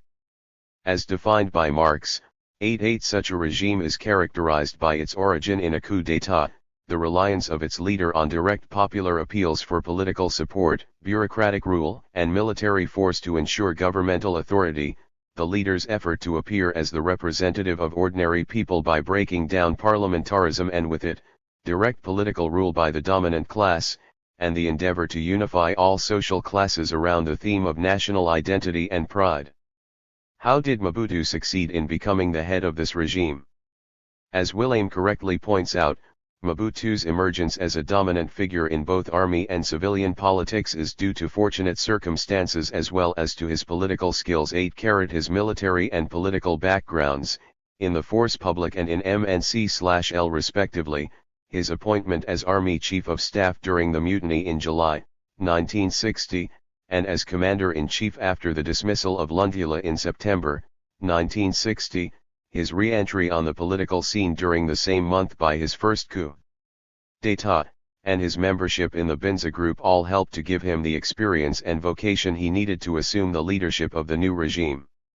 The absence of some or all of these critical factors' control over the military organization, political experience, skills, and vocation may explain why military interventions in political crises marked by both internal conflicts within the dominant class and the class struggle elsewhere in Africa did not result in Bonapartist-type regimes.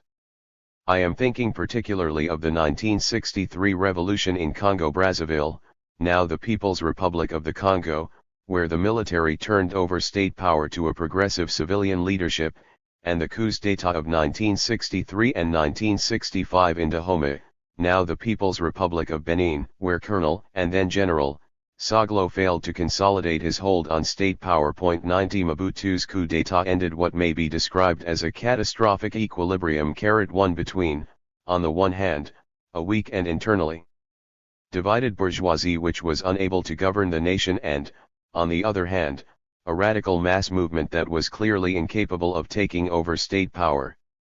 This failure was due to the movement's own weaknesses, already mentioned above, and to foreign military intervention. Operating in a context in which the economic and strategic interests of imperialism were at stake. 2 And where political instability was so great as to undermine the existing social order and the system of domination underlying it, Mobutu could not have acted as an impartial arbitrator. Tested against Gramsci's revolution/restoration dialectic, 3 His intervention was clearly on the side of restoration, in both the socio-economic and politico-administrative fields. In the politico-administrative field, the most important changes were the abolition of parliamentarism and of regional and local self-government, the creation of a single political party as the supreme institution of the state, and the restoration of the colonial structure of territorial administration under new names and new symbols.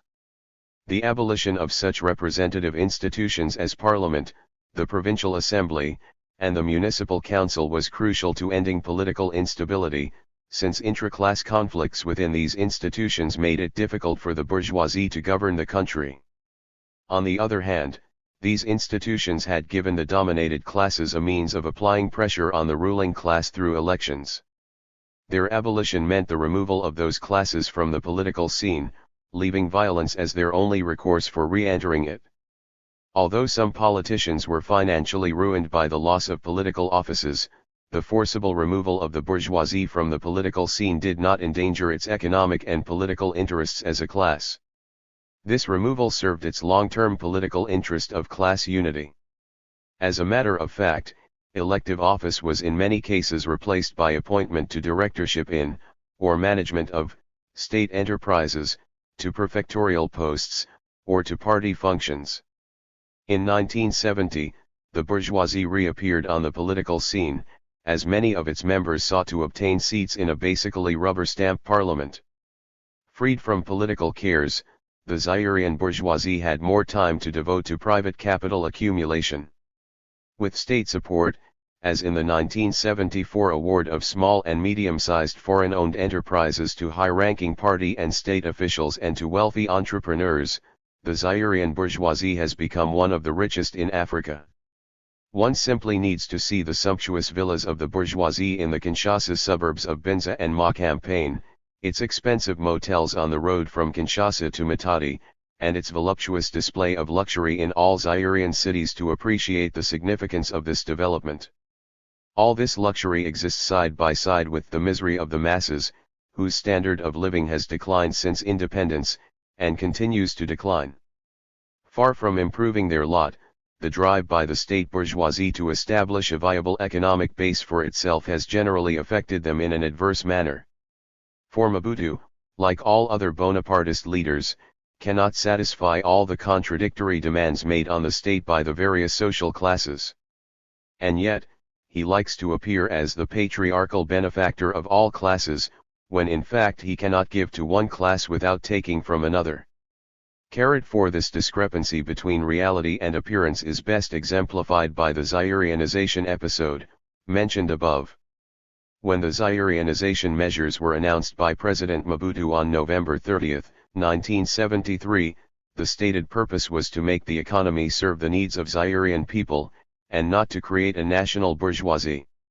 For Mobutu, there was no bourgeoisie in Zaire. A year later, the poor and corrupt management of Zaireanized enterprises had resulted in food shortages, very severe inflation, and popular discontent bordering on rebellion. As if he had forgotten his statement of the previous year, Mobutu declared a war against the bourgeoisie. Ironically, the very high-ranking officials who had acquired the foreign-owned businesses were now called upon to cede these businesses to the state. Few complied with this request. As one observer noted at the time, the so-called radicalization measures of December 30, 1974, whose stated purpose was to fight social injustice, were becoming all the more intriguing as the bourgeoisie finds itself vested with the functions of describing to an incredulous populace the war against itself. 9.5 The inescapable conclusion here is that this phony war was meant to defuse the real war that the popular classes continue to wage against the Zairean bourgeoisie and its imperialist backers for genuine national liberation. Conclusion. The anti-colonial struggle in the former Belgian Congo has historical parallels with the 1848 national revolutions in Europe, both in terms of the pattern of revolutionary development and with respect to the people's illusions that class differences among the freedom fighters were largely insignificant. Lacking organic intellectuals, 9. The African masses of the Congo and other colonial territories were incapable of accomplishing their own revolution. They had to depend on a basically elitist petty bourgeoisie for leadership. Like the Paris proletariat during the 1848 bourgeois revolution in France, they fell victim to a generous intoxication of fraternity, 97 in believing that their interests were compatible, if not identical, with those of the évolus. Much has already been written on the liberation struggle in Africa in general and in the former Belgian Congo in particular. No attempt is made here to provide a comprehensive account of the major events which characterized the struggle for independence in the Congo and those which continue to mark the current struggle against neocolonialism in Zaire. I have sought to establish that there is a clear and direct relationship between pre-independence nationalist politics and post-colonial political developments. By examining the contradictory interests of the class forces involved, this article attempts to show how easily the people's representative turned into the people's oppressor, with all the consequences this entails for the quality of life of the African masses. Sichaba. Class formation and class struggle in contemporary Zambia. Gilbert N. Mudenda. Zambia, like most other African countries, is in the throes of a process of social change and transformation. However, neither social scientists nor the actors themselves seem to have a clear perception or understanding of this process. Such a blind spot is largely due to the fact that there has been a campaign in most African countries against a scientific approach to the study of African social formations. This campaign, which has been a favorite pastime of most African leaders, politicians, and academics, has sought to expunge the use of the concepts of class and class struggle in the analysis of social process taking place in contemporary African countries. Instead of a class approach, consensus paradigms are used to explain away the various social processes that constitute the African reality. In cases where there are visible conflicts, these conflicts are alleged to be a result of tribal cleavages and or the work of some iconoclastic dissidents and political dropouts. This paper will address itself to an analysis of the nature of class for Machine and RLA-SS4-T plus GGFE in contemporary Zambia. Therefore, we shall not only describe the various classes which constitute the Zambian social formation, but also endeavor to show that Zambia's recent history is largely a reflection of the various class struggles that have been and are still being fought. For the purpose of presentation, this paper will be divided into 3 parts. The first part will address itself to the problems of definition and theory. In this section we shall attempt, in a summary form, to clarify some of the definitional and theoretical issues that often obscure the use of class analysis in the study of African social formations. The second part will address the nature of class formation in contemporary Zambia, and the third part will take up the nature and forms of class struggle that have taken place in Zambia since the imposition of colonial rule. It is hoped that we shall manage to demonstrate that class and class struggle are a single and yet dynamic process whose understanding may help us appreciate Zambia's recent past as well as her present situation and immediate future. Some definitional and theoretical issues. The study of the development of society is essentially the study of political economy, for it focuses on man's efforts at developing the forces of production and the corresponding relations of production. Such an approach to the study of society makes possible the isolation of the general laws of social development. These general laws relate to the modes of production and the laws of motion specific to the level of development attained by a given social formation. Marx put it thus: in the social production of their existence, men inevitably enter into definite relations which are independent of their will, namely, the relations of production appropriate to a given stage in the development of their forces of production. The totality of these relations constitute the economic structure of society, the real foundation, on which arises a legal and political superstructure and to which correspond definite forms of social consciousness. 1. The social relations into which men enter in the process of production are class relations, and the primary motor of change in the modes of production and class formation is class struggle. The concept of class struggle is often misunderstood, largely because it is usually understood metaphorically. Secondly, despite the fact that class struggles arise from the economic base, they are mediated by the state and ideology. Bukharin observed, "We must not forget the systematic psychological and ideological manipulations conducted by the ruling class with the aid of its state machinery for the purpose of destroying the incipient class consciousness of the oppressed classes and to imbue them with the ideology of the ruling class, or to influence them somewhat with this ideology. 1. Thus, the character and form of class struggles vary greatly, and class struggles take place in various spheres of social life, namely, the economic, political, and ideological. Furthermore, class struggles may have different degrees of intensity, from passive opposition to hostile and dramatic confrontation, from silent to open, and from spontaneous to conscious.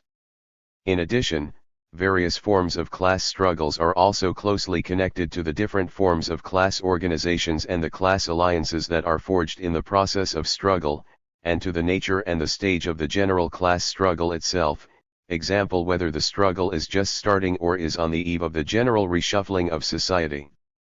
Similarly, class consciousness, which is the ideological arm of class struggle, undergoes many changes in its development. As such, class consciousness could be said to be the subjective element of social being which arises from objective social and economic conditions. In addition, class consciousness is mediated by a host of other subjective factors such as race, religion, ruling class ideology, other ideologies, etc. As a result, class consciousness cannot be fully attained by a class within a short period of time, rather it evolves through a number of stages and levels. In turn, these stages and levels of class consciousness correspond to the nature and the stage of the class struggle, and to the composition of the class alliances being forged. The application of class analysis to social formations that have just emerged from colonial bondage has been the subject of a protracted debate. Part of the reason for this debate and the confusion that has resulted has to do with the lack of clarity regarding the nature of the mode of production which obtains in these countries. The Zambian social formation as we know it today is largely a product of the colonial experience. Therefore, contemporary Zambia is intimately connected to the development of the world capitalist system. The development of the capitalist mode of production in Zambia, as in most other third world countries, was not nurtured within the womb of the previous modes of production, but was imposed from outside. The spread of the capitalist mode of production on a world scale took place at a particular stage in the development of capitalism, designated by Lenin as imperialism. The colonization of Zambia took place in the last decade of the 19th century, and the earlier part of this colonial period was largely concerned with the destruction of the pre-capitalist modes of production and the establishment of conditions that would enhance the reproduction of the capitalist mode of production in Zambia. For externally induced, this capitalist mode of production was, and is still, distorted. This is manifested by the fact that the economic structure of Zambia is inextricably linked and located within the matrix of the economic structure of the metropolitan social formations, i.e., imperialism. Owing to the distorted and extravert nature of the economic structure, the social structure which resulted in Zambia is equally distorted, inchoate, and fragmented.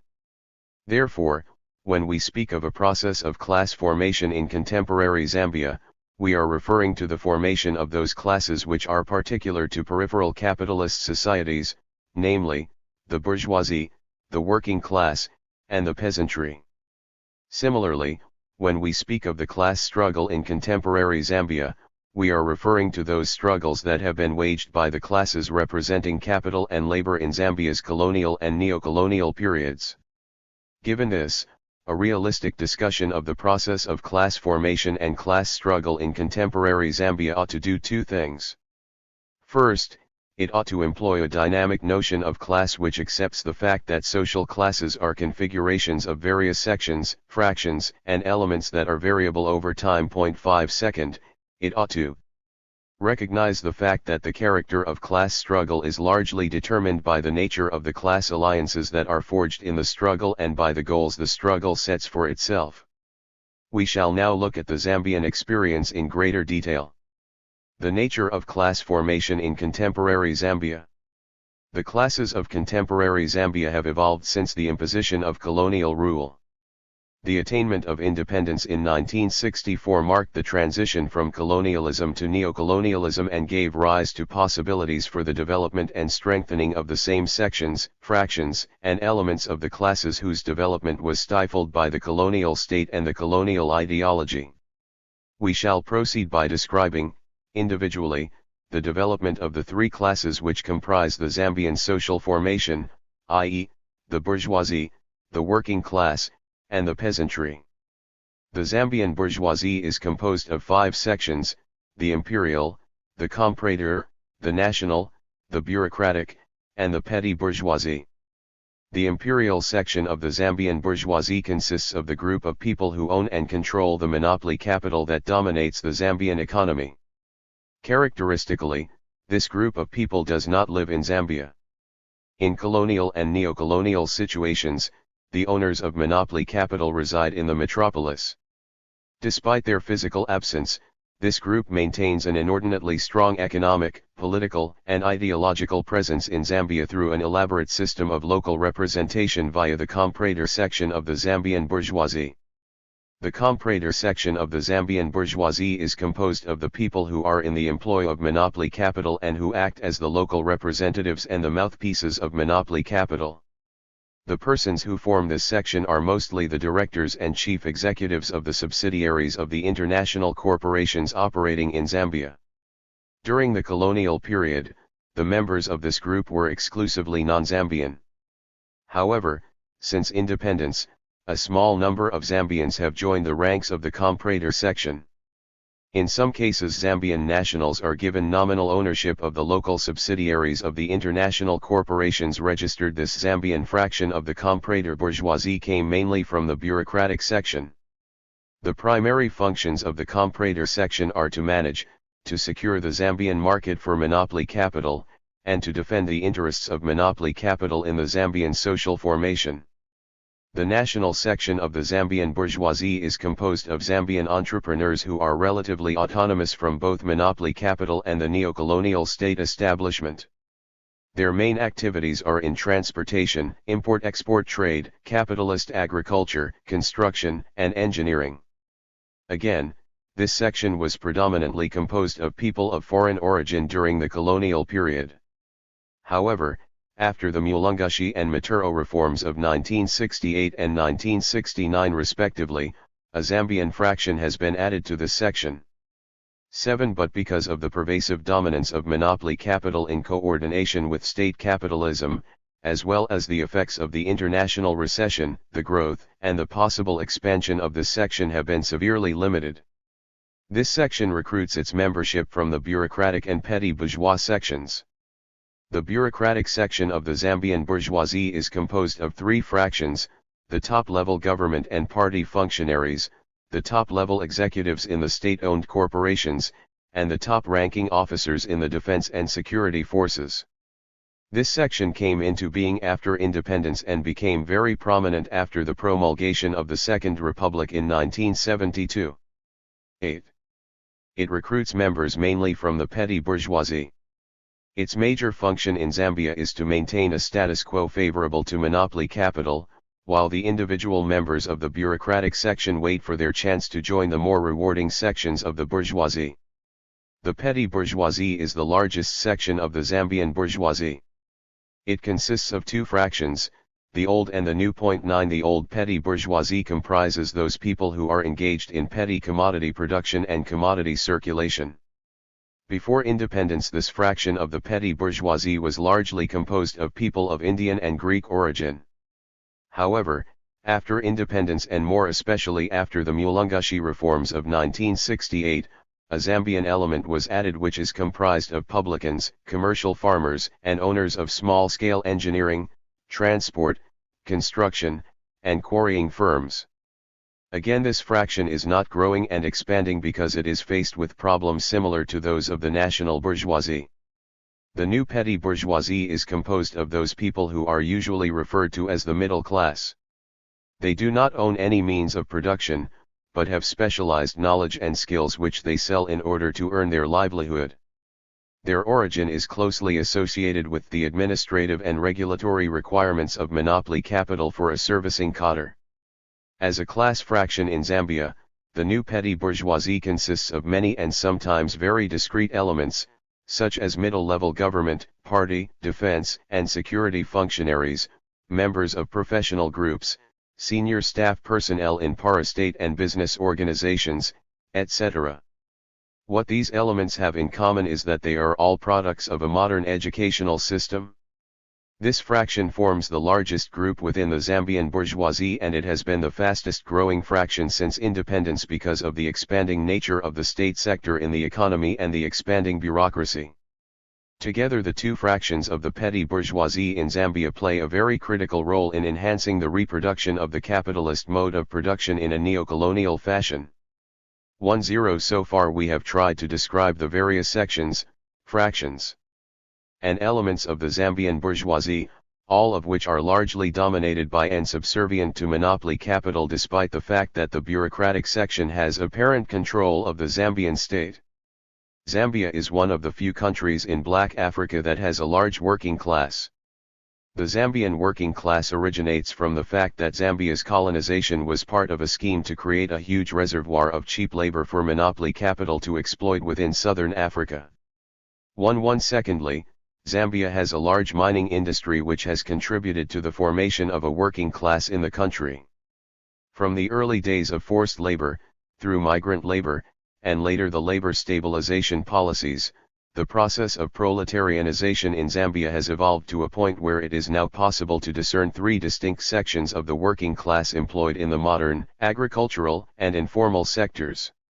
We should hasten to add that these sections of the Zambian working class are not exclusive and homogeneous categories because the fractions and elements which constitute them are characterized by a high level of intrasection and intersection mobility.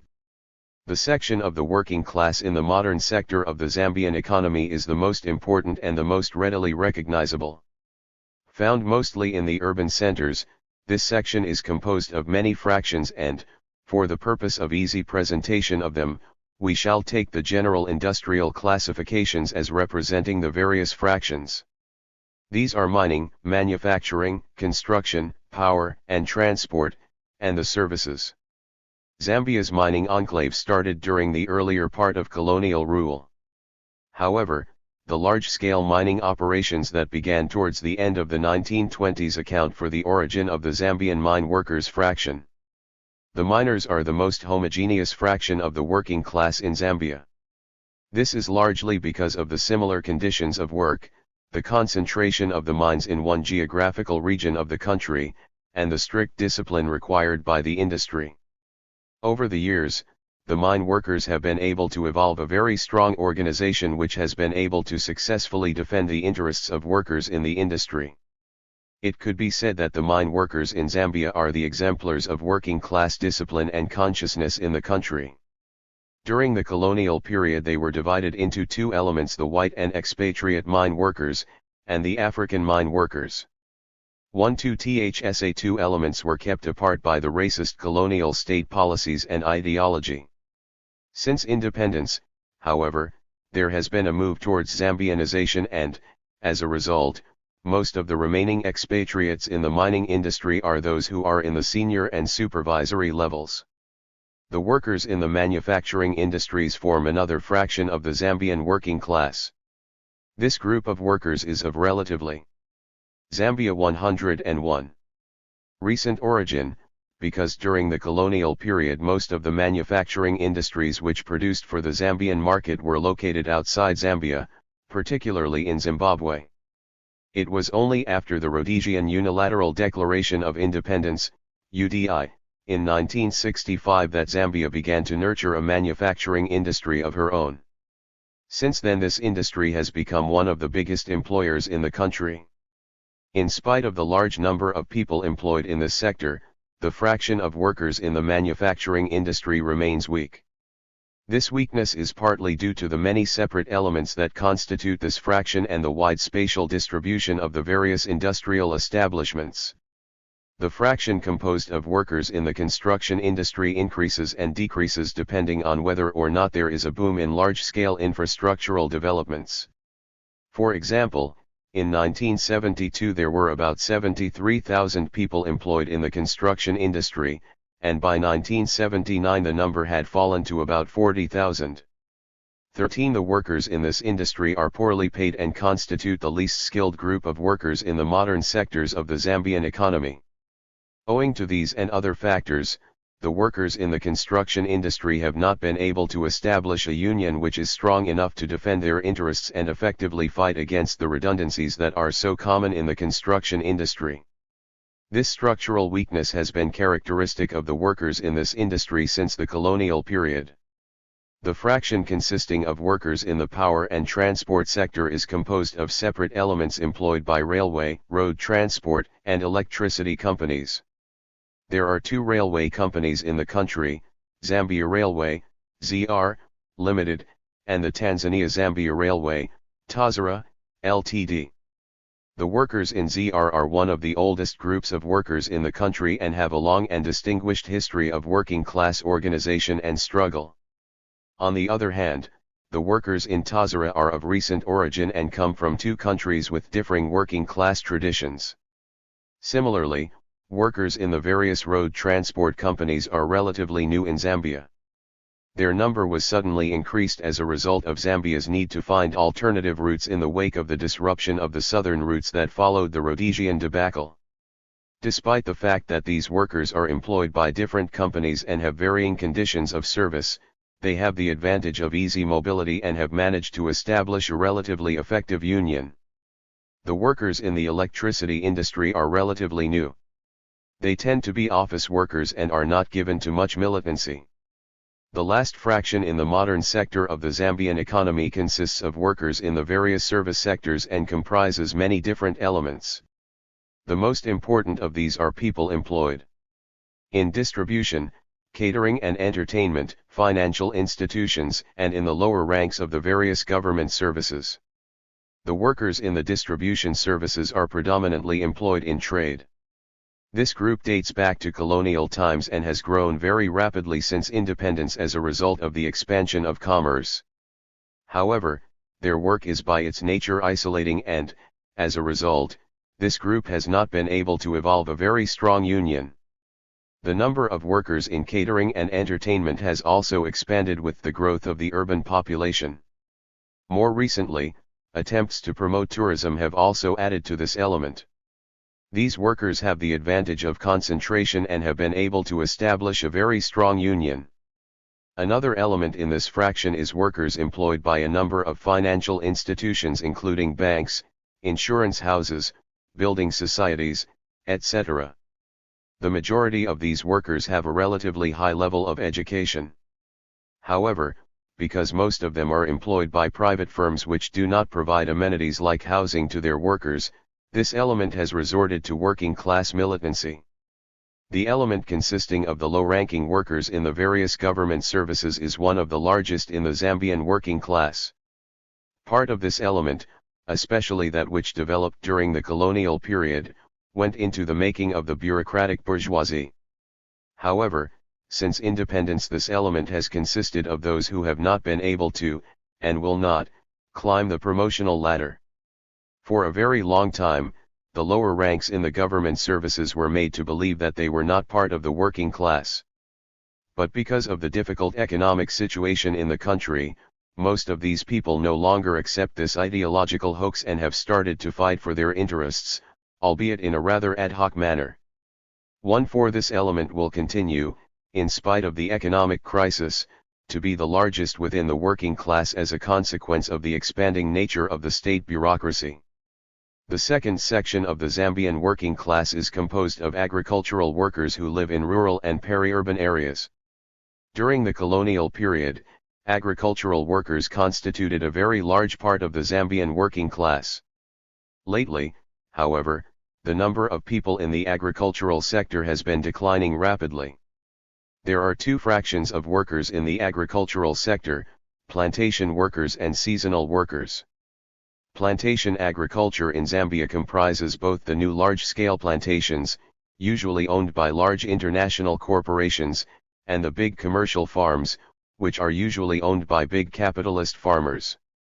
Throughout the colonial period, Zambia's agricultural sector was very much dominated by large-scale commercial farms.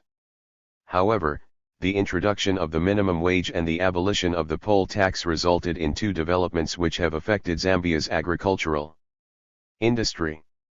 First, the commercial farmers mechanized their production and thereby reduced the number of workers they could employ.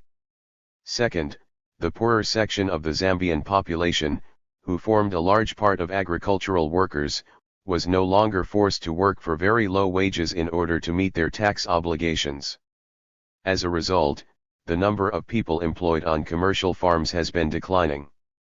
Due to isolation and different conditions of service, the workers on commercial farms have always had very weak unions. On the other hand, plantation workers, despite being relatively new in the country, have managed to form a very strong union. It is also very likely that the plantation workers will soon increase in number owing to the government's decision to establish large-scale plantations in all of the provinces in the country. 15. The fraction which is composed of seasonal agricultural workers has three distinct elements: migrant workers, seasonal farm hands, and itinerant rural workers. A migrant worker is one who leaves his village to seek wage employment with a view of returning to his village once he has earned enough money to supplement his subsistence farming.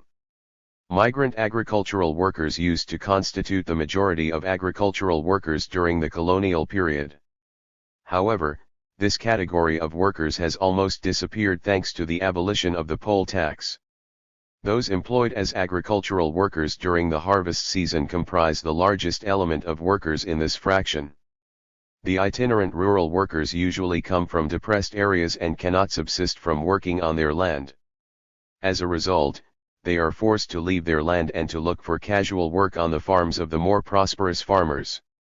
Again, this group is slowly disappearing and giving way to formal and informal employment in the urban centers, thereby contributing to the high rate of rural-urban migration. The third section of the working class in Zambia is composed of a number of separate and highly marginalized fractions and elements. This section is sometimes referred to as workers in the informal sector, or the lumpen proletariat. In reality, however, it is composed of two fractions which have to be separated.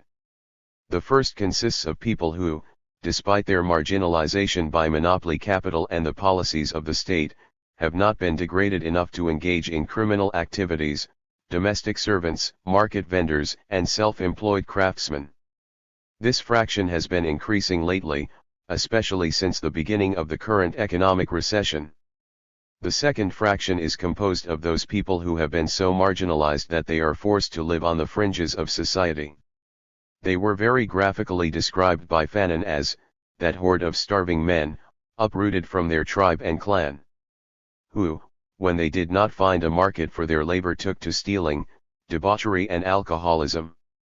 The pimps, the hooligans, the unemployed petty criminals, the prostitutes too, and the maids who are paid £2 a month, all the hopeless dregs of humanity, all who turn in circles between suicide and madness. The constitution of a lumpen proletariat is a phenomenon which obeys its own logic, and neither the broomings of the missionaries nor the decrees of the central government can check its growth. The lumpen proletariat is like a horde of rats.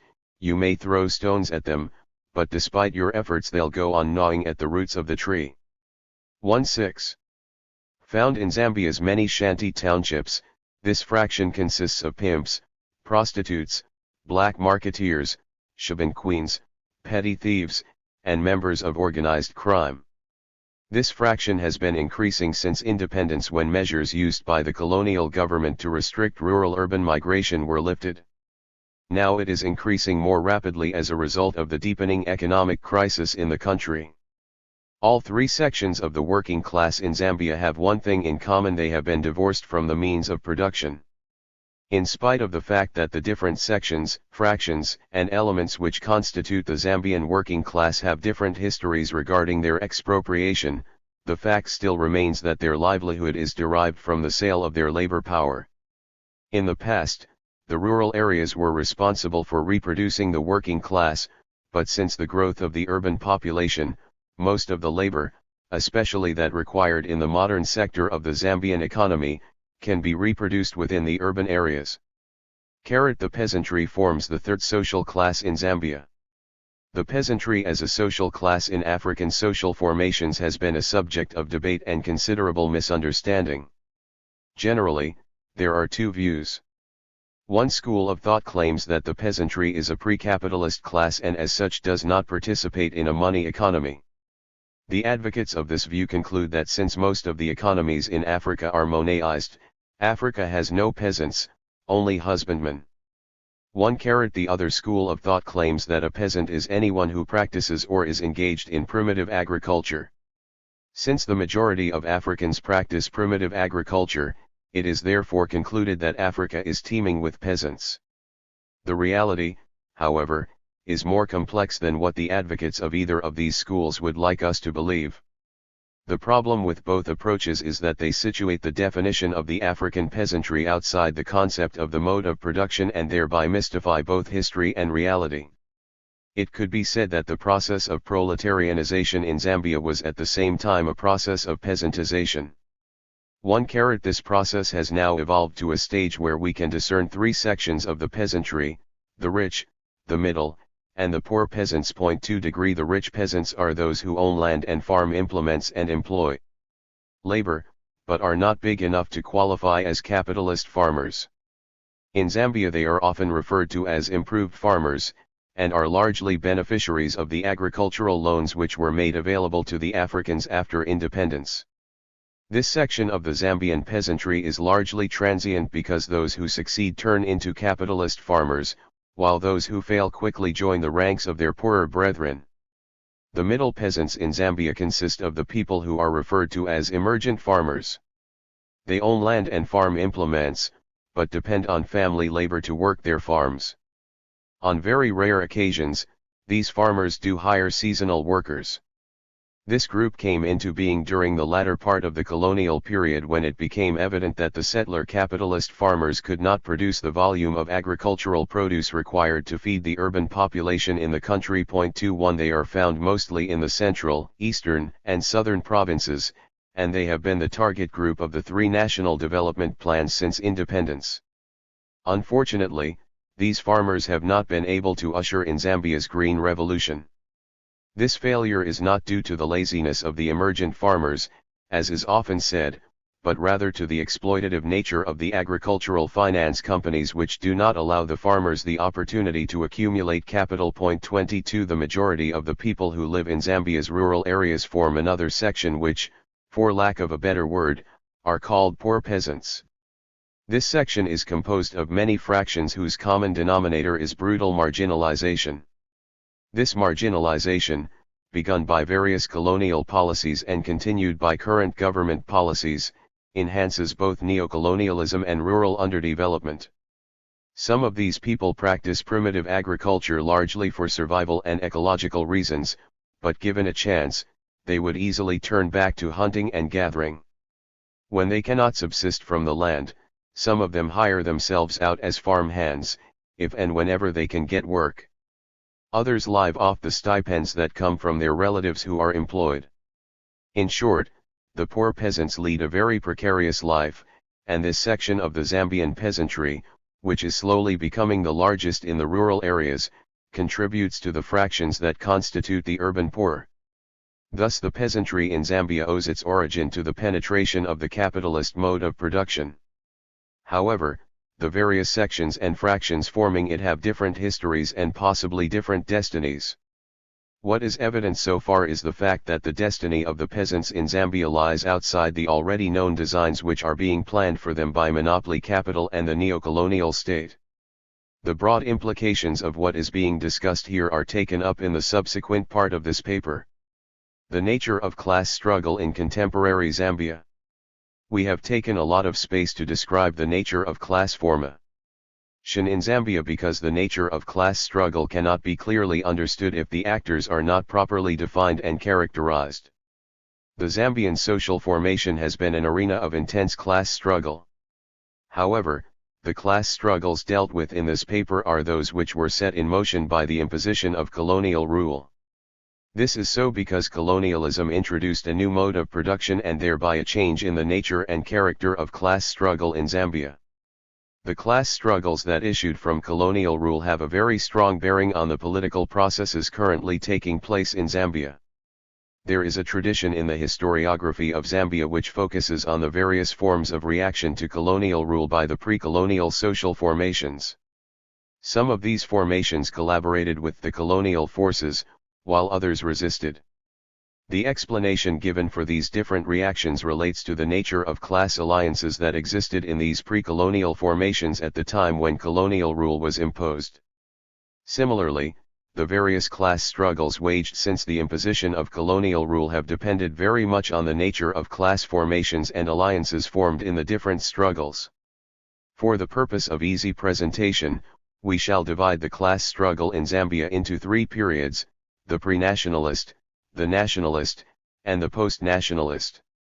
This periodization should be understood as representing the motifs of a single process, the various class alliances which the Zambian people formed in their fight against the interests of monopoly capital. In order to reproduce capitalist relations of production, the colonial state used a racist ideology and policies which discriminated against the indigenous people. As a result, the colonial state managed to foster an alliance between monopoly capital and the white settler community. The settler community at that time was largely composed of capitalist farmers, government officials, businessmen, and workers. Most of the white workers were employed by the mining and railway companies. The aim of this alliance was to exploit the resources of the country. In ideological terms, this process was said to be necessary for the introduction of commerce, civilization, and Christianity. However, this alliance was variously challenged by African people who had by now been turned into peasants, workers, and a proto-petty bourgeoisie. The struggles of the African people initially manifested themselves in three movements which are referred to in Zambian historiography as proto-nationalist movements. These are the millenarian movements, organized labor action, and the organizations of the welfare societies. 2-3 The earliest form of protest by the Africans in Zambia took the form of millenarianism. This form of protest was manifested by the many breakaway or Ethiopian churches which spread throughout Central Africa following the imposition of colonial rule and the introduction of Christian teaching. In essence, these movements provided adherents an easy escape from fearful everyday problems, and a promise of speedy salvation. In most cases, the believers were not expected to play an active part in the act of their deliverance because that is the role of the Messiah. In effect, these movements are a form of collective withdrawal from society by people who are caught up in a new system that they cannot comprehend. It has been argued by Worsley that such movements often appear when there has been a complete domination of pre-capitalist society by the capitalist mode of production. 2-4 In Zambia, these movements saw colonial rule as an act of divine punishment which the African people had to endure. However, they also taught that on the day of deliverance, God would punish the colonialists and bring salvation to the African people in the form of independence.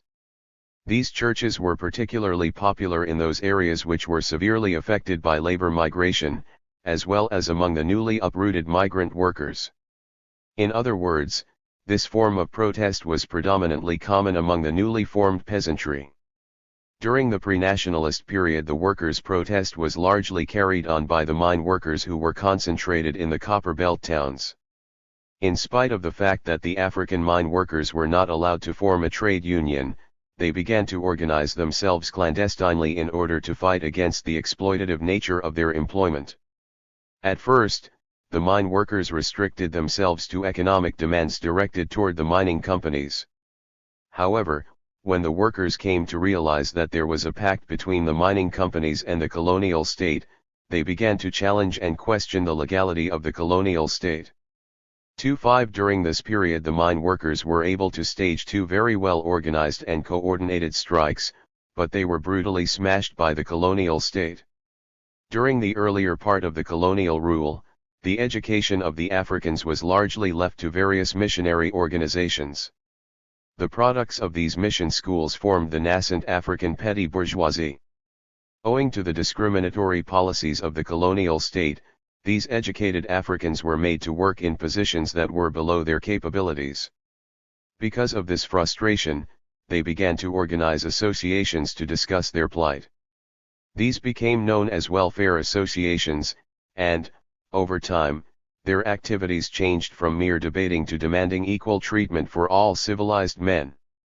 Claiming to represent informed African opinion in the country, they extended their demands to include majority rule.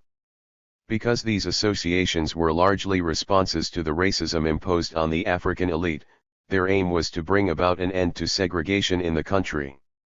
It is evident that the various forms of African protest during the pre-nationalist period were essentially class-based and nascent forms of class struggle. Having said this, we must also add that these struggles were very limited in the sense that the classes involved did not have clearly articulated class programs for change.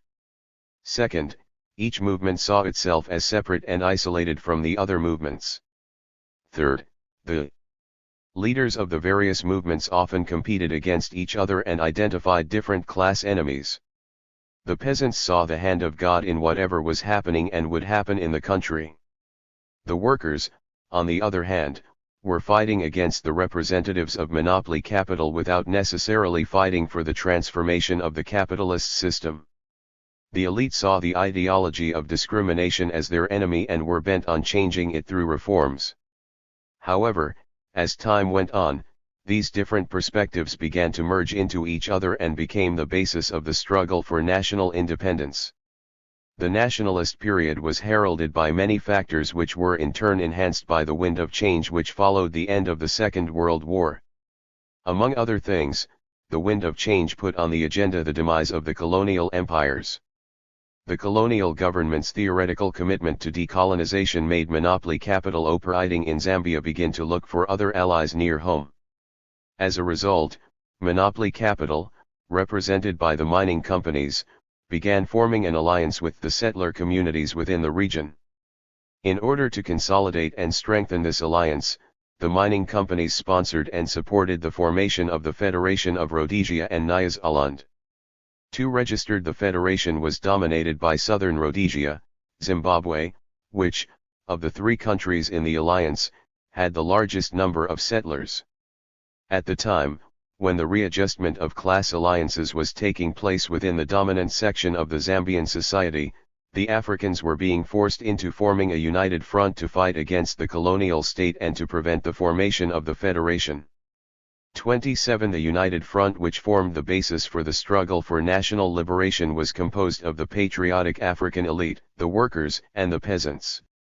However, because the elite was the most articulate group, they coordinated the struggle and thereby dominated and set the pace and direction of the struggle for national liberation. Owing to the fact that the national liberation struggle was a united front and largely directed against a foreign power, the movement used the ideology of nationalism to rally support. Nationalism as an ideology focuses on the nation and subsumes all other interests, including those of classes, under the banner of national liberation. On this basis, the nationalist struggle had an organic weakness in the sense that the struggle between labor and capital was not brought to the forefront.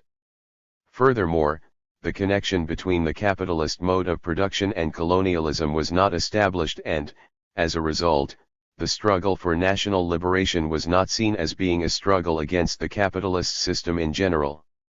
Part of the reason for this weakness had to do with the fact that the nationalist struggle was led by the petty bourgeoisie, whose actual contradiction to capital is somewhat obscured and disguised. However, throughout the struggle for national liberation, the different strands which formed the United Front retained their different perceptions of what they stood to gain once independence was won. The peasants went into the United Front because they believed that they would have access to good land and agricultural finance after independence. The workers joined the struggle with the hope that an African government would be more sympathetic to their plight, and that thereby they would get better conditions of service after independence. The petty bourgeoisie, on the other hand, joined and led the struggle for national liberation in the hope that an African government would bring about an end to discrimination in the services and enhance their prospects for career advancement based on merit. What is significant about these different class aspirations is that none of the classes which formed the United Front had associated their deprivations with the logic of the functioning of the capitalistic system. Thus, it could be said that, although the struggle for national liberation was waged as an alliance of classes, the struggle itself was not seen as a class struggle by the majority of the protagonists. The attainment of independence introduced the third period of class struggle and alliance. This period could be divided into three parts.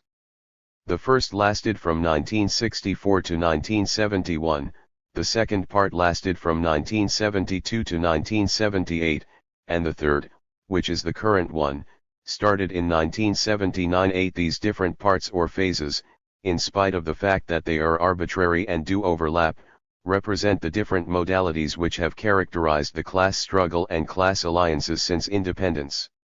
The attainment of independence marked the transition from the nationalist period to that of the post-nationalist period. The period between 1964 and 1971 was more or less a continuation of the nationalist phase, but its importance rests in the fact that it was a period of readjustment. It was a time during which the illusions held by the workers and peasants in the nationalist period were exploded. 9 It was also the time during which the petty bourgeoisie consolidated its control of the state. Also during this period, monopoly capital was not very certain of the new government and began to send large amounts of money out of the country in the form of profits and dividends. This led to gross undercapitalization of the firms operating in Zambia. Such a state of affairs could not last long. The solution to some of these problems, however partial, presented itself in the form of the Rhodesian UDI and the generally hostile environment Zambia found herself in immediately after independence. As a result of this hostility, the ideology of nationalism was given a new lease on life. In the name of patriotism and the rule of law, the workers and peasants were forced into acquiescence by the various state apparatuses. In addition, a modus operandi between the petty bourgeoisie, especially the fraction that had by now turned into a bureaucratic bourgeoisie, and monopoly capital was being worked out. In order to legitimize this working relationship, a populist ideology of Zambian humanism was propagated and adopted by the party in power as the national ideology. 30 Zambian humanism is an eclectic ideology which tries to mix various elements from nationalism, socialism, Christianity, and traditional African beliefs.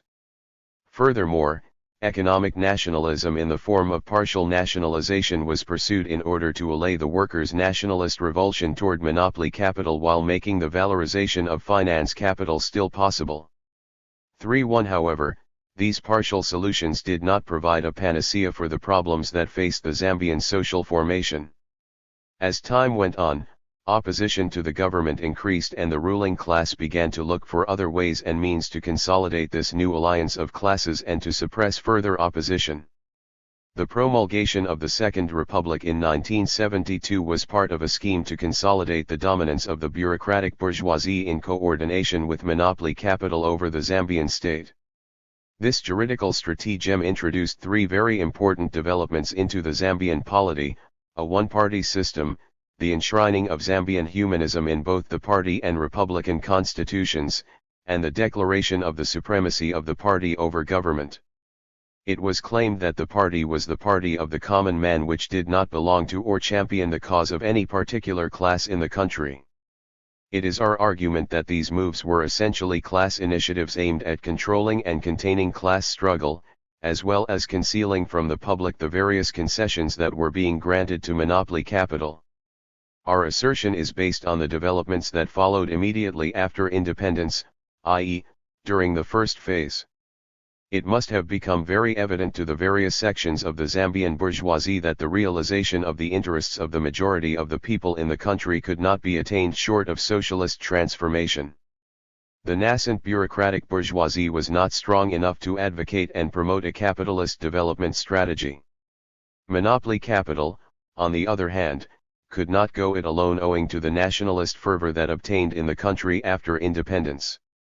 Therefore, the two sections of the capitalist class needed each other if they were to work out a viable alternative to socialism. The participation of the workers and the peasants in the struggle for independence was such that their demands after independence could not be easily jettisoned. The solution to all of these conflicting interests was for the state to adopt an ideology and policies that would seem to espouse the popular ideals of the people, but which would not interfere with the interests of monopoly capital. It could, therefore, be said that the second part of the post-nationalist period was an attempt to sweep class struggle in Zambia under the carpet. This attempt was helped by the presence of foreign aggression and the availability of government revenue sufficient to finance a range of services for popular consumption. However, such an arrangement could not last long. There are a number of causes that brought about challenges to it, and we shall indicate the more important ones. First, the years that followed the declaration of the Second Republic coincided with an international recession and, being a dependent social formation, Zambia was severely affected. With the decline of the economy, Zambia developed a crisis in her balance of trade and negative growth rates. These problems reduced the capacity of the state to subsidize consumption and introduced increased involvement by the international financial agencies in the country, especially the International Monetary Fund, IMF. The policies of the IMF tended to erode further welfare services and the government subsidies. This resulted in a drop in the standard of living for a large section of the Zambian population. 3/2. Although regional insecurity used to be an explanation for most of Zambia's economic ills and for intolerance toward political opposition in the country, 3/3 since the independence of Zimbabwe in 1980, the external threats have been reduced, thereby negating the usual government excuse of the external enemy. Gradually the people began to look for other explanations from within. It readily became evident that the Second Republic closed most of the democratic ways by which leaders associated with various scandals could be easily thrown out of office. 3/4 As a result, various sections of the Zambian population began to question the probity of those in leadership positions and began to look for various alternatives to the present leadership, and sometimes for an alternative form of government. The alternatives that have since been suggested are very much cast in class terms. As such, they could be said to have started the third part of the post-nationalist period. The first of such alternatives began during the 1978 elections and has been evolving into discernible positions since. We can now identify positions taken by the various classes, and these will be discussed below. Towards the end of the second part of the post-nationalist period, some of the various fractions of the Zambian bourgeoisie began to advocate changes in the political system. 35 In addition, the general election of 1978 brought into parliament a large group of people from the national section of the Zambian bourgeoisie. 3/4 The spokesmen for this group were very vocal in their denunciation of the government policies that seemed to compromise the national interests, favoring instead those of monopoly capital. They were also very critical of the state's monopolistic control of the economy and the gross inefficiencies in the parastate enterprises, and called for denationalization. Monopoly capital and the comprador section of the Zambian bourgeoisie were not very happy with either the stringent foreign exchange control regulations or the remaining welfare services and the socialistic pretensions which the bureaucratic bourgeoisie defended. In short, these sections of the Zambian bourgeoisie were advocating a more open system of capitalism. It has been alleged that some of the elements within this group, especially those dubbed bad capitalist roaders, went as far as planning the violent overthrow of the government. 3.7 The workers have also expressed their displeasure with the government policies and have tried to fight for higher wages in the face of the rising cost of essential commodities. During the 1978 general elections, the working class movement was considering the possibility of sponsoring its own candidates who would champion the cause of the working people. And when the government did not respond favorably to the demands of the workers, a number of trade unions in the country called for and supported strikes. The strikes of 1981 had a very strong anti-government sentiment because, when the workers came to realize that those in power were not sensitive to their plight, they could not wait to take positive action. 38 Throughout the post-colonial period, the government has relied on the support of the peasantry. This was done by the introduction of various welfare services, example free education and health facilities, by the abolition of the poll tax, and by the pursuit of a development strategy which claimed to improve the conditions of those living in the rural areas. Because of the large disparities between the wealth concentrated in urban areas and the poverty of the rural areas, the peasants were made to believe that the government was doing something about their poverty and that the urban population, i.e., the workers, were part of the cause. However, the collapse of the Zambian economy has resulted in the widening of the gap between the rich and the poor in the country in general, the narrowing of the gap between the rural poor and the urban poor, the corruption of some of the top government officials, and the failure of rural development programs. In turn, peasants have begun to question the true intentions of the government. In some areas this new skepticism was manifested in the results of the 1978 general and presidential elections. 3. However, the extent of this change in the attitude and class position cannot be properly assessed until the next general election. In the face of this opposition, the bureaucratic bourgeoisie, which controls state power in Zambia, responded by strengthening the oppressive apparatuses of the state in order to contain the forces of change. This has been achieved in various ways. First, since the promulgation of the Second Republic, there has been a gradual expansion and strengthening of the security apparatus of the state, and after 1978, the special branch was given more powers, to the extent that it has been dubbed as the fastest growing industry in the country. Second, the state has stepped up its activities regarding social control and has not lifted the state of emergency imposed on the country after the Rhodesian UDI in 1965. Thus, the state is able to arrest people without paying much attention to due process of law. 4.1 Through the use of these oppressive and coercive mechanisms, the bureaucratic bourgeoisie has so far managed to contain and frustrate the aspirations of other classes in the country.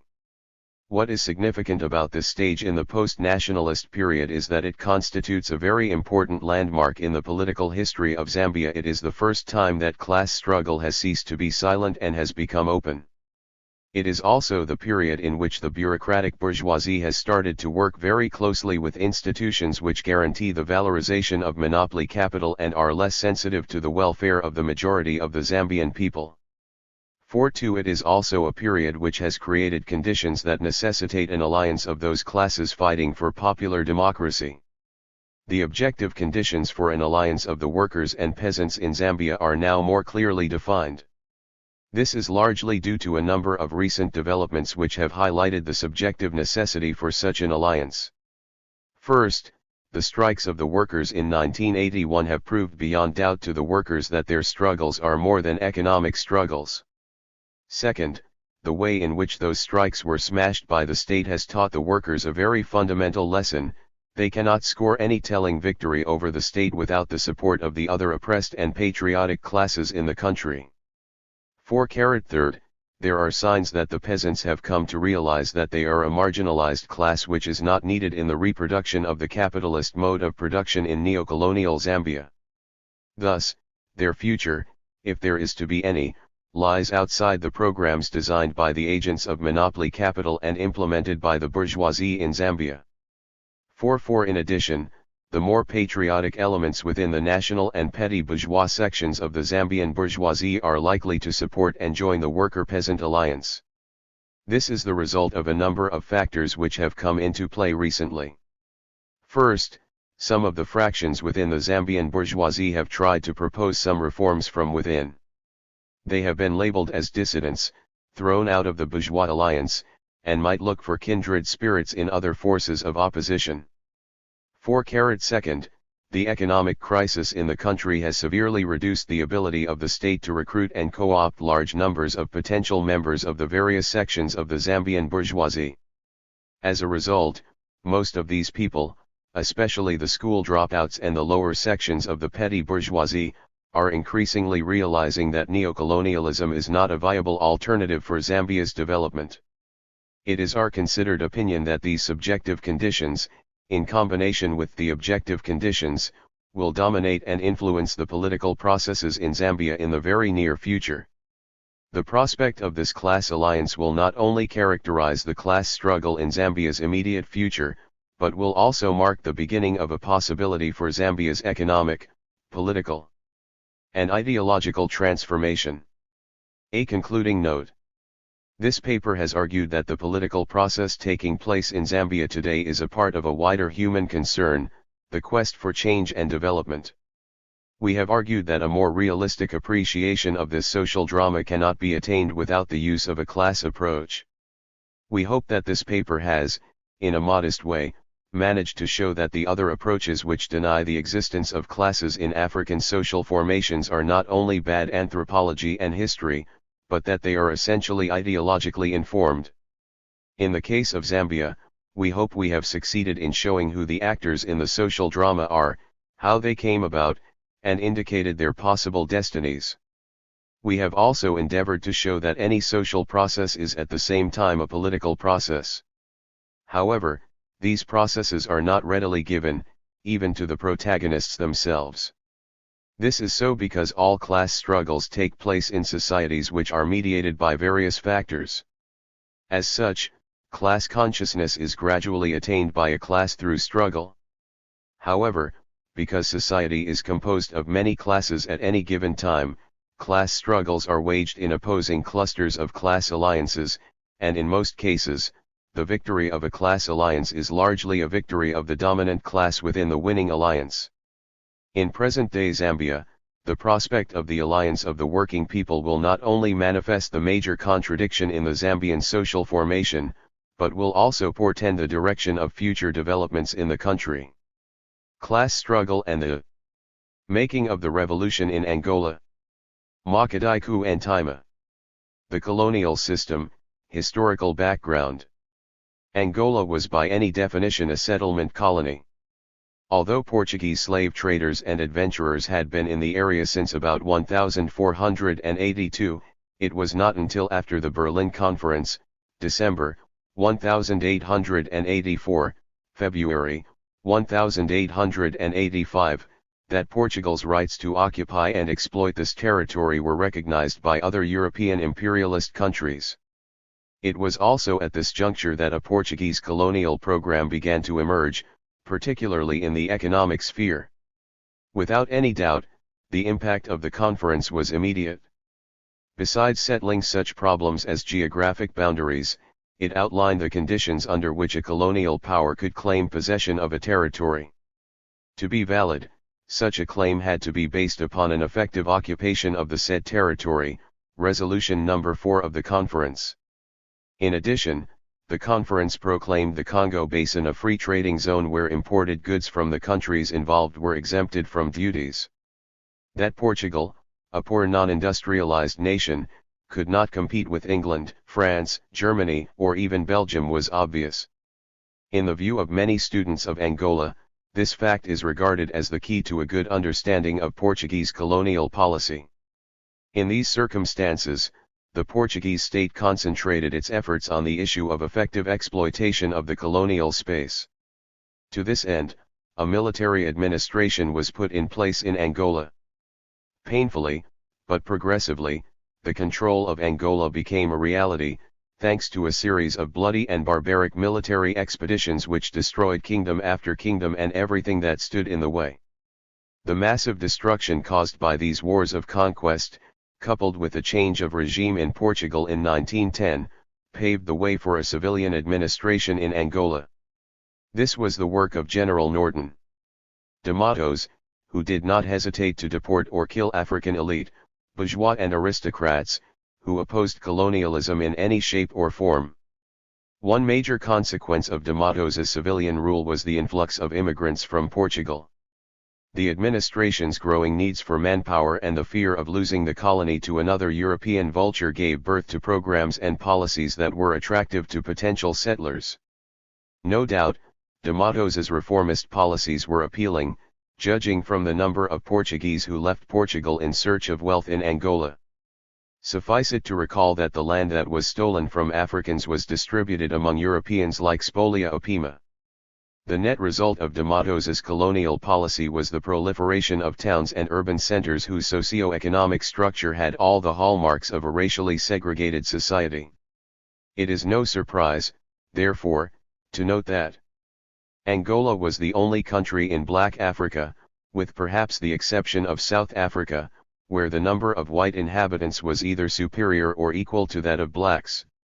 Sada Bandira and Mogamedes, in the south, had respectively 3,361 and 2,165 Europeans for 4,686 and 2,372 blacks in 1940. 1. With the steady growth of the European population in the cities and urban centers, the separation of residential quarters along racial and economic lines became a major feature of colonial life, as African residential quarters became, in effect, satellite towns, gravitating around the more affluent and attractive European settlers' cities. The destruction of the indigenous socio-political structure reached every segment of the Angolan population. Hence, not surprisingly, the Angolan bourgeoisie was kneeling before the Europeans at all levels.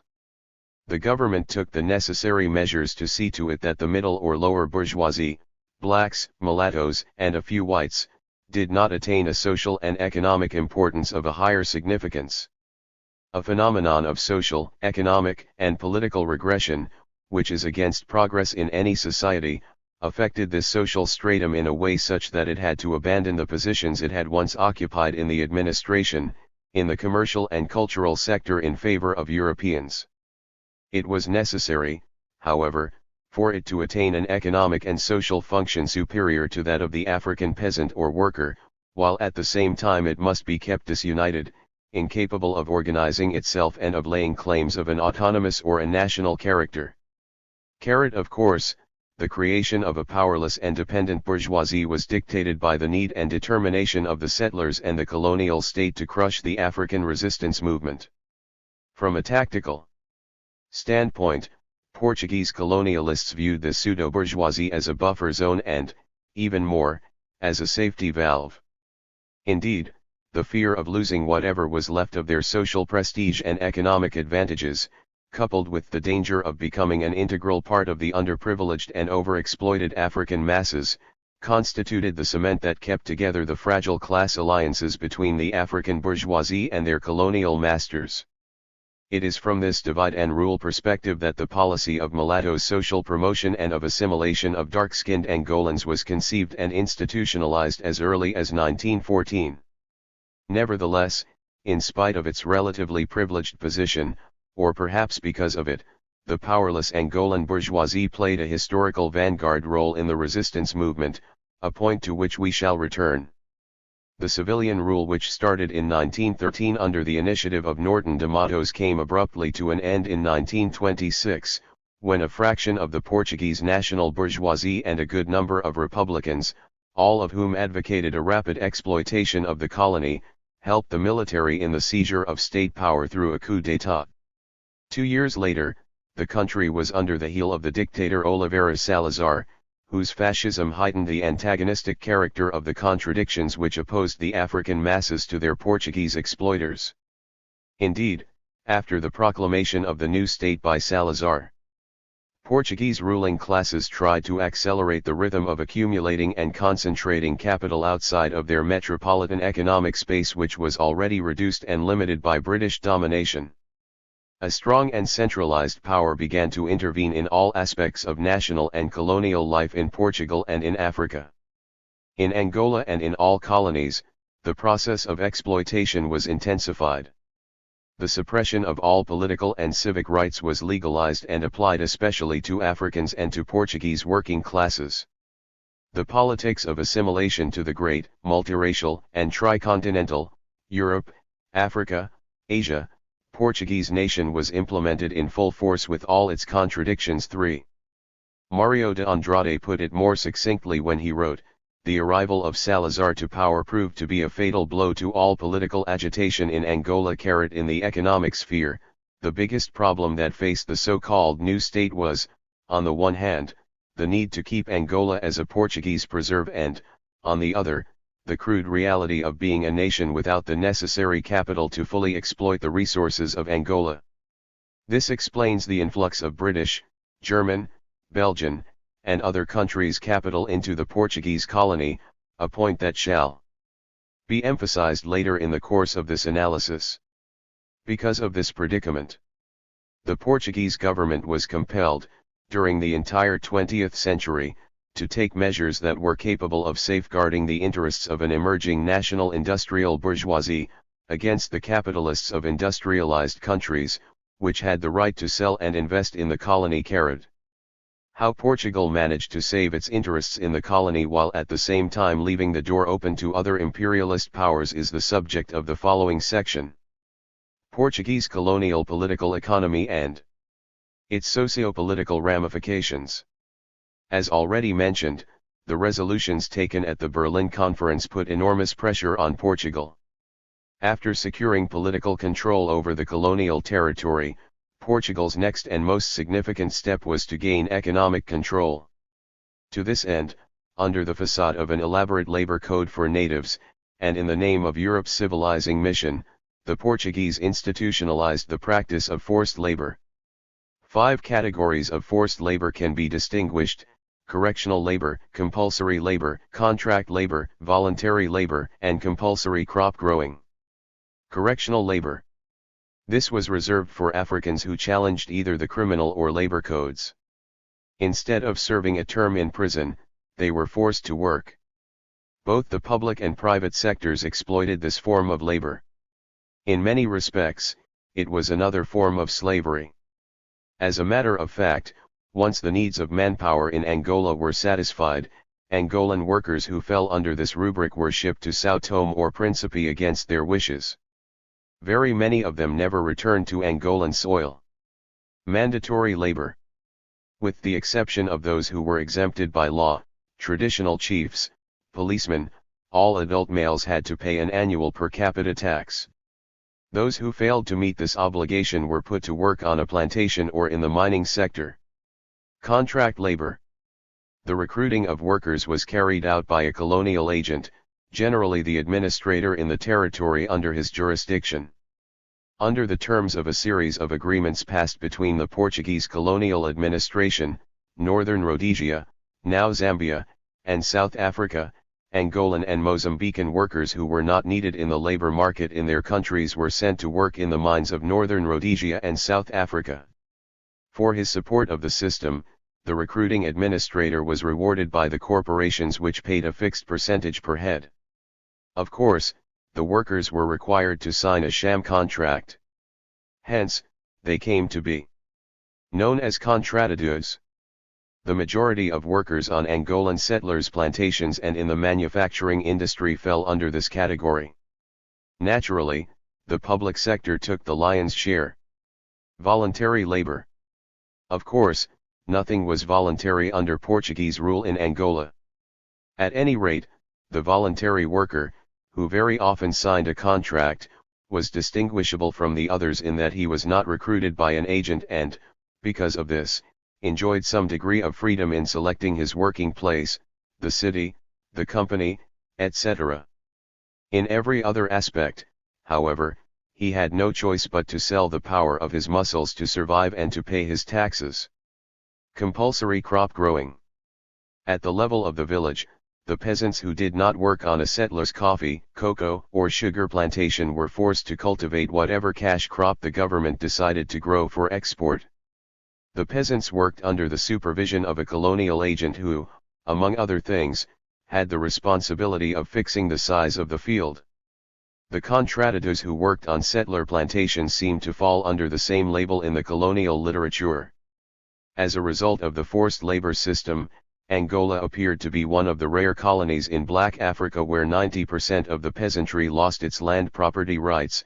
Decree No. 58470 of 1901, renewed in 1919 and abolished in 1961 by Decree No. 43894, to the benefit of Portuguese small farmers or of big agricultural or mining corporations dominated by British, American, German, and Japanese capital. Hence, big agricultural companies such as La Compañía Angolana de Algodeo, Cunang, La Sociedad Agrícola de Casaquel, and La Compañía Angolana de Agricultura, CATA, shared among them the quasi-totality of Angolan fertile soil, where they respectively grew cotton, sugar, and coffee, and each one employed thousands of African workers registered. Here two quick observations can be made. First, as slaves, the Angolan people were just a commodity in the eyes of Portuguese traders. As workers, they were the real producers, a kind of machine to be exploited at will. Second, this kind of agricultural structure, designed to respond to the exigencies of an extroverted economy, such as the Angolan economy was, is responsible to a great degree for the displacement and the proletarianization of millions of peasants and for the economic dependency of Angola, a point to which much attention will now be given. Angola, like the rest of Africa, was integrated into the world capitalist system by virtue of being a colony. This alone was sufficient to establish a relationship of dependence. Yet unlike most countries on the continent, Angola's form of colonization assumed some unique characteristics. Here was a rich country being colonized by one of Europe's poorest countries, a semi-colony known as Portugal. The story of British control of the Portuguese economic system is too well known to be recapitulated here. On the theoretical level, the best explanation came from Lenin when he stated that there are countries which, officially, are politically independent, but which are in fact enmeshed in the net of financial and diplomatic dependence. 7. As Lenin explained, imperialism, the last stage of capitalism, is responsible for the uneven development among nations. To be understood, this process must be viewed from two different angles. We must first focus on the inequality that exists among capitalist nations themselves and, second, try to capture the same reality with regard to the relations between capitalist countries, core, and the less developed countries, periphery. Such an approach is more than indicated when attempting to capture the essence of dependence which, after all, is a direct result of the disparity among nations in the process of developing. Taken as a whole, the concept of dependency is more than just an economic problem, as many writers seem to suggest. Indeed, while the economic aspect deserves special emphasis, any serious analysis of the subject must take account of all the other forms of external dependency: political, cultural, financial, commercial, and technological. Without going into any detail, one can, in a more or less summary fashion, regroup the forms of dependency into three major categories, each of which has two or more subdivisions. 1. Economic dependence, subdivided into dependence on direct investment, trade, finance, and technology. 2. Political dependence, subdivided into formal colonial and neocolonial or other informal dependence. And 3. Cultural dependence, subdivided into linguistic, media, educational, and religious dependence. In order to make sense out of these categories, let us now examine how dependence relations manifest themselves in the economic, political, and socio-cultural makeup of Angola. As a starting point, it is necessary to summarize the objectives of Portugal's colonial policy as underlined by then Premier Antonio Salazar in a speech given on June 1, 1933. 1. The methodical exploitation of the natural resources of the colony. 2. The peopling of the territory by Portuguese settlers and the systematic displacement of workers. 3. The uplifting of the populations morally, intellectually, and economically. And 4. The progressive integration of all economic activities into the Portuguese economy. As already mentioned, it was at this juncture that Angola became simultaneously a colony for settlement and for exploitation. As more Portuguese farmer soldiers and people of the underclass came to seek their fortune in Angola after World War II, more Angolan peasants and city workers left their country. This exodus was in part because of the land expropriation policy that became the order of the day, and in part a result of the oppressive and barbaric nature of the regime. As Mario de Andrade put it, one of the major characteristics of Portuguese colonial policy in Angola after the Second World War was the development of white settler immigration attracted by the high profits to be made in speculative plantation agriculture and used for the country's social, economic, and military control. The black population, with its high demographic growth, was herded together in increasingly confined areas and driven to seek work in towns or even in adjacent countries. 10. The above objectives were reproduced in the Third Development Plan, 1968-73, with some modifications. 1. To intensify the use of the resources of the subsoil. 2. To improve production and productivity in agriculture and stock breeding, settler agriculture, of course. 3. To increase and improve the output of fisheries. 4. To develop an industrialization process aimed at processing agricultural, fishing and mining products, and at satisfying domestic consumption. 5. To extend the transport and communications infrastructure. 6. To promote the welfare of the population. 1. If we dismiss the last objective as mere propaganda, and we must, this plan was a concerted effort to intensify and accelerate the exploitation process. Without anticipating, it must be pointed out that by this time the wind of freedom was blowing over the continent. In Angola, the armed struggle for national liberation threatened and shook the foundations of the colonial state power. Hence, this determination to exploit the resources of the country at a fast pace must be interpreted as a part of the war effort. Yet, as was the case in the 1930s, Portugal had no resources, human or financial, to respond to the exigencies of the time. This fact, coupled with its own underdevelopment and perennial dependence on British capital and technological know-how, led to an open-door investment policy vis-a-vis the multinational corporations. This, however, does not imply that the multinationals were absent from Angola before the 1960s. In point of fact, Angola's integration into the world capitalist system dates back to 1902 when the Bengala Railway, the Caminho de Ferro de Bengala, was built by Robert Williams, an agent of the Tanganyika Concessions Company. This was followed by the discovery of diamonds by British and South African entrepreneurs. The point is that, after World War II, Portugal's own external economic ties parallel the development of the geopolitical ties. Beginning with Portuguese participation in the European Recovery Program, ERP, in 1950, Portugal became a regular recipient of American aid. By 1968, Portugal was a member in good standing of the European Free Trade Association, EFTA, the Organization of Economic Cooperation and Development, OECD, the International Monetary Fund, IMF, and the World Bank, IBRD. Portugal began to turn again to the international capital market. Initially only American capital was involved in the loans, as in the first six-year development plan in 1953-1958. In short, the situation can be described as a coalition between Portugal and others, while Angola remains subordinate. Among these others, the network indicates an Anglo-American predominance, including South Africa, the United Kingdom, and the United States.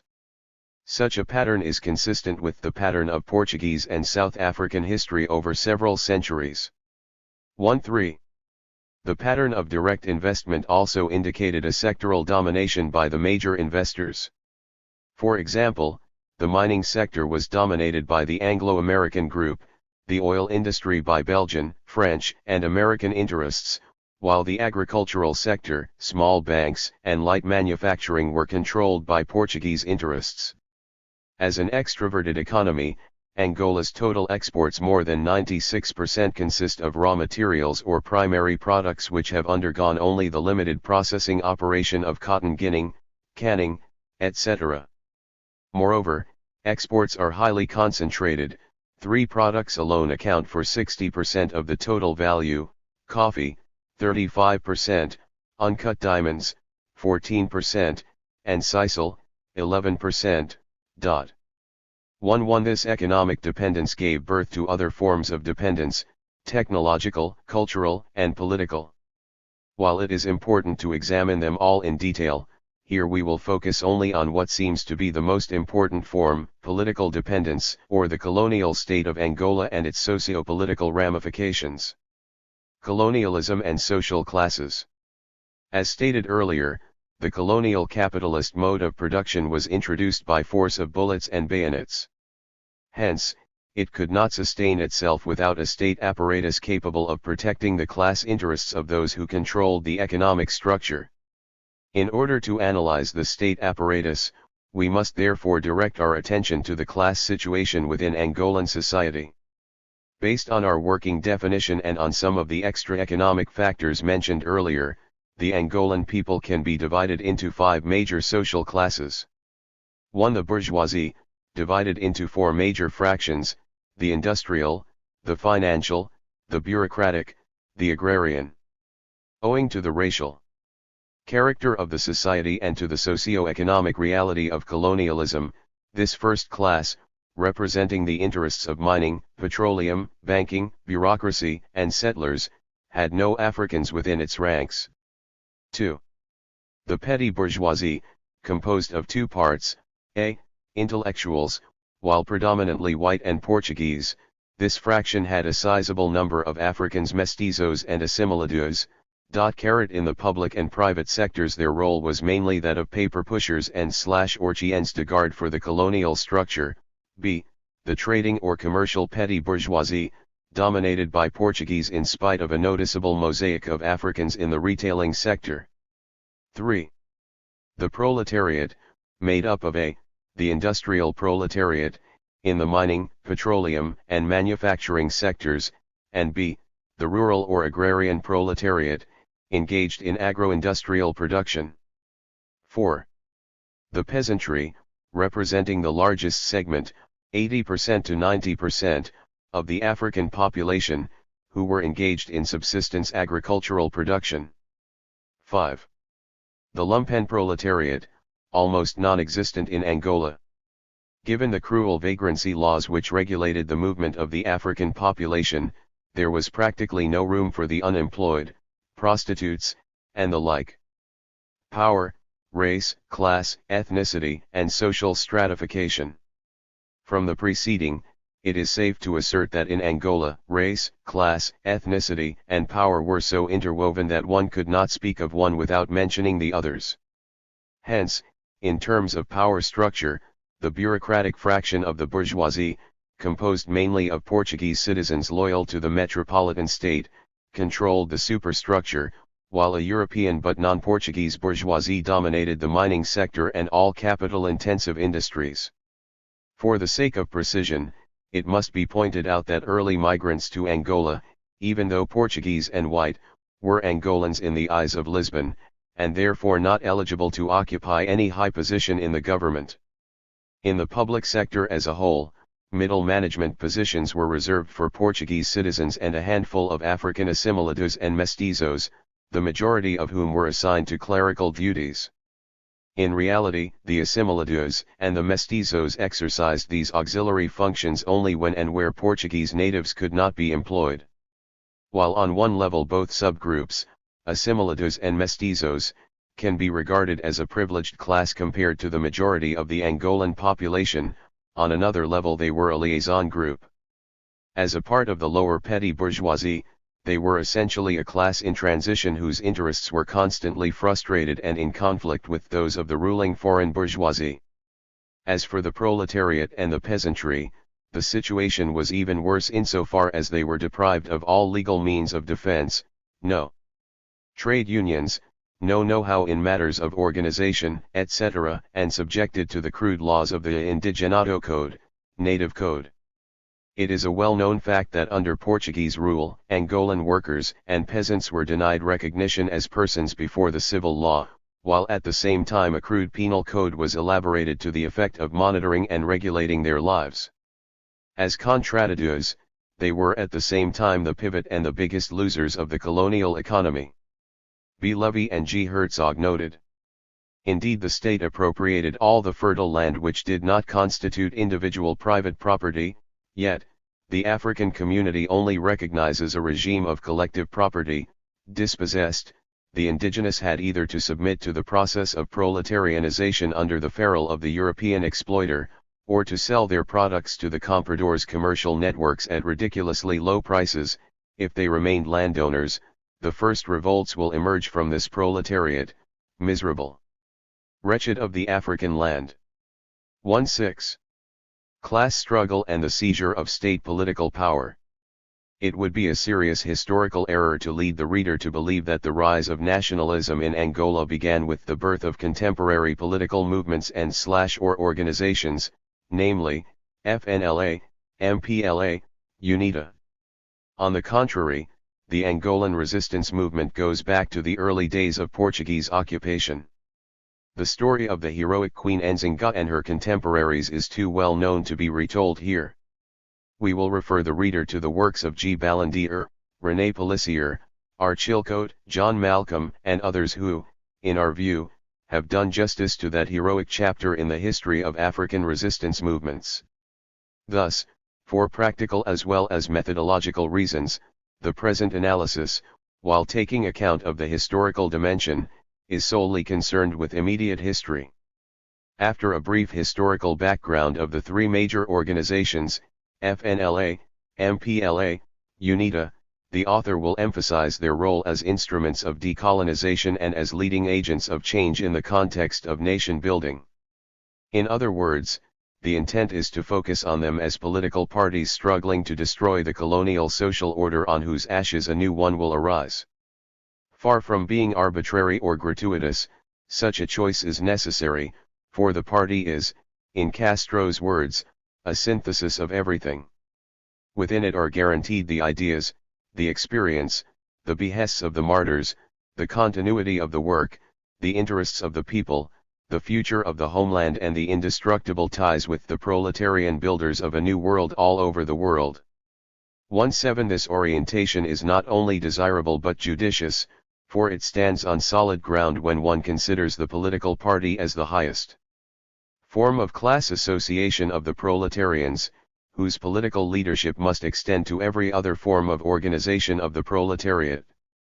1.8. Amilcar Cabral put it more succinctly when he said, "We must also have the means to struggle against colonialism. We must first of all create an instrument for the struggle. This instrument is our party. One can say that the party is the key instrument, the original instrument. It is the root and the bowl which gives birth to other branches as our struggle develops carrot. It is therefore as instruments of struggle and nation building that this inquiry examines the modern political parties in Angola. While only one party has been able to seize state political power, an examination of all protagonists is necessary in order to understand the process in its totality.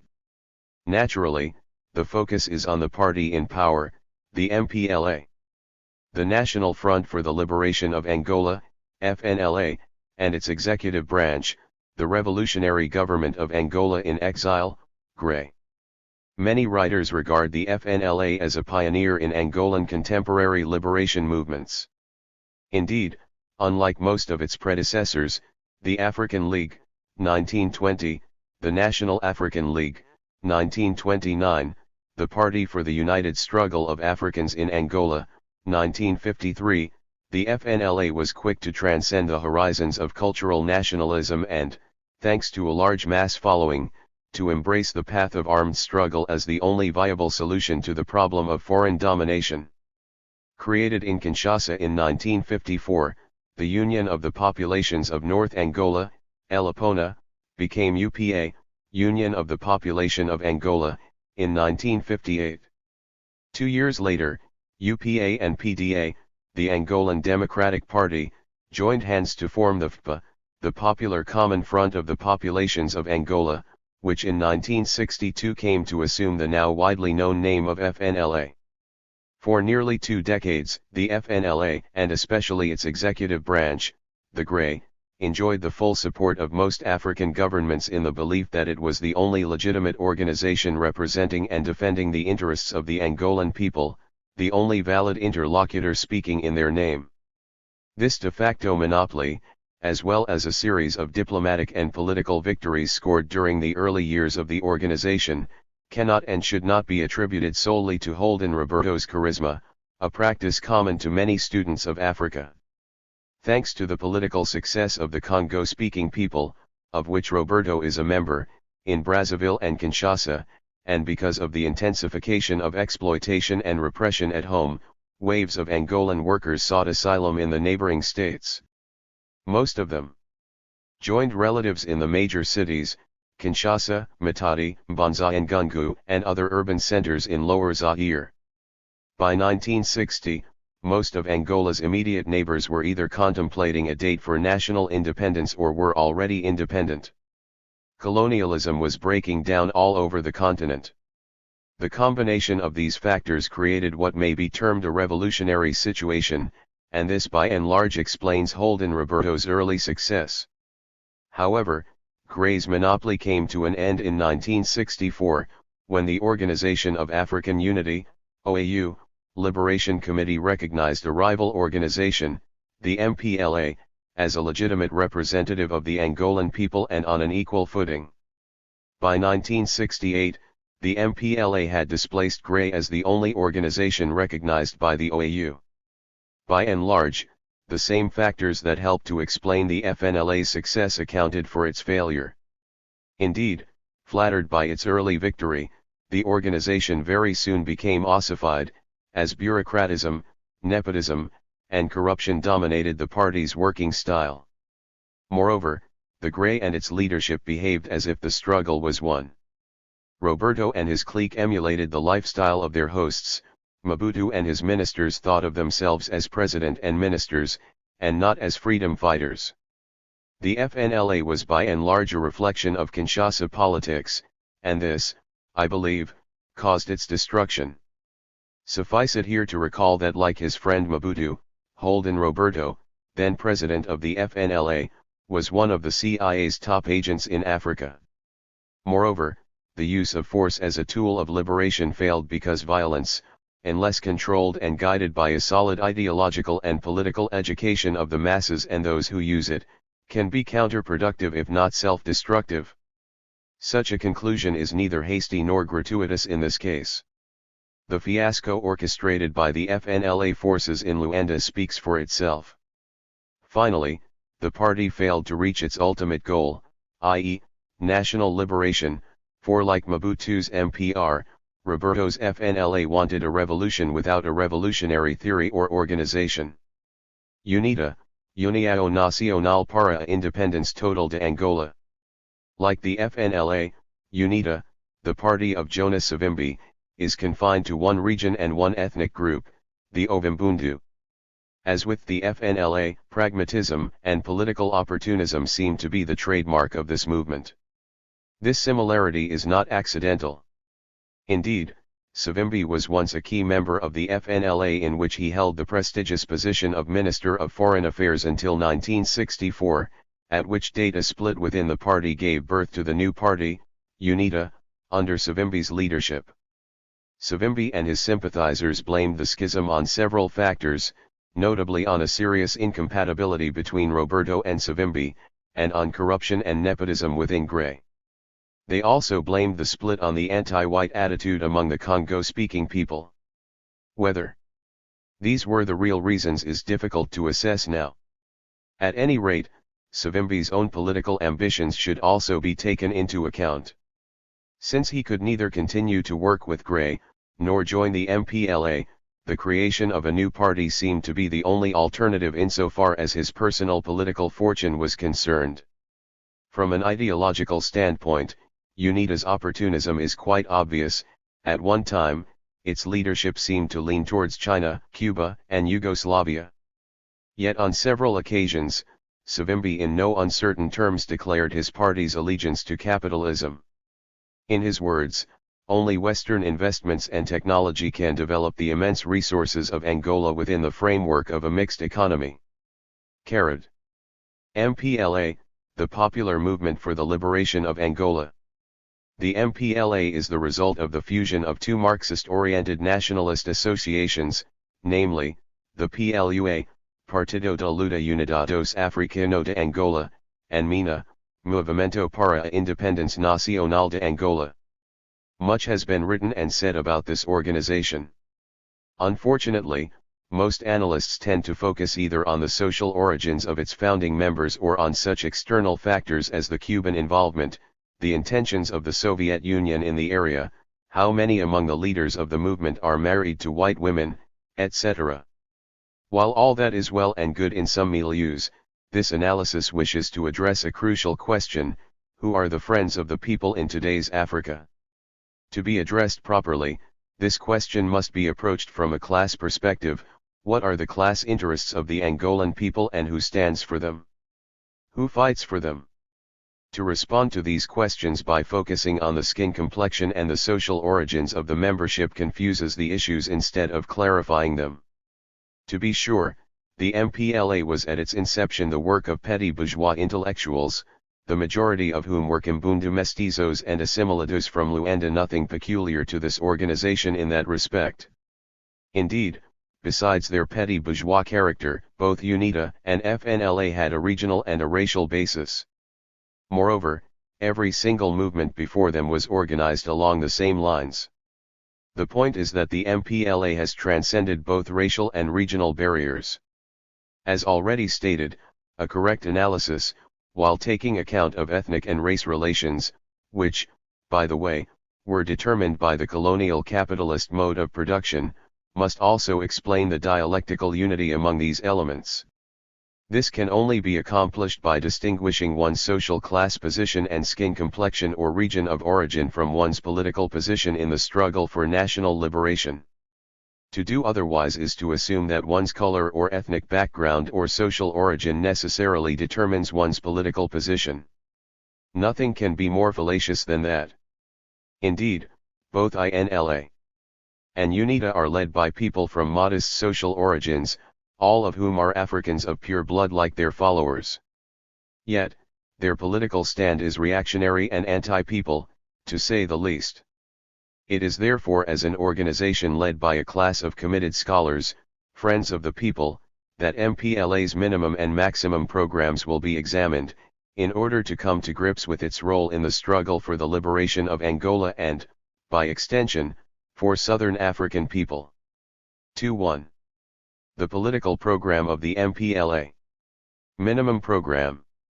Creation of a united front which shall regroup all political parties, all popular organizations, all armed forces, all eminent persons, all religious organizations, all minorities, national or ethnic, all African social strata, all Angolan citizens residing in foreign territories, without any distinction of their political tendency, their social fortune, age, or sex, so as to pursue the following objectives: to defend the interests of the working masses and of the peasants, the two largest groups of the country who constitute the quasi-totality of the Angolan population. To create an alliance with all the progressive forces in the world, to win the sympathy and the support of the world for the liberation of our people. Maximum program. The total liquidation of Portuguese colonial domination. Suppression of all privileges enjoyed by Portuguese and other foreigners under the colonial regime. Creation of a united nation. Creation of a democratic regime of which the Angolan People's Assembly shall be the state's legislative organ. Economic reconstruction and development. Creation of state-owned and controlled commercial and industrial enterprises. Exploitation by the state of all energy resources. Restoration and development of African traditional industries. Suppression of all privileges enjoyed by Portuguese and other foreign enterprises under the colonial regime. Development of the means of transportation and communication. Protection of private industry and business. To encourage private industry and business that are of interest to the state. Protection of economic enterprises exploited by foreigners which are needed for the life, the progress, and the real independence of the Angolan people. Abolition of the colonial fiscal system. Agrarian reform. The land belongs to those who work on it. Nationalization of land that belongs to the enemies of the MPLA and/or an independent and democratic Angolan state. Distribution of land among peasants who don't have it and those who don't have enough of it. The beneficiaries of this land redistribution program will have nothing to pay in return. Progressive liquidation of unemployment. Protection of workers' and peasants' rights and those of all other social strata. Immediate abolition of the regime of forced labor. Abolition of discrimination on the basis of sex, age, or ethnic origin. Compulsory and free primary education for all. As one can see, the MPLA's program, despite its lack of clarity in regard to its ideology, wishes to address both the spontaneous or immediate concerns and the strategic or real class interests of the working class and peasants and of the people as a whole. As designed, the minimum program was aimed at solving conjunctural problems, whereas the maximum program addressed those related to the superstructure and the structure as well. As a party in power, the MPLA is in many respects pursuing this platform, a fact which is reflected in the National Constitution, the first article of which reads as follows. The People's Republic of Angola is a sovereign, independent, and democratic state, whose first objective is the total liberation of the Angolan people from the vestiges of colonialism, and the construction of a prosperous and democratic country, completely free from any form of man's exploitation by man, realizing the aspirations of the masses. 2. Moreover, the masses are guaranteed broad and effective participation in the exercise of political power through consolidation, extension, and evolution of the organizing forces of people's power. 2. Central to the MPLA's program is the idea of a socialist march to freedom which, in effect, means the total restructuring of wealth and, of necessity, its socio-political, economic, and cultural formations. Thanks to proper guidance, that is to say, a revolutionary theory. 134 Makadai Marxism-Leninism. The MPLA has already gone beyond the ethno-regionalistic limits of most Angolan social formations. Hence, for the MPLA, the revolution is not just a matter of blood and bullets. It is basically a question of restructuring society, removing the exploiting class or nation from power and substituting the rule of the working class and oppressed peoples, transferring ownership of the means of production from the exploiters to the exploited, led by their vanguard parties and liberation organizations. As was to be expected, once in power, the party's first task was to consolidate its political bases. Thus, in addition to its executive branch, the government moved to create the People's Assembly and 18 provincial legislatures.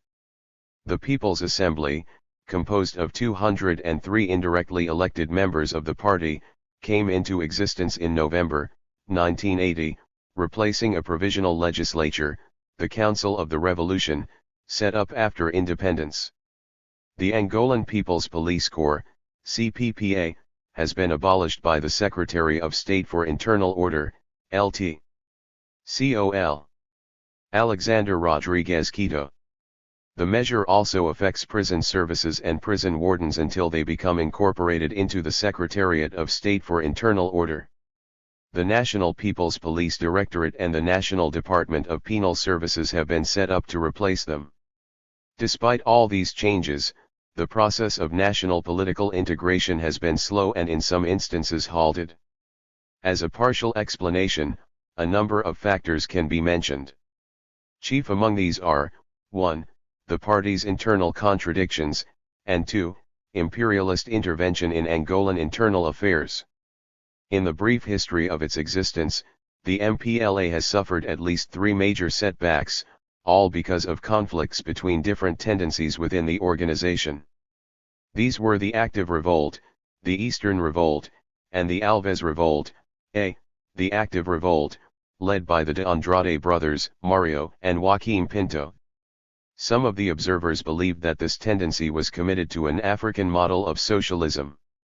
It is not clear, however, if this should be taken to mean African socialism or something else. It is hard for anyone but Mario or Pinto de Andrade to know where the movement stood, for it vanished soon after the arrest of its principal leader, Joaquim Pinto de Andrade, in 1976. In exile, Mario de Andrade has remained silent on the subject. B. The Eastern Revolt, led by Daniel Chipenda in 1974. Claiming to be more Marxist than Dr. Agostinho Neto, Chipenda, a great admirer of Tito, tried to eliminate Neto, whom he portrayed as a pro-Soviet element. As the plot failed, Chipenda, forced into exile, took with him a large number of the Ovimbundu party members. At any rate, whether for tactical or other reasons, Chipenda joined Holden's FNLA in a coalition aimed at defeating the MPLA on the battlefield. This fact alone is sufficient to question his commitment to the true liberation of the Angolan people and to a Marxist path of liberation and development. C. The Alves Revolt. On May 27, 1977, the former Minister of Interior, Nito Alves, and the Commissar for Southern Angola, José van Dunem, led an unsuccessful bloody coup against the government of the late Dr. Neto. Both Alves and van Dunem had been dismissed from the party's Central Committee. From a tactical standpoint, Alves attempted 1. To awaken the anti-mestizo sentiments among the youth in the shanty towns of Luanda, the place of his own social origin, and among the provincial administration employees. 2. To create an anti-EMPA, the body responsible for food distribution, attitude among people, and 3. To blame everything on corrupt ministers. For Dr. Neto and other party officials, Alves was a radical who enjoyed the support of Portuguese extremists in Portugal. In fact, said an observer, the truly radical label does not stick on Alves particularly well.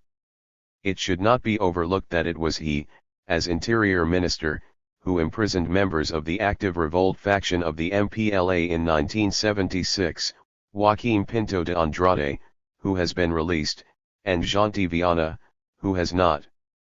He helped arrest strike leaders and those who objected to the deal with Gulf, assisted the closure of far-left newspapers, and imprisoned leaders, like Henrique de Guerra, of the far-left Communist Organization of Angola, OCA, which had ties with Maoist parties in Portugal. It seems likely Alves's radicalism, if it existed, was largely opportunistic. Although unsuccessful in seizing state political power, the Alves coup was a major setback for the party's political integration program. Imperialist intervention in Angolan internal affairs. Because of its Marxist orientation, the newly independent country has had to pay a heavy price. Indeed, the fear of losing control over the resources, oil, minerals, etc., of Angola as a result of the MPLA's victory has forced the West to resort to tactics that in the long or medium run will cause the collapse of the present regime and that may eventually bring to power the Savimbis and the Holdens. Furthermore, in terms of geopolitics, the MPLA's victory was viewed by both Washington and Pretoria as a victory for the Southwest Africa People's Organization, SWAPO, another communist-oriented organization. Since in their view this will increase the Soviet influence in the area, they must stop both the MPLA and SWAPO from making any further progress. This is why Pretoria, with Washington's blessings, has multiplied the number of invasions of a country with which it has no common borders. More importantly, UNITA, with substantial South African logistical support, has expanded its acts of sabotage along the Bengala Railway and its terrorism in the area. As a result of all this, more than half of the national budget of Angola is being allocated to defense. Consequently, the country's reconstruction and development program is virtually paralyzed, which can only spell trouble for the MPLA. Should the MPLA abandon the struggle and its support for SWAPO? To abandon SWAPO would be suicidal for Angola, for it cannot build a socialist state in isolation. As B. Davidson has pointed out, that the tasks of this transition pose an equivocation between the aims of nationalism and the aims of socialism was always apparent. No serious thinker within the MPLA, for example, has ever proposed that Angola can hope to build socialism in a single country. That may be a possible proposition in subcontinents, although history, even with them, can strongly suggest the contrary. It is manifestly impossible in any African country. This view is shared by Fidel Castro, who, speaking for international solidarity, stated, "Not for a moment do we forget that without international solidarity, without the support given to the resolute struggle of our working people by their class brothers of the whole world, and especially by the great people of the Soviet Union, in the face of a powerful, ruthless, and aggressive imperialism, which has been virtual master of the destinies of the people of this hemisphere, it could have been possible for the Cuban revolutionaries to die heroically, like the communards of Paris, but not to triumph." 28. In short, by helping SWAPO, Angola is helping itself. By the same token, SWAPO cannot succeed without outside help which, under the circumstances, can only come from a free, socialist Angola. That an Angola under the rule of either UNITA or FNLA can never provide such help is obvious. On the economic front, the late President Nito underscored the problem of economic independence as follows: "We have as yet many tasks before we can achieve genuine economic independence. Can we say we are completely independent while Cabinda Gulf Oil exploits the petroleum of Cabinda? Obviously not. We have achieved genuine political independence, but not yet genuine economic independence." Angola 137. That will be achieved only when there is in Angola, from Cabinda to Cunene, that is, from far north to far south, not a single foreign monopoly exploiting our riches. Can this problem be solved by a decree? Can we solve it with an angry editorial proclaiming that the bosses shall not fatten on the sweat of the workers? Obviously not. Cabinda oil is obtained through advanced technology. Do we possess this technology? No. Do the countries which are our friends and give us the most help possess this technology? No. Again. 29. In practical terms, the government has opted for an accommodationist economic policy, especially vis-a-vis the multinational corporations. While a few small enterprises were being nationalized, the multinationals remained intact. In fact, observed a student of Angola, the MPLA did not touch foreign or Portuguese investments whose cadres or managers remained in place and who were able to pursue their activities, including going from Luanda to dangerous areas, and even more, exporting their benefits. On the other hand, the MPLA, recuperated the enterprises, generally the small ones, whose owners had left the country, especially Portuguese or Angolan enterprises, the latter ones preferably. Nothing very revolutionary in all this. Degree. Despite the death of Dr. Nito, this is still the party's official policy. Many observers believe that current President Dos Santos is in this respect the ideal man. Indeed, as chief of economic planning in both government and party, he is said to have supported Nito's policy, announced last December, of expanding the private sector of the economy and of increasing Western investment. He also backed the new, July, foreign investment law which provides more attractive benefits for outside investors. In fact, he was the key negotiator, alongside Finance Minister Ismael Gaspar Martins and Petroleum Minister Jorge Moret, with Texaco, which announced in early September its intention of investing $360 million in oil exploration in Angola as a 40% partner in a joint venture with the Angolan state-owned oil company Sonangol, which holds the other 60%. 3. To finance the development of Angolan oil fields currently undertaken by the Gulf Oil subsidiary of Sonangol, the U.S. Export-Import Bank has extended $85 million in credits. Needless to say, this economic policy, which reminds one of the late Salazar's last years in office and which leaves the key positions of the economy and the most important economic branches in the hands of foreign monopoly capital, has not and will not reduce the country's economic dependence on the West. It can hardly be associated with a progressive party, let alone one that claims to be a Marxist-Leninist party. Why has pragmatism prevailed over the party's official ideology? It seems that the path of a mixed economy has been selected to respond to the immediate needs of the country. As an Angolan observer noted, faced with such daunting economic obstacles, Neto has insisted on a policy of emphatic economic non-alignment. Nationalization, though official policy, has been carried out slowly. Careful arrangements have been made with such Western capitalists as De Beers, Gulf, Texaco, Petrofina, Fiat, Volvo. Sweden, Holland, and Yugoslavia have been in the forefront of aid projects. It now appears that productivity is more important to Neto than ideology. 3. This may be a plausible explanation in light of the fact that at the time, only 5,000 of the 28,000 lorries left behind by the Portuguese are thought to work. Coffee, the highest foreign revenue earner till oil overtook it in 1974, is producing, at the very most, a third of its potential. The diamond fields in eastern Angola, which almost closed completely early last year and were nationalized in September, De Beers' central selling organization will continue the marketing, are producing not more than 20% of full capacity.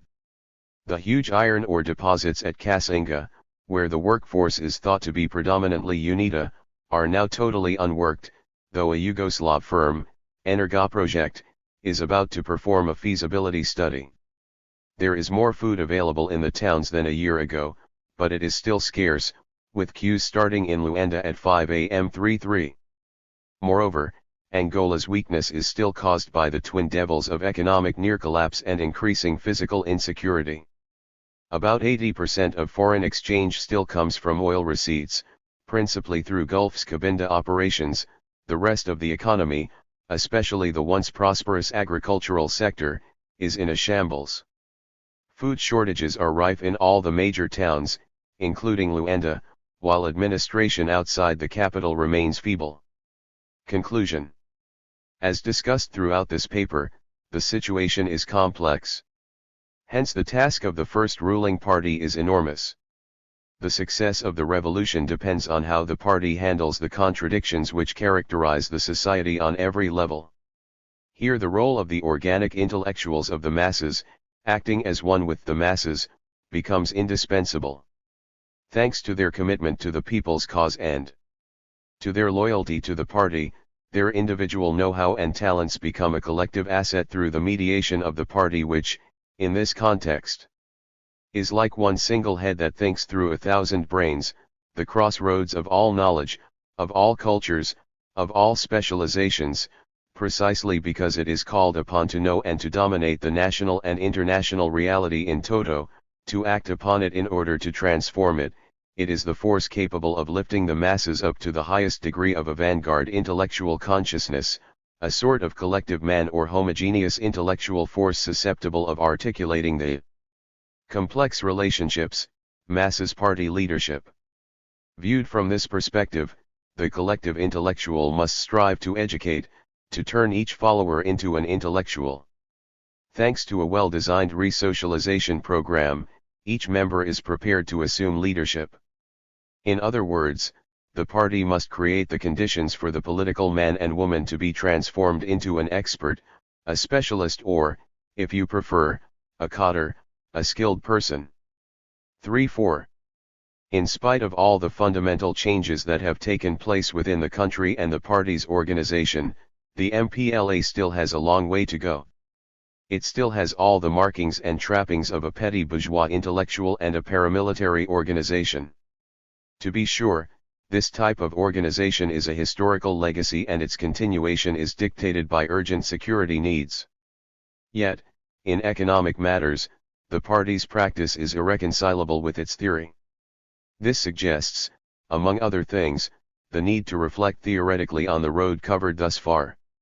As Stalin once put it, theory can become a tremendous force in the working class movement if it is built up in indissoluble connection with revolutionary practice, for it, and it alone, can give the movement confidence, the power of orientation, and an understanding of the inherent connection between surrounding events, for it, and it alone, can help practice to discern not only how and in which direction classes are moving at the present time, but also how and in which direction they will move in the near future. 3.5. Peoples. War. In Africa. Ghana, social class, the December coup, and the prospects for socialism. Thomas Akwesi Adu. When on December 31, 1981, news came that the Ghana Armed Forces had taken over governmental power for the fifth time in 15 years, few observers of the Ghanaian situation could have been surprised. Socio-economic conditions in the country were so dismal that change was only a matter of time. The annual inflation rate was running at over 140%, unemployment was at an all-time high, industries were producing at less than 20% of their capacity, a huge national debt and a severe lack of foreign exchange had stifled economic growth. Ghana had earned a place on the Food and Agricultural Organization's (FAO) list of countries with severe food shortages, and ruling class corruption had reached sordid and unbelievable proportions. These and other conditions represented a clear manifestation of a neo-colony in crisis. In this paper, we shall provide the class background to the situation of neo-colonial crisis, and anticipate the prospects for socialism from a discussion of the direction of the current revolutionary processes taking place in the country. The class context in historical perspective. The concept of neocolonialism provides a key to the understanding of the class structure that now exists. Kwame Nkrumah saw neocolonialism as the newest imperialist mechanism for holding third world nations in a state of continual dependence and exploitation. One of the chief channels through which this phenomenon of neocolonialism is made possible are, direct control of resources and key sectors of the economy by foreign capital, covert and overt interventions by imperialist intellect. I wish to thank the comrades Atengaji, Abina Oben, Ansa Isamo, and Ben Magubane whose comments helped me in my revision of an earlier version of this paper. Ghana 143. Gents agencies, and ideological hegemony achieved mainly through the agency of educational institutions and the mass media. The major implication of neocolonialism is that in those countries where it exists, one can barely talk of a national bourgeoisie. In Ghana this is very much the case. As part of Ghana's colonial legacy, a bourgeoisie that operates independently of and competes with international capital is virtually non-existent. As a system of direct foreign rule and economic domination, colonialism could not allow the development of a national bourgeoisie capable of challenging the imperial interests of British capital in Ghana. In all the productive sectors of the economy, the colonial government's tendency was to neglect and frustrate the development of Ghanaian capitalists. To do otherwise would have been to undermine the very foundation of British power in the country. The colonial situation was therefore characterized by the monopolization of key economic activities by expatriate commercial firms, mining companies, and financial institutions. Hence, on the eve of independence, a representative of the aspiring but stifled Ghanaian merchant class was to argue that if all the African merchants were to form themselves into companies, their capital put together would amount to only a few £1,000s. Now what are a few £1,000s as compared with the millions of pounds which the UAC Limited, and the other big European companies, float in the field? The Africans can survive this capitalist competition only with the help of the government, and that is why we are appealing to the government to come to the assistance of the African merchants. To understand why this was so, we need to consider in some detail the economic structure that colonialism bequeathed to independent Ghana. The economy was characterized principally by 1. The existence of a predominant extractive sector, monocultural agriculture, mining, and lumbering, with the consequent heavy dependence on external factors, Example: international price fluctuations in primary products over which Ghanaian producers had no influence whatsoever. 2. An import-export sector firmly controlled by British commercial and financial interests, and the holding of balance of payment surpluses in Britain. And 3. A vast and neglected rural pre-capitalist sector, the outcome and a reflection of the sectoral and spatial uneven development characteristic of a colonial capitalist mode of production. 4. Cocoa and gold constituted the dominant items of export with which Ghana was identified in the colonial period. Ghana's role in the international division of labor was designed to be one of primary producer. By the time of independence, cocoa accounted for well over 60% of total exports, and about 13% of the gross domestic product. This overdependence on cocoa meant that national economic development had to fluctuate with the regular swings in the world cocoa market, a situation that has plagued Ghana's economic and political stability in the period since independence. The drastically falling cocoa price in the early 1960s, for example, was a key factor leading to the failure of the country's first comprehensive and progressive development plan, the 7-year Plan for Work and Happiness, to achieve its crucial purpose of decolonizing the nation's economic structure. The falling cocoa price was also partially responsible for the overthrow of the Nkrumah government in 1966. From a high of £350 per ton in 1954, the world cocoa price fell to an all-time low of £90 per ton in 1965. 5. The mining of gold and other minerals also constituted an important activity over which British capital exercised virtually monopolistic control. By 1957, the volume of gold alone exported stood at 788,000 ounces, from a low of 10,000 ounces at the beginning of colonialism. This represented about 11% of the value of total exports. 6. The three main minerals gold, diamonds, and manganese accounted for about 30% of the value of total exports. In exchange for these extractive products, manufactured goods were imported from Europe, mainly from Britain.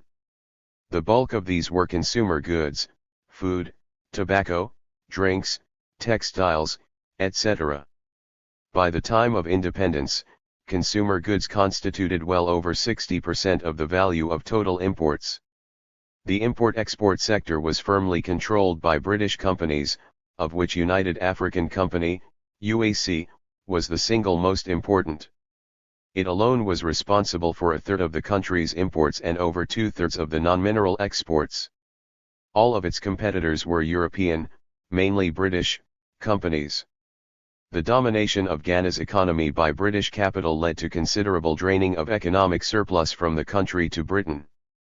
Heimer has pointed out that the returned value to Ghana of the gold industry, i.e., the share of output after payment for imported raw materials and machinery goods, deduction of dividends, and payment of salaries to European officials, was quite low.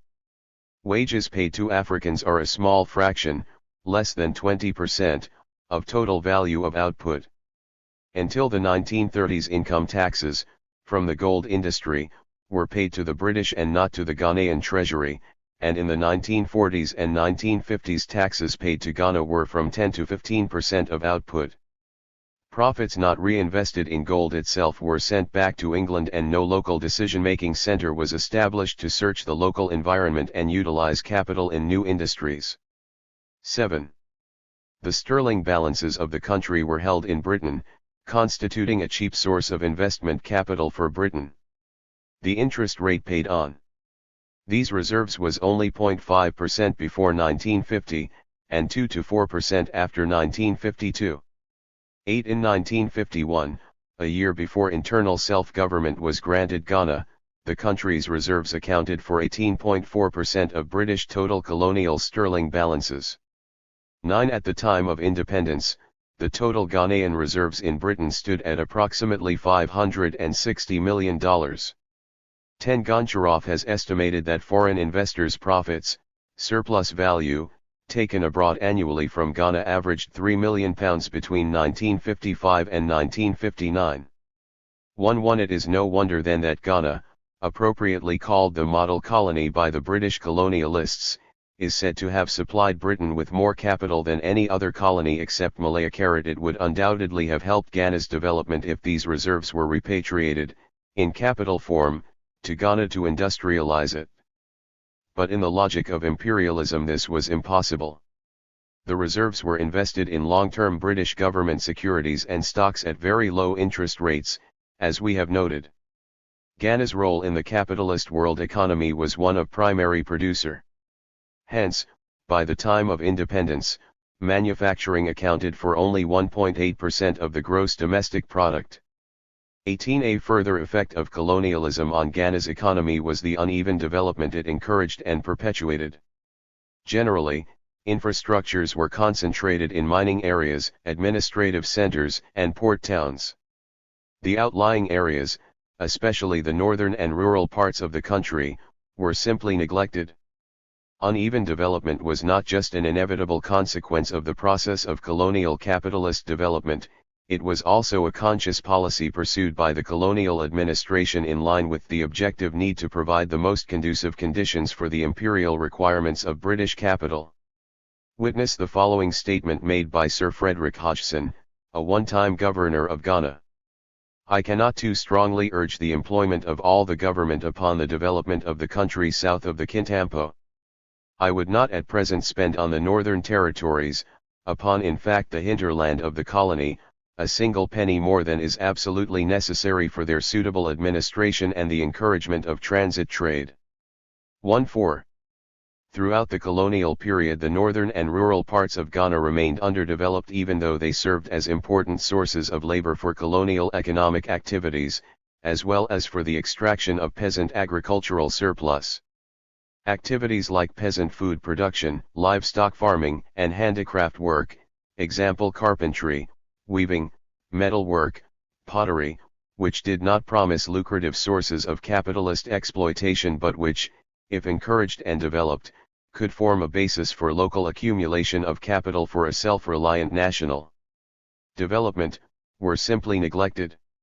With this colonial legacy of a massive but undeveloped, or rather underdeveloped, pre-capitalist sector involving over 70% of the nation's population, independent Ghana has found itself virtually dependent on external sources and factors for development funds. Self-sustained development has been made especially difficult. While a national bourgeoisie was blocked from emerging and developing, colonialism could not forestall the emergence and development of a petty bourgeoisie.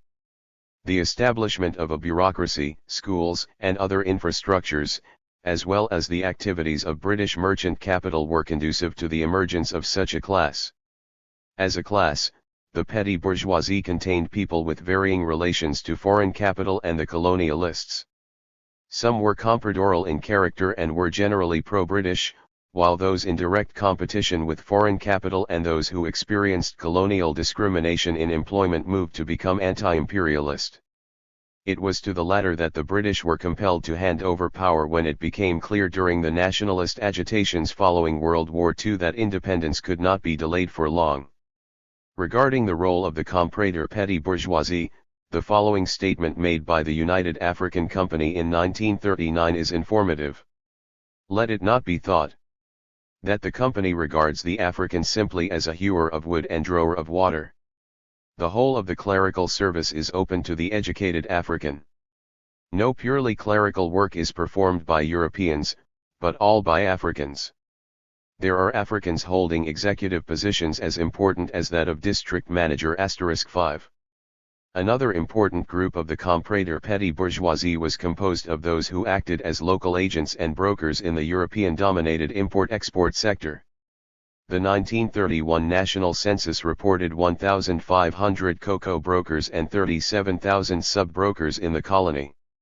As a group, they contributed immensely to the development of a monocultural agriculture in the colony, and the country's dependence on the world economy.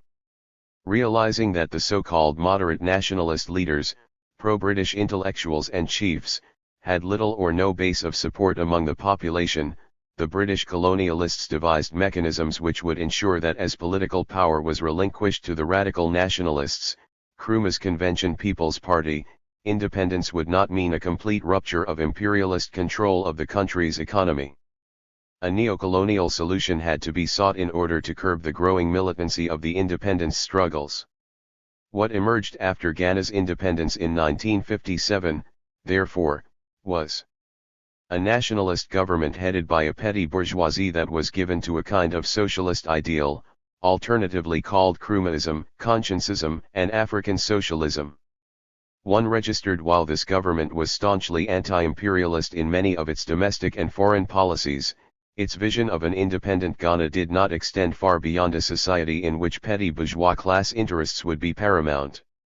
Its ideology of African socialism essentially denied the existence of antagonistic social classes and the centrality of the working class in the anti-imperialist struggle. African socialism was petty bourgeois socialism. Krobo Idasi, who was Ghana's Minister of Communications and Transport, and who gained notoriety by importing a gold bed for his wife which cost £84,000, defined it this way: socialism does not mean that if you have made a lot of money, you cannot keep it. 17 The process of decolonization, insofar as one was perceived necessary, was conceived in the simple, limited terms of Africanizing the colonial state structure and the commanding heights of the economy. The Europeans' position, which in the colonial situation was a privileged one, was to be occupied by the local petty bourgeoisie. As a class, then, the petty bourgeoisie was provided many more opportunities to control the bureaucracy and participate in economic activities such as transport, construction, medium-scale manufacturing, and distribution enterprises than it was ever provided under colonialism.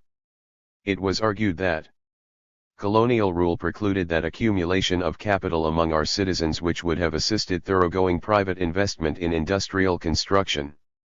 It has therefore been left to the government, as the holder of the means, to play the role of main entrepreneur in laying the basis of the national economic and social advancement. 1/8. This led to the establishment of many state-owned, but petty bourgeois-managed, enterprises, example the Ghana Industrial Holding Corporation, the Ghana Cocoa Marketing Board, the Ghana National Trading Corporation, financial institutions, the Ghana State Farms Corporation.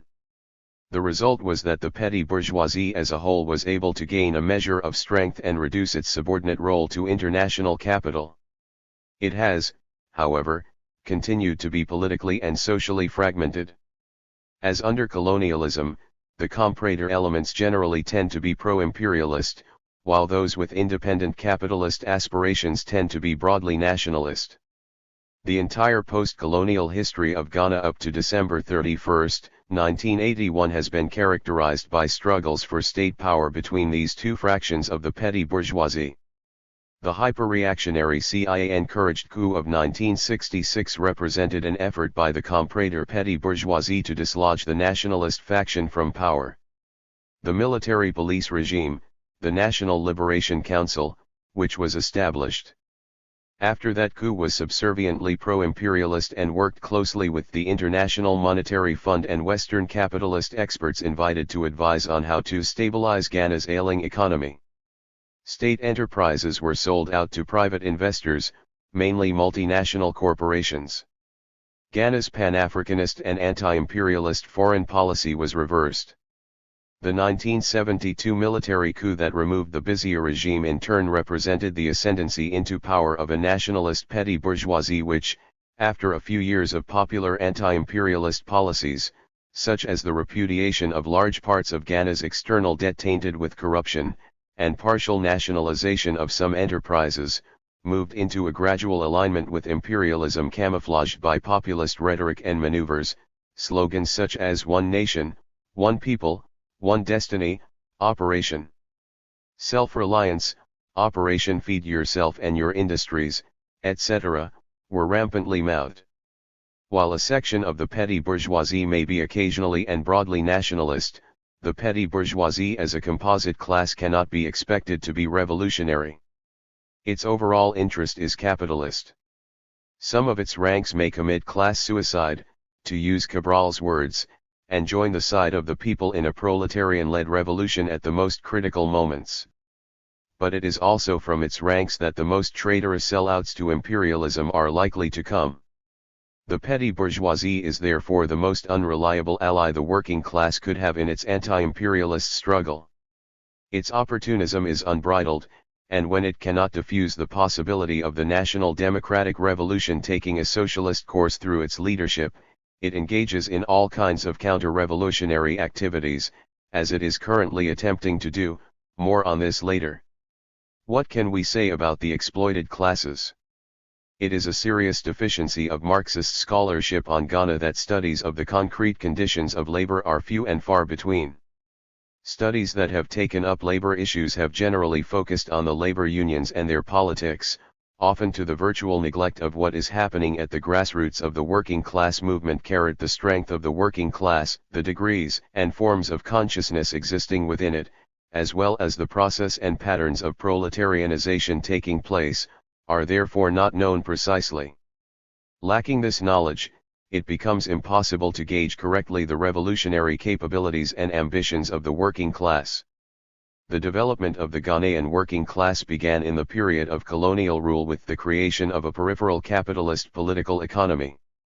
The early colonial period, 1890s-920s, saw the rapid construction of the infrastructure necessary for British capitalist penetration of the country and exploitation of its resources. Chief among the activities of this period were the construction of a railway system, roads, port facilities, health and educational facilities, and the erection of an administrative infrastructure. This was the formative and expansionary phase of colonialism. Cocoa cultivation and gold mining constituted the major economic activities of this period, and together employed the highest number of wage earners. The initial process of proletarianization was principally forged through a systematic appropriation of land, which formed the major traditional means of production.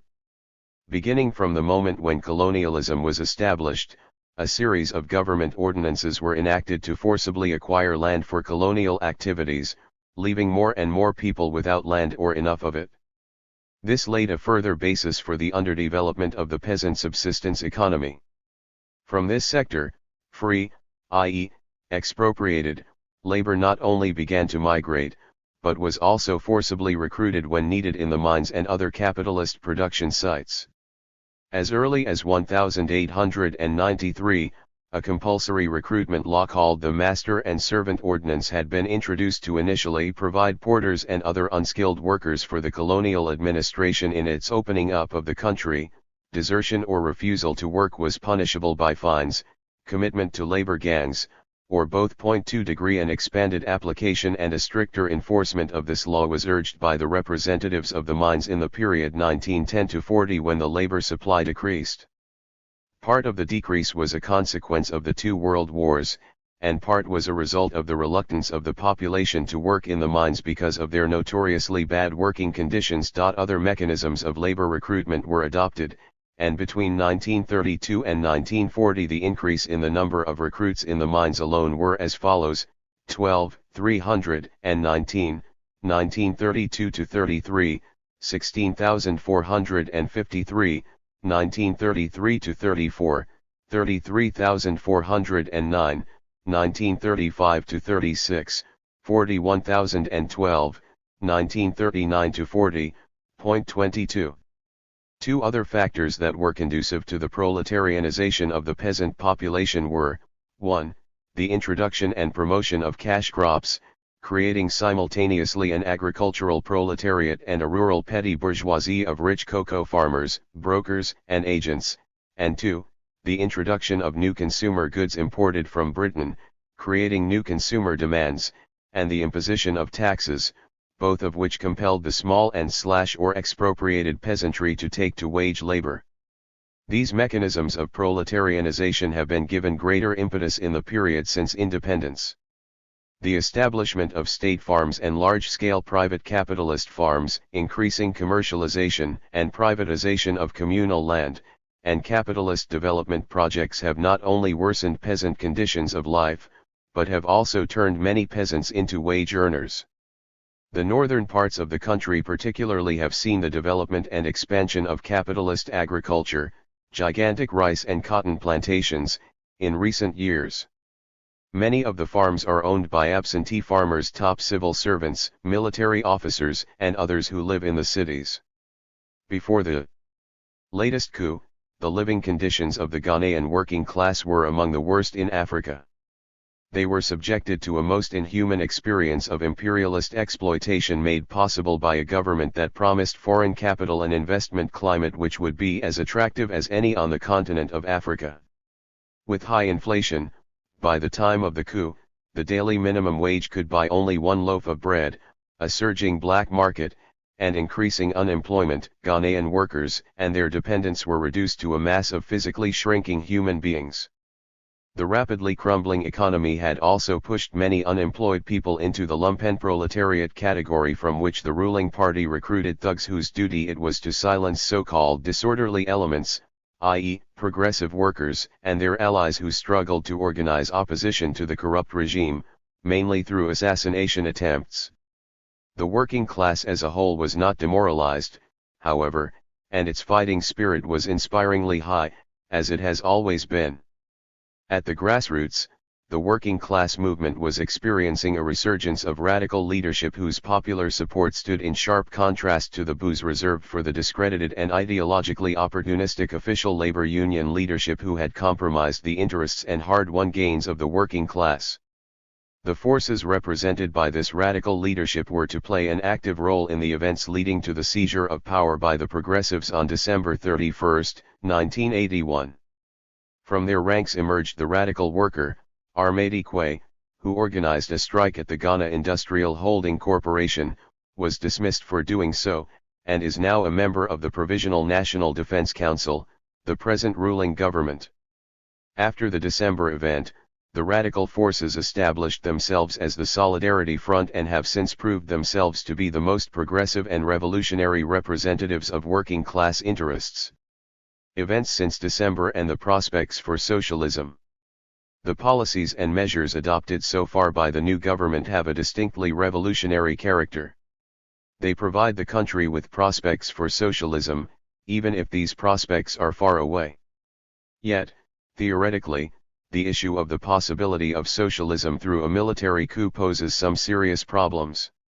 The army does not itself constitute a class and, as an institution, its essentially neocolonial and repressive character theoretically deprives it of any central role in the struggle for proletarian dictatorship. Besides, by their nature military coups provide little or no opportunity for working class participation and leadership in the act of seizing state power. The crucial need for a protracted insurgency led by the working class against the neocolonial state and the necessary revolutionary experience to be gained from this are denied, if even temporarily.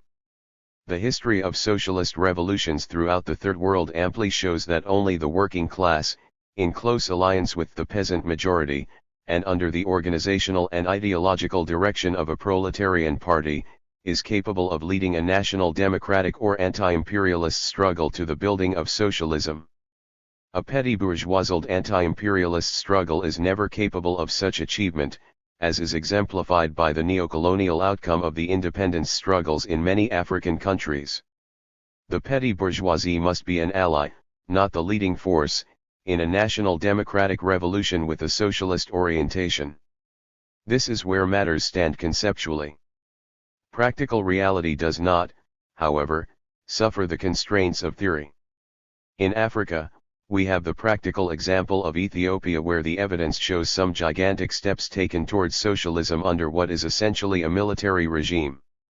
This reminds us that we must always extend our class analysis to the military in order to understand the peculiar instances of left-wing coups. To be sure, the Ghanaian military is a neocolonial institution. But its membership is not socially monolithic. While the top officers constitute a uniformed and armed petty bourgeoisie, the vast majority of the members, i.e., the rank and file, have working class and peasant backgrounds, and are themselves the military equivalent of the civilian working class. In the periods 1966 to 69 and 1972 to 79, when the military was in power, the officer corps, in partnership with the bureaucratic petty bourgeoisie, acquired so much wealth, invested in agricultural lands and plantations, transport services, trading, construction enterprises, real estate, company shares, etc., that Ghanaians aptly referred to them as Sakafo Ambadam, late capitalists or nouveau riche. This was done through their direct control of state organizations and funds. At the same time, the conditions of the rank-and-file soldiers worsened. It was mainly in response to this that the rank and file, under the leadership of Fit. Lieutenant J.J. Rawlings, first seized power from the senior officers on June 4, 1979, quickly proceeded to execute 8 of them -4 and continually harassed the rest. The 1979 rank-and-file coup later embarked on many radical measures that shook the very foundations of petty bourgeois power. Business enterprises, domestic and foreign, that were found to be involved in illegal deals were nationalized. Hundreds of members of the petty bourgeoisie, military, bureaucratic, and commercial, were sent to prison with long sentences or to labor camps for crimes committed against the people, example tax evasions, embezzlement of state funds, and sabotage actions, and Makola No. 1 market in Accra, the citadel of petty bourgeois commercial activities, was blown up. These measures were very popular and actively supported by the working class, though much more was left undone. Clearly then, the meaning of any left-wing military coup must be sought not only in the general constellation of class forces within the society as a whole, but also from the dynamics of class relations in the military itself. And in assessing the implications of such a coup for the transition to socialism, we must clearly distinguish between the initial seizure of power and what is done with it. In the final analysis, it is not really so much how power is seized that matters as which social class eventually wields the power and for what purposes, in the long and sometimes tortuous path to socialism. Marxism-Leninism rejects the idea that the methods and forms of seizing political power are established once and for all and applicable to all times and places. The strategies and tactics used vary, depending on the general conditions of the time, the nature of the revolutionary situation, the correlation of class forces, and the degree of organization of the working class and its enemies. Many have raised the question whether a military coup, even a left-wing one, can really be expected to transfer power to the working class and its peasant ally. In the Ghanaian situation, this is an especially important question and requires close attention, but it can also obscure the fact that the military action that toppled the civilian regime must be seen in the context of the wider societal class contradictions that had assumed antagonistic proportions on the eve of December 31. In a wider dialectical context, the December coup was itself the culmination, as well as an expression, albeit a dramatic expression, of the continuing class struggles in post-colonial Ghana. We can gain a sense of its roots by going only a few years back. The significance of the June 4, 1979 rank-and-file coup, and the series of radical actions that followed it, was that it sought to shake up petty bourgeois rule which, in the period since independence and especially since the overthrow of Kwame Nkrumah, had systematically led Ghana into abysmal political-economic crises. In consequence of the radical measures taken, the Ghanaian working class and progressive forces were able to organize politically in a way that was unique in Ghana's political history. By the time the military government handed over power, i.e., after only 3.5 months in office, and bourgeois parliamentary democracy was reinstituted, a number of progressive organizations, many of them with Marxist-Leninist orientation, had developed. These were the June 4 movement, JFM, composed of radical students and workers organized around J.J.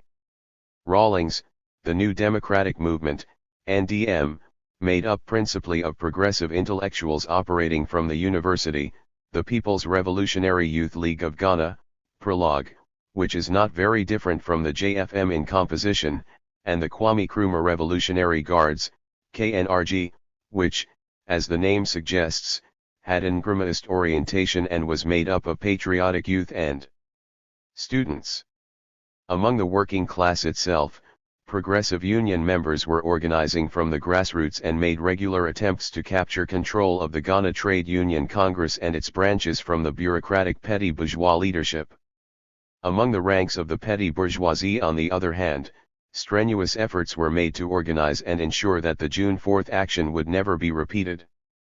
Almost all the political parties that emerged to contest the elections of 1979, about a dozen of them, made no secret of their determination to make impossible another military coup, meaning in practice another popular challenge to petty bourgeois rule.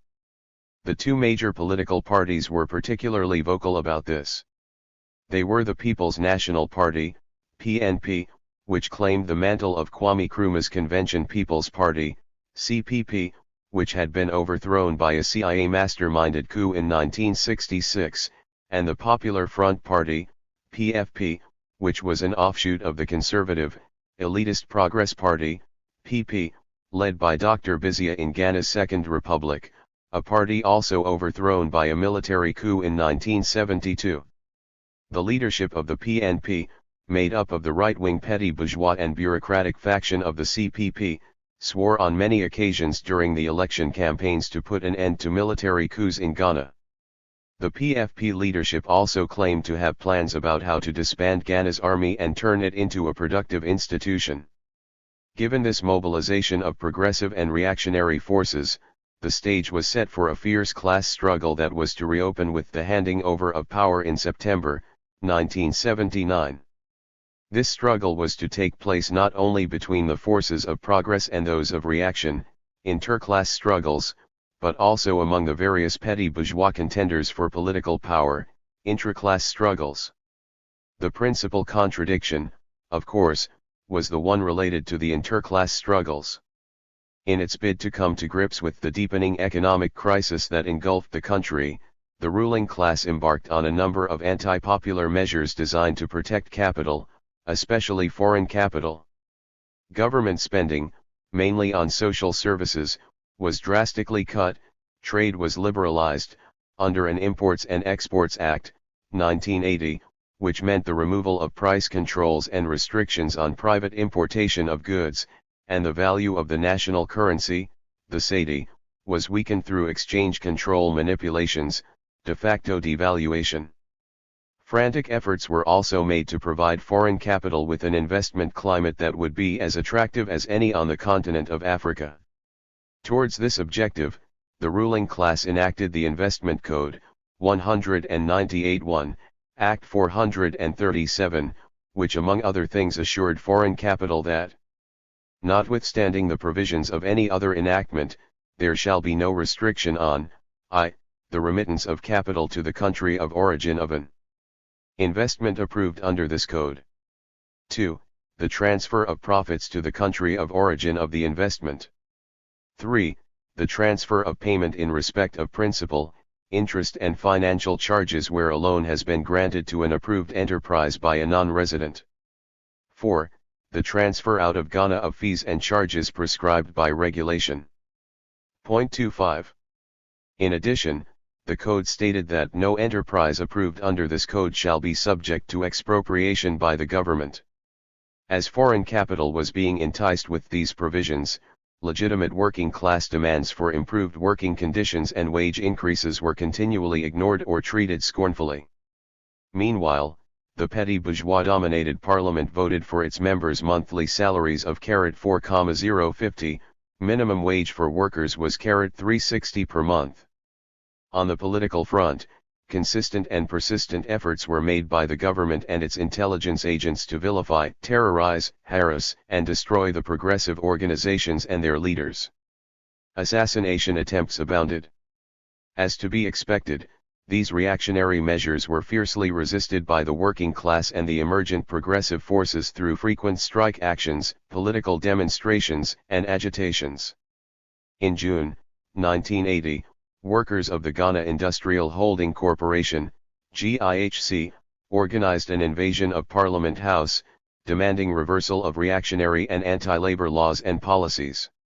The People's Revolutionary Youth League of Ghana organized a similar invasion calling for revolutionary justice against the enemies of the working people. The National Union of Ghana Students, NUGS, warned the ruling class that it would be fiercely resisted in its ongoing attempts to subvert the people's gains of June 4. By its second year in office, the ruling PNP had to contend not only with agitations and protests from the working class and progressive organizations, but also destabilizing efforts from within the ranks of the petty bourgeoisie itself. For example, the government's 1981-82 budget was rejected in a parliamentary vote even though the ruling party had a majority in parliament. Calls were made to the government to step down. Intra-class conflicts among the petty bourgeoisie deepened as the nation's economic crisis deepened. Charges and countercharges of corruption, kickbacks, embezzlement of state funds, bribery of foreign companies and signing of dubious contracts with them, and currency deals, were made against each other by governmental, party, and parliamentary leaders. On the eve of the December coup, the ruling party was severely and irreparably split because of those accusations of corruption and the ongoing fierce power struggle. It had become clear to all that Ghana's latest experiment with bourgeois parliamentary democracy was doomed to failure. It was because of and within this context of interclass and intraclass, petty bourgeois, contradictions that the coup of December 31 took place. Thus, the coup was not an action that took place outside or over and above the class struggle. It was not a mere historical aberration unrelated to the class contradictions that had been mounting in the country. Moreover, the current government is far from being Bonapartist, as is the case with many populist military regimes in Africa. What has been done since December 31, 1981, and what are the prospects for socialism? Before answering this question and in order to fully appreciate the meaning of what has been done so far, we need to remind ourselves that the completion of the National Democratic Revolution, which first started with the struggles for independence, constitutes the number one task any progressive regime in Ghana has to attend to.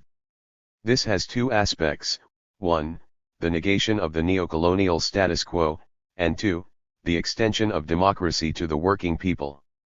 The first of these requires a consistent nationalist policy to end imperialist domination and exploitation of the country and its resources, and the subsequent emergence of a viable, self-reliant, and genuinely sovereign Ghana. The second aspect requires that democracy be given a concretely popular content: the right to free education, healthcare, employment, mass participation in decision-making, etc. On the anti-imperialist front, the new government has taken a number of initiatives. All previous contracts and agreements signed with multinational corporations are being reviewed. Those found to be inimical to the interests of the nation will be nullified. More emphasis is being placed on a self-reliant approach to development. Links with the socialist world are being strengthened, and to this end, major delegations have traveled to the USSR, Eastern Europe, Cuba, Mozambique, and the Democratic Republic of Korea. With these countries, bilateral economic and cultural agreements have been reached. A massive drive to raise popular anti-imperialist consciousness has begun through the channels of the mass media and revolutionary organizations. Already, some secret agents of imperialism operating in the country as technical experts have been exposed and deported. On the domestic front, the most revolutionary action taken so far is the formation of People's Defense Committees throughout the country. These are revolutionary committees which are intended to mobilize the masses for participation in and defense of the revolutionary process and provide a forum for dealing with popular grievances. They constitute organs of popular struggle and democracy. The committees have already achieved considerable success in pushing the revolutionary process forward and have engaged tremendous worker enthusiasm, although they are still in their formative stages. The work of the Revolutionary Defense Committees is at present directed and coordinated by a National Defense Committee, which is made up of representatives of all progressive political organizations in the country. The overwhelming majority of these are Marxist-Leninists. A People's Constituent Assembly made up of representatives from the defense committees is to be established to write a constitution that will principally reflect the aspirations of the working people and seek their welfare in society. In the factories, workers' committees have been established to plan and monitor production. Production management will no longer be the exclusive duty of a managerial corps. Revolutionary changes have taken place in other areas as well. The Ghana Armed Forces are being transformed into the People's Armed Forces. Noting that the days of the colonial-type army are over, the government has actively engaged the army in production activities in the countryside to work side by side with organized task forces of workers and students. It must be mentioned that the military's political role has been severely restricted. Of the 7-member ruling council, only 2 were serving in the military at the time of the coup, both are from the rank and file. The 2 other military men in the council, Rawlings and Nunumensa, had been retired. There are no military men in charge of the governmental ministries, and all the key revolutionary organizations and committees set up are predominantly civilian. Also, a National Investigations Committee has been formed to investigate cases of corruption, tax evasions, embezzlement of public funds, etc., referred to it by a citizens' voting committee. Individuals with bank accounts in excess of $50,000, about $18,000, are also investigated. The membership of these committees is predominantly working class, and some of the most nauseating cases of ruling class corruption have already been exposed and dealt with.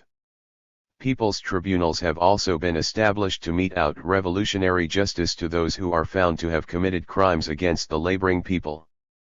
The government has emphasized that these courts are not to be fettered in their work by the technicalities of bourgeois law. Their rationale is to democratize the dispensation of justice. The civil service, police force, and other state institutions are also undergoing structural changes.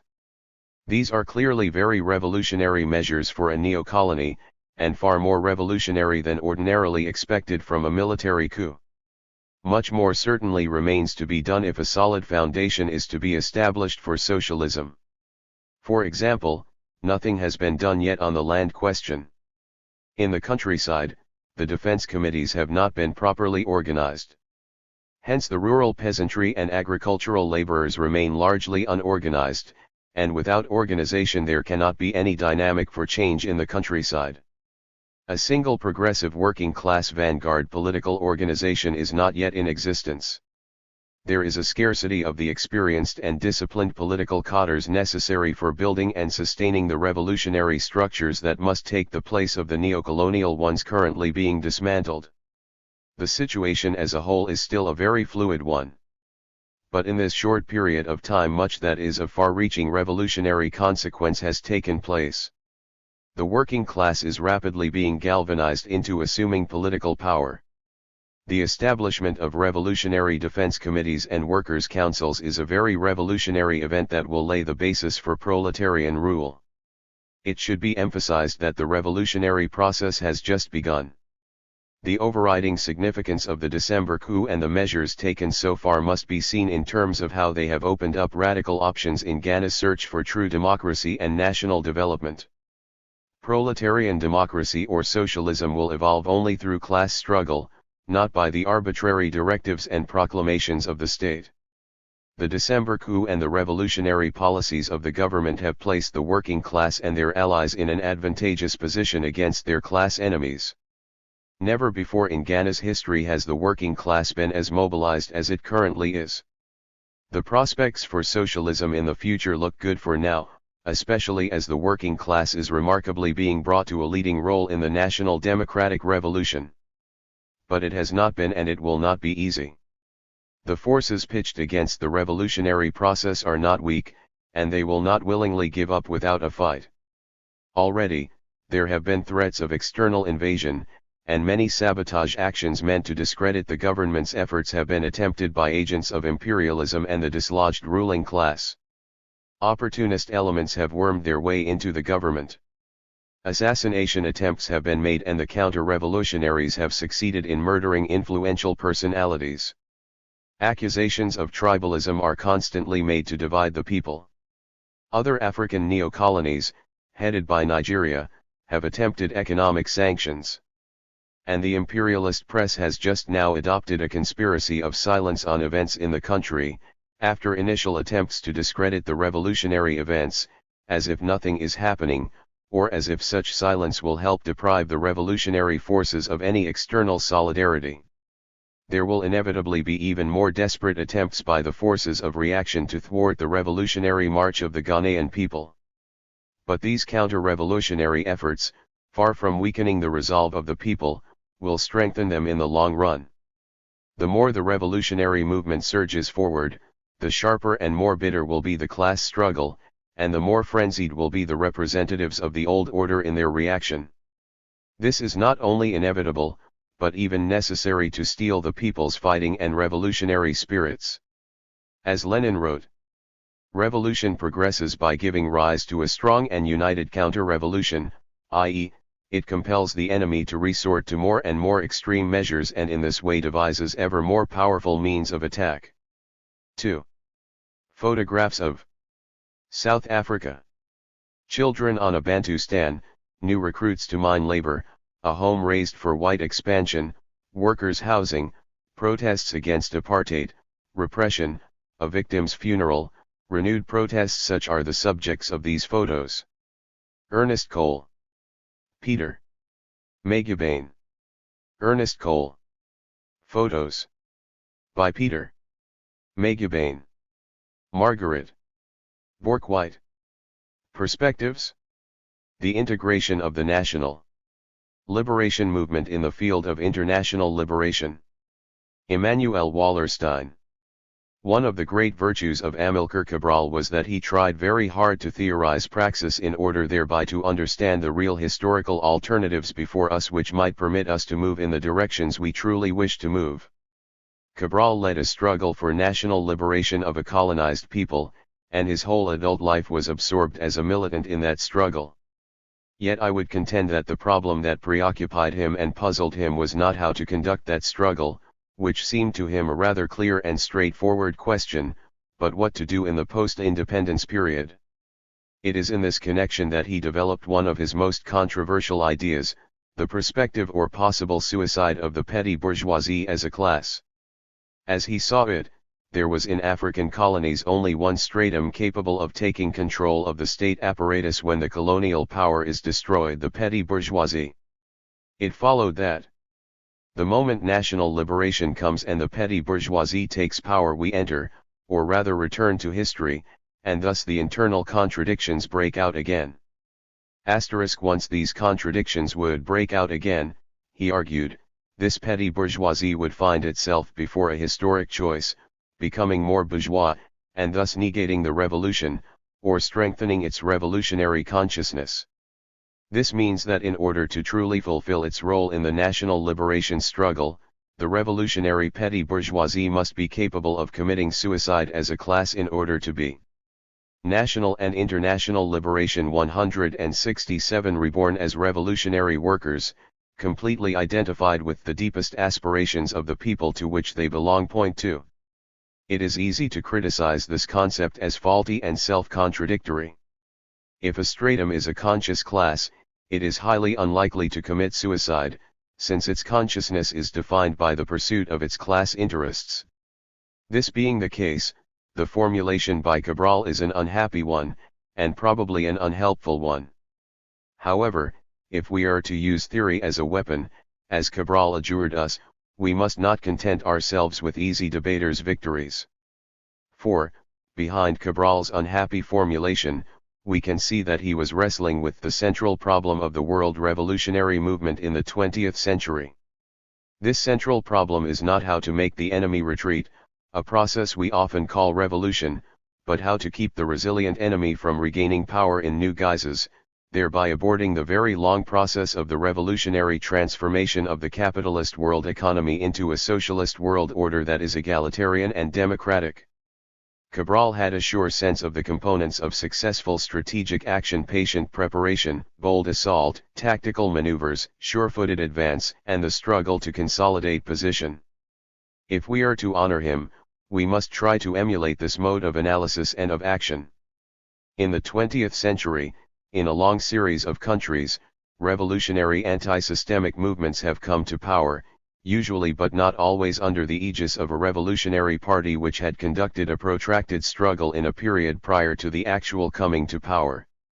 The period of prior struggle, if protracted, was usually one that mobilized popular consciousness, in itself a revolutionary phenomenon. I do not intend here to trace the complicated histories of all the post-revolutionary states. I wish merely to underline two elements that, it seems to me, have been common to all of them.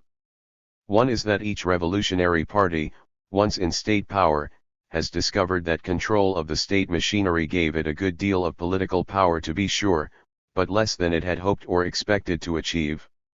That is to say, each party discovered the limits of state sovereignty, the fact that all states, including post-revolutionary states, continue to be part of an interstate system that places very real constraints on the actions of any single state and of a world economy whose dynamic strength has forced each state, no matter what its ideological commitments, to conform, at least up to a point, to the unpleasant imperatives of the law of value. The various post-revolutionary states reacted in different ways to this discovery, and indeed their internal histories can be said to consist of debates about how one reacts to this discovery. War, communism and NEP, not as temporary tactics but as long-term strategies, are two of the main, but not the only, modes of action in the face of the realities of the world system.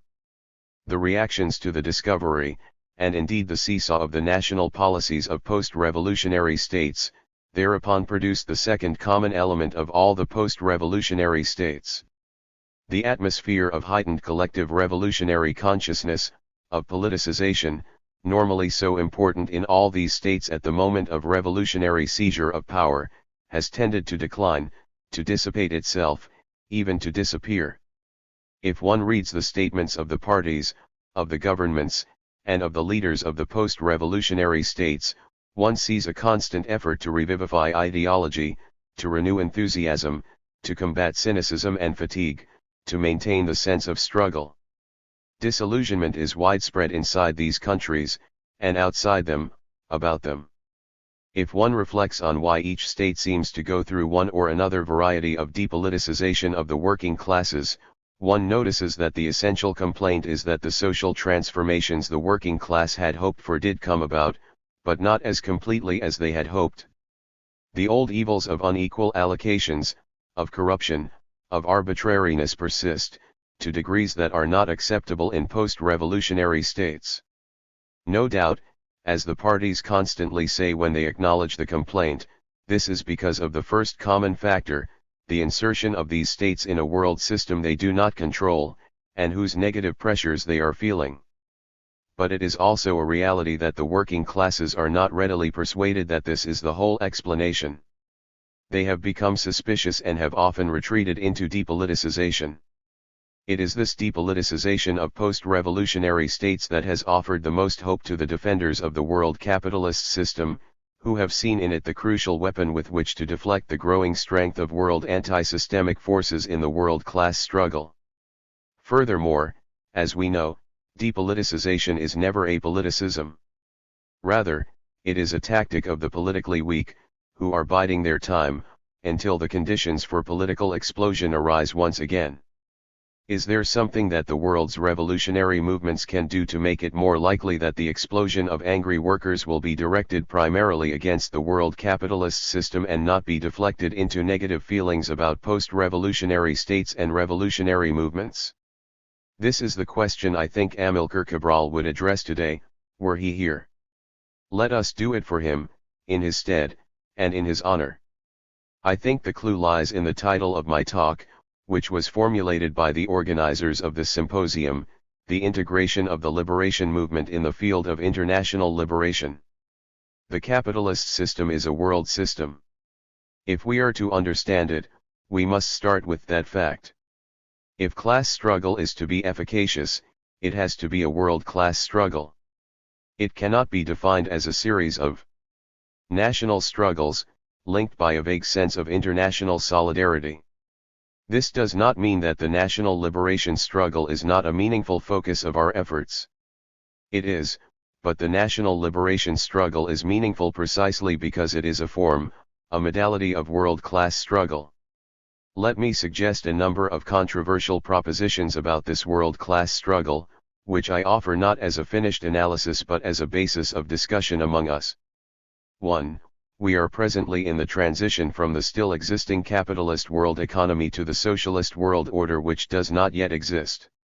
We have been in this transition for more than 50 years already, and we shall be in it for at least 100 more. We are all in this transition, not merely those living in post-revolutionary states. The transition is a phenomenon of the whole world system, which is in structural crisis. 2. The world-class struggle has never been more intense than now, during this transition.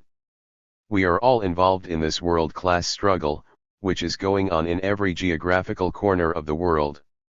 No country is outside this struggle, or beyond it. 3. The forms that this world-class struggle takes are varied, since the modes of appropriating surplus value are various. This is because the composition of the world's bourgeoisie and proletariat has become complex and disparate and can in no meaningful sense be reduced to the early 19th century English model of the private industrialist versus the male wage-earning factory worker. 4. The world-class struggle is conducted by the various elements of the world proletariat organized in movements. It is these movements and never the states which conduct class struggles. Class struggle involves politicized movements with active militants. It is in the struggle of the movements that political power is achieved. 5. The organizing issues of these multiple movements have been many: national oppression, oppression in the workplace, the oppression of socially weaker groups, women, the aged and the young, ethnic and racial minorities. The themes have varied and will continue to vary in different concrete circumstances. The decisive factor is whether a particular struggle is in fact anti-systemic, that is, the particular movement in fact constrains the real power of the world bourgeoisie and augments the real power of the world proletariat. 6. The control of state machineries is a tactic in the world-class struggle, and never an end in itself. It is only one tactic among many, and not always necessarily the one that deserves priority. 7. The most urgent political need for the movements individually, whether the movements are located in post-revolutionary states or in other states, is to create a truly trans-state alliance of the multiple forms of movements, which would be based on a clear distinction between the movements and the states. 8. Economic development is a double-edged sword. As long as a capitalist world economy exists, and we are part of it, the economic development of all zones simultaneously is inherently impossible, since the operation of the law of value requires that surplus be unequally distributed over the globe. The development of any one zone is therefore always at the expense of some other. World socialism cannot be defined by the phenomenon of less developed zones catching up or by the universalization of the law of value under the claim of the development of the forces of production. It involves rather the construction of a radically different mode of production, centering on production for use in an egalitarian, planned world, in which the states individually and the system of states collectively have both withered away. 9.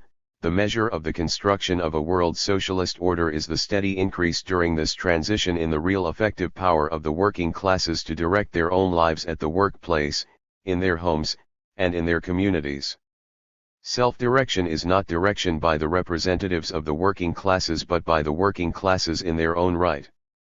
It is this last issue which Cabral was talking about when he envisaged the suicide of the revolutionary petty bourgeoisie, in Africa as elsewhere. Only of course, as we know, they will not commit suicide. The workers must impose it on their representatives in social reality. 10. The crisis of the capitalist world economy is also the crisis of the world's anti-systemic movements, which are, let us remember, children of the present system and not of the future. We need to rethink our strategy, our mode of organization, and our categories of thought, all of which were molded in the 19th century period of a capitalist system at its most self-confident. We need to reflect on whether our present strategy, mode of organization, and categories of thought serve us well for this period of crisis, of intensified class struggle, and above all of clever adjustment by the world's bourgeoisie who are seeking to survive as privileged strata under entirely new guises. The real danger is that, 30 years from now, everyone may call himself a Marxist or a socialist, and private property may be reduced to a minor role in world production. We will still then be in the midst of the transition and the world-class struggle. Such an ideological triumph may itself serve as one of the most serious impediments for the achievement of a world socialist order. Let us remember that nothing is inevitable. We are before a historical choice. The existing capitalist world system is surely doomed. But a socialist world order is only one possible outcome. A second is the creation of a new class-based, but non-capitalist, system. A third is nuclear destruction. And there may be still others we are incapable of imagining. A luta continua is not a mere slogan, it is an analysis that we must bear in mind precisely when we look at post-revolutionary states and at anti-systemic, revolutionary movements. The concept of the semi-proletarianized peasantry, an empirical and theoretical note. Peter Waterman. The concept of the semi-proletarianized peasant was developed by Giovanni Arrighi and John Saul on the basis of their analyses of the economic development and industrial structure of tropical Africa in the 1960s, Arrighi and Saul, 1973. They conceived of the working class as being divided into two distinct groups. First, there was the proletariat proper, P86, seen as generally a very small minority who receive income sufficiently high, to justify a total break of their links with the peasantry, P69. Second, there was the semi-proletarianized peasantry, those wage earners only marginally or partially proletarianist as, over their life cycle, they derive the bulk of the means of subsistence for their families from outside the wage economy, P69. In socialist debate and research that followed or was stimulated by Arrighi and Saul, most attention has been focused on the proper proletariat, the skilled or semi-skilled and stabilized section of the working class. This appeared to be the unionized or unionizable part of the working class, and it had been characterized by Arrighi and Saul as identified with the ruling class and imperialism. Having, like our two authors themselves, few hopes concerning the radical political potential of the peasantry or the urban self-employed in independent tropical Africa, these socialist scholars were anxious to reconsider the potential of the most proletarianized workers. The studies that followed tended therefore to be of the skilled and semi-skilled workers in the foreign-owned factories or the state corporations workers who were relatively privileged, relatively committed, relatively secure, and relatively well organized. 1. The semi-proletarianized peasantry, barely sketched and characterized by Arrighi and Saul, and serving largely as a polemical foil. In their argument concerning the opposed group, was largely forgotten. Yet this type of worker is to be found not only in African mines and on plantations, but also in the strategic dock labor industry, in the widespread building and road construction industries, in road transport, in block making, and in other simple processing plants. It seems to me, moreover, that what Arrighi and Saul posited as a possibility for Africa in the 1960s became a reality in the 1970s: the development of locally owned, labor-intensive enterprises on the periphery of the large-scale, capital-intensive, foreign-controlled sector. If a semi-proletarianized peasantry is a significant segment of the working class, it certainly deserves more study. The semi-proletarianized peasant. Since Arrighi and Saul nowhere set out a systematic and consecutive treatment of the type, this has to be assembled from the disconnected references to be found scattered throughout the 1973 volume. I believe that it is possible, without doing violence to their thought, to construct the features of the semi-proletarianized peasant in terms of 1. Its nature and its role in production, 2. Its consciousness, 3. Its organizational capacities, 4. Its protest activity, and 5. Its leadership. Nature and role in production. Conceptualization of the semi-proletarianized peasant begins with socio-economic structure. Arrighi and Saul make a distinction between the requirements of labor-intensive and capital-intensive economic activities, pages 113 to 14. Labor is seen as divided into 4 broad categories. 1. Unskilled, versatile in job activity and lacking adaptation to the discipline of wage employment. 2. Semi-skilled, specialized, regular, and identified with the job. 3. Skilled, relatively versatile, mechanics, supervisors, etc. 4. High-level, specialized, formally educated, production engineers, sales experts, designers, etc. Labor-intensive techniques require predominantly the combination of unskilled and skilled labor. The typical colonial enterprise in Africa, large or small, and engaged in primary mineral or agricultural production, relied on labor-intensive techniques. It called on Africans to provide the unskilled labor and on racial minorities, European, Asian, Levantine, for the rest, p. 121. The unskilled were migrant laborers. The two main features of the labor force under the system of labor migration are low wages and high turnover. The wage rate is customarily based on subsistence for bachelor workers. Low wages strengthen the tendency for the participation in the labor market to be of a temporary nature, which in turn accounts for the persistently unskilled character of the labor force. These factors interact, favoring the development of a poorly paid and unskilled labor force, p. 120.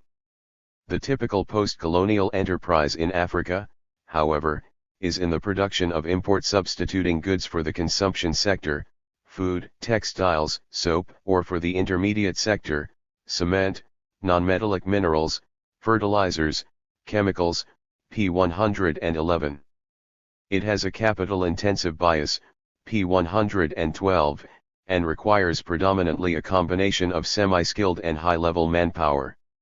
Capital intensity, the long-time horizon of the multinationals, and the ability to pass on increased labor costs to the consumer make it possible for these companies to pay relatively high wages and use modern management and training techniques, p. 123. However, in each industrial process, there are operations which can be profitably subcontracted to smaller labor-intensive enterprises by the large-scale expatriate firms. The small businessmen are increasingly concentrated in the retail and service industries, and, to a lesser extent, in finance and construction, p. 128.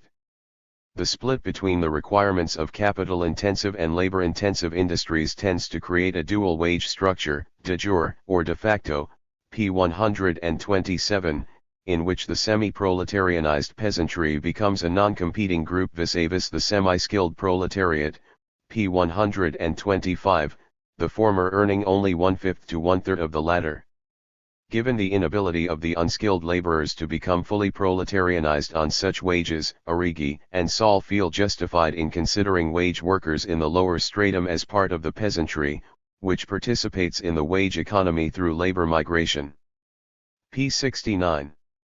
Consciousness.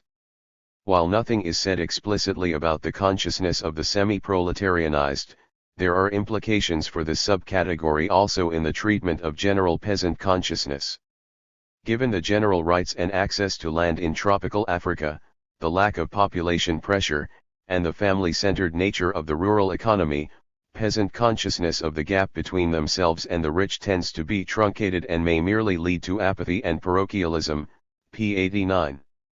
The exception to this general rule is provided by the semi-proletarianized, insofar as they are involved in immediate and widespread exploitation at the level of the mode of production, p. 82. The 1964 Kwilu uprising in the Congo is proffered as evidence. However, even in such a case, resentment can be manipulated by elites to fragment growing mass consciousness or to provide the basis of pawns to be played in intra-elite competition, p. 83. Organizational capacities. Origi and Saul recognize the necessity of disciplined political movements which can over time turn discontent into a drive for radical change, p. 84. However, they point out with respect to migrant workers that moderately effective trade union organization normally follows from and does not precede labor stabilization and mechanization, as witnessed by the fact that, apart from the public services, the most important instances where anything like normal collective bargaining has been established appear to be in large-scale enterprises under foreign ownership and management, p. 124. Protest activity. Origi and Saul recognize that worker demands have occasionally triggered movements with real menace for the dominant circles, mentioning the Sekondi Takoradi strike in Ghana in 1961 and the Nigerian general strike of 1964. As for the role of the semi-proletarianized in such movements, the authors seem to hold contradictory positions. On the one hand, they declare that the prevalence of the migrant labor system and related lack of skills and specialization militates against the workers' capacity for industrial conflict, p. 124. On the other hand, they consider that radical union policies may also reflect the presence within such organizations of elements belonging to the lower stratum of the wage workers. This lower stratum, consisting of workers and unemployed who retain strong links with the peasantry, has in fact interests which are antagonistic to the present order, p. 81. Leadership. It would appear that it is the role of the labor leadership to overcome the apparent contradiction noted above. Speaking of radical leadership in general, they say that the underdevelopment of revolutionary social forces further underscores the potentially important contribution of intellectuals, who might play the role of generalizing protest and raising it to a level of significant revolutionary praxis. p. 84. Unfortunately, the present easy recruitment of intellectuals into elite positions means that the intelligentsia has either tended to prop up existing regimes or, if frustrated in both its occupational and political aspirations, to intensify the manipulation of the masses in the service of intra-elite struggles, p. 84. However, certain African labor leaders have been articulating the most aggressively radical philosophies on the continent, p. 81. And it is considered that this may be due to their relative ideological independence from the interests of the upper stratum of the working class, p. 81, and to an identification with the interests of the semi-proletarianized peasantry. I believe that the mere assertion of the existence of such a semi-proletarianized peasantry draws our attention to a significant empirical phenomenon.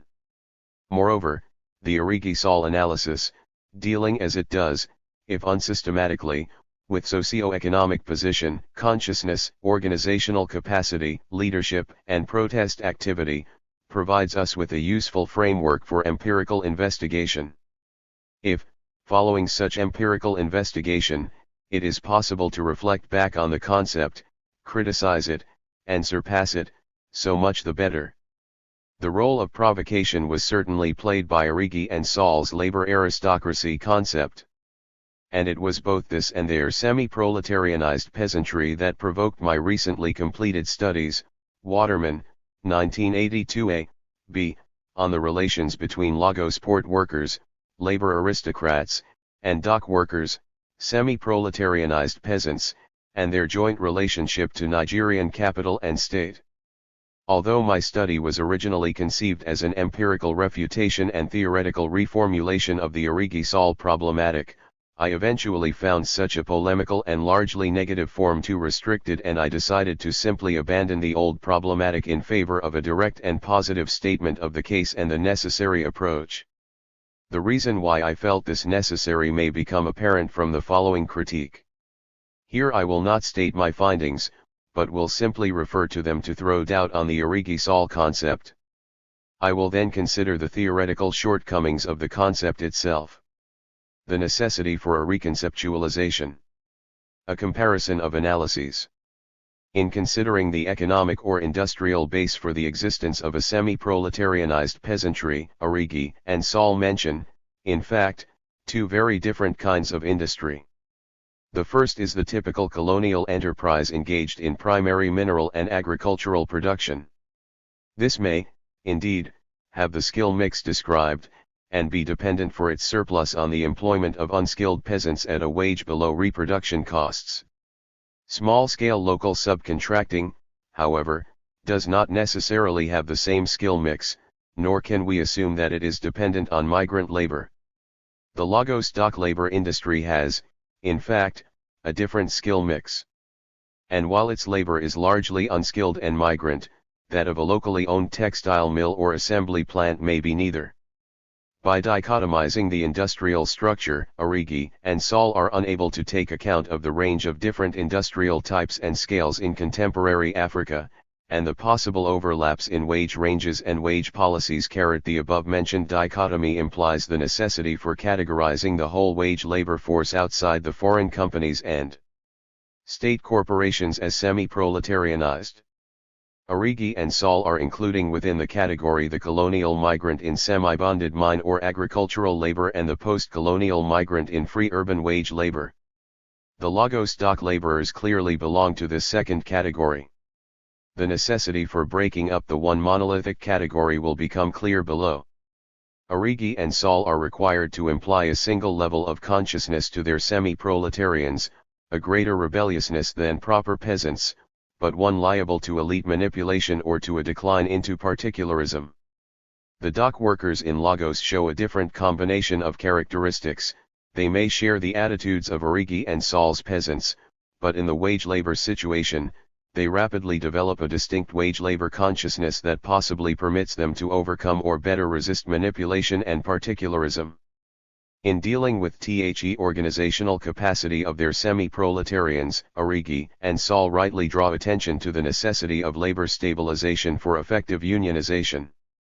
After nearly 10 years of energetic, united, and radical leadership effort in the Lagos docks, 1969–76, there was still no organization, and the radicals were unable to prevent the dockers from following a strike call from a long discredited and long ineffective moderate leadership, and 2, their own subsequent ousting from leadership when the state administratively restructured the dock worker trade unions in 1977–78. However, when talking of protest activity, there is a significant disjunctive between the relative incapacity of the Origi-Saul semi-proletarians, on the one hand, and the radical union policies and movements of real menace on the other. There is no such disjuncture in the case of the Lagos dock workers, since lack of skills and specialization do not at all militate against the capacity for industrial conflict. My findings suggest that the lack of these implies a homogeneity that increases capacity for common action. What may be true is that such workers cannot by themselves develop movements of real menace. This would be a reasonable conclusion from both the 1968 Lagos dock strike and an earlier one of 1963, Waterman, 1982a. It is noteworthy that most dock worker wage increases have been either the immediate or the long-term result of national strike movements. The 1963 failure was followed by the general strike of 1964, as a result of which the dockers got their increases with little protest action on their own behalf. A similar process occurred following the public sector wage awards of 1975. We have seen that Origi and Saul overcome this disjuncture by giving an articulating role to leadership. There is, however, a logical, or sociological, gap in their argument here. No reason is given for why the relative ideological independence of labor leaders should lead them to identify with the semi-proletarianized rather than with other classes or categories with money and power. They do not do so in Lagos. Our authors are rightly much more skeptical of the intellectuals, who are presumably just as independent ideologically. The 1968 Lagos dock strike in fact reveals the failure of a labor leadership with a liberal democratic ideology, a lack of faith in the power of the workers themselves, and a heavy dependence on other classes and categories with money and power, the Nigerian state and the reformist union leaders in Europe and the US. The succeeding period, with 16 or 17 recorded strikes in 7 or 8 years, suggests the success in action of a labor leadership with a radical orientation and socialist ideology, prepared to use the basic fundamental weapon of the working class movement. This relatively ideologically independent leadership lost its interest in mobilizing the dock workers upon gaining de facto recognition from contractors and state. It may be noted in passing that one convincing reason given in Nigeria for the failure of the 1963 strike was that the radical socialists who initiated it underestimated precisely the importance of joint action with the well-unionized labor aristocrats in Nigeria. A critique of the concept. So far I have been referring to my analysis of the Lagos dock workers to criticize the analysis of Origi and Saul. The shortcomings in their analysis point to an error in their conceptualization. This error is the dichotomous thinking that lies behind the opposed terms labor aristocrats and semi-proletarianized peasants. The division of any social structure or process into two opposed parts would seem to be profoundly foreign to a dialectical as distinguished from a mechanical materialism. The particular structure our authors have taken upon themselves to split and oppose is the working class. The process they have chosen to split is that of proletarianization. The dichotomous opposition prevents us from analyzing what joins the parts, or of making a differentiated analysis within the parts, or of examining the possible common relationship they have with or over against other classes.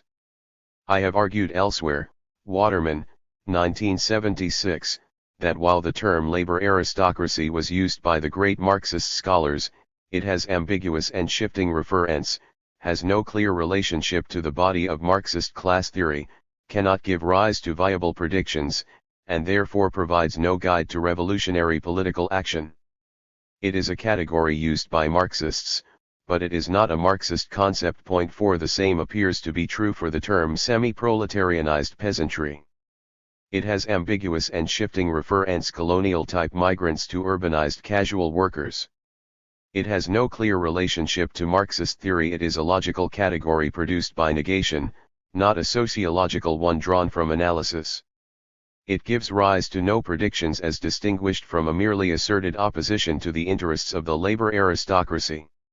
It can provide no guide to revolutionary political action. Toward a reconceptualization.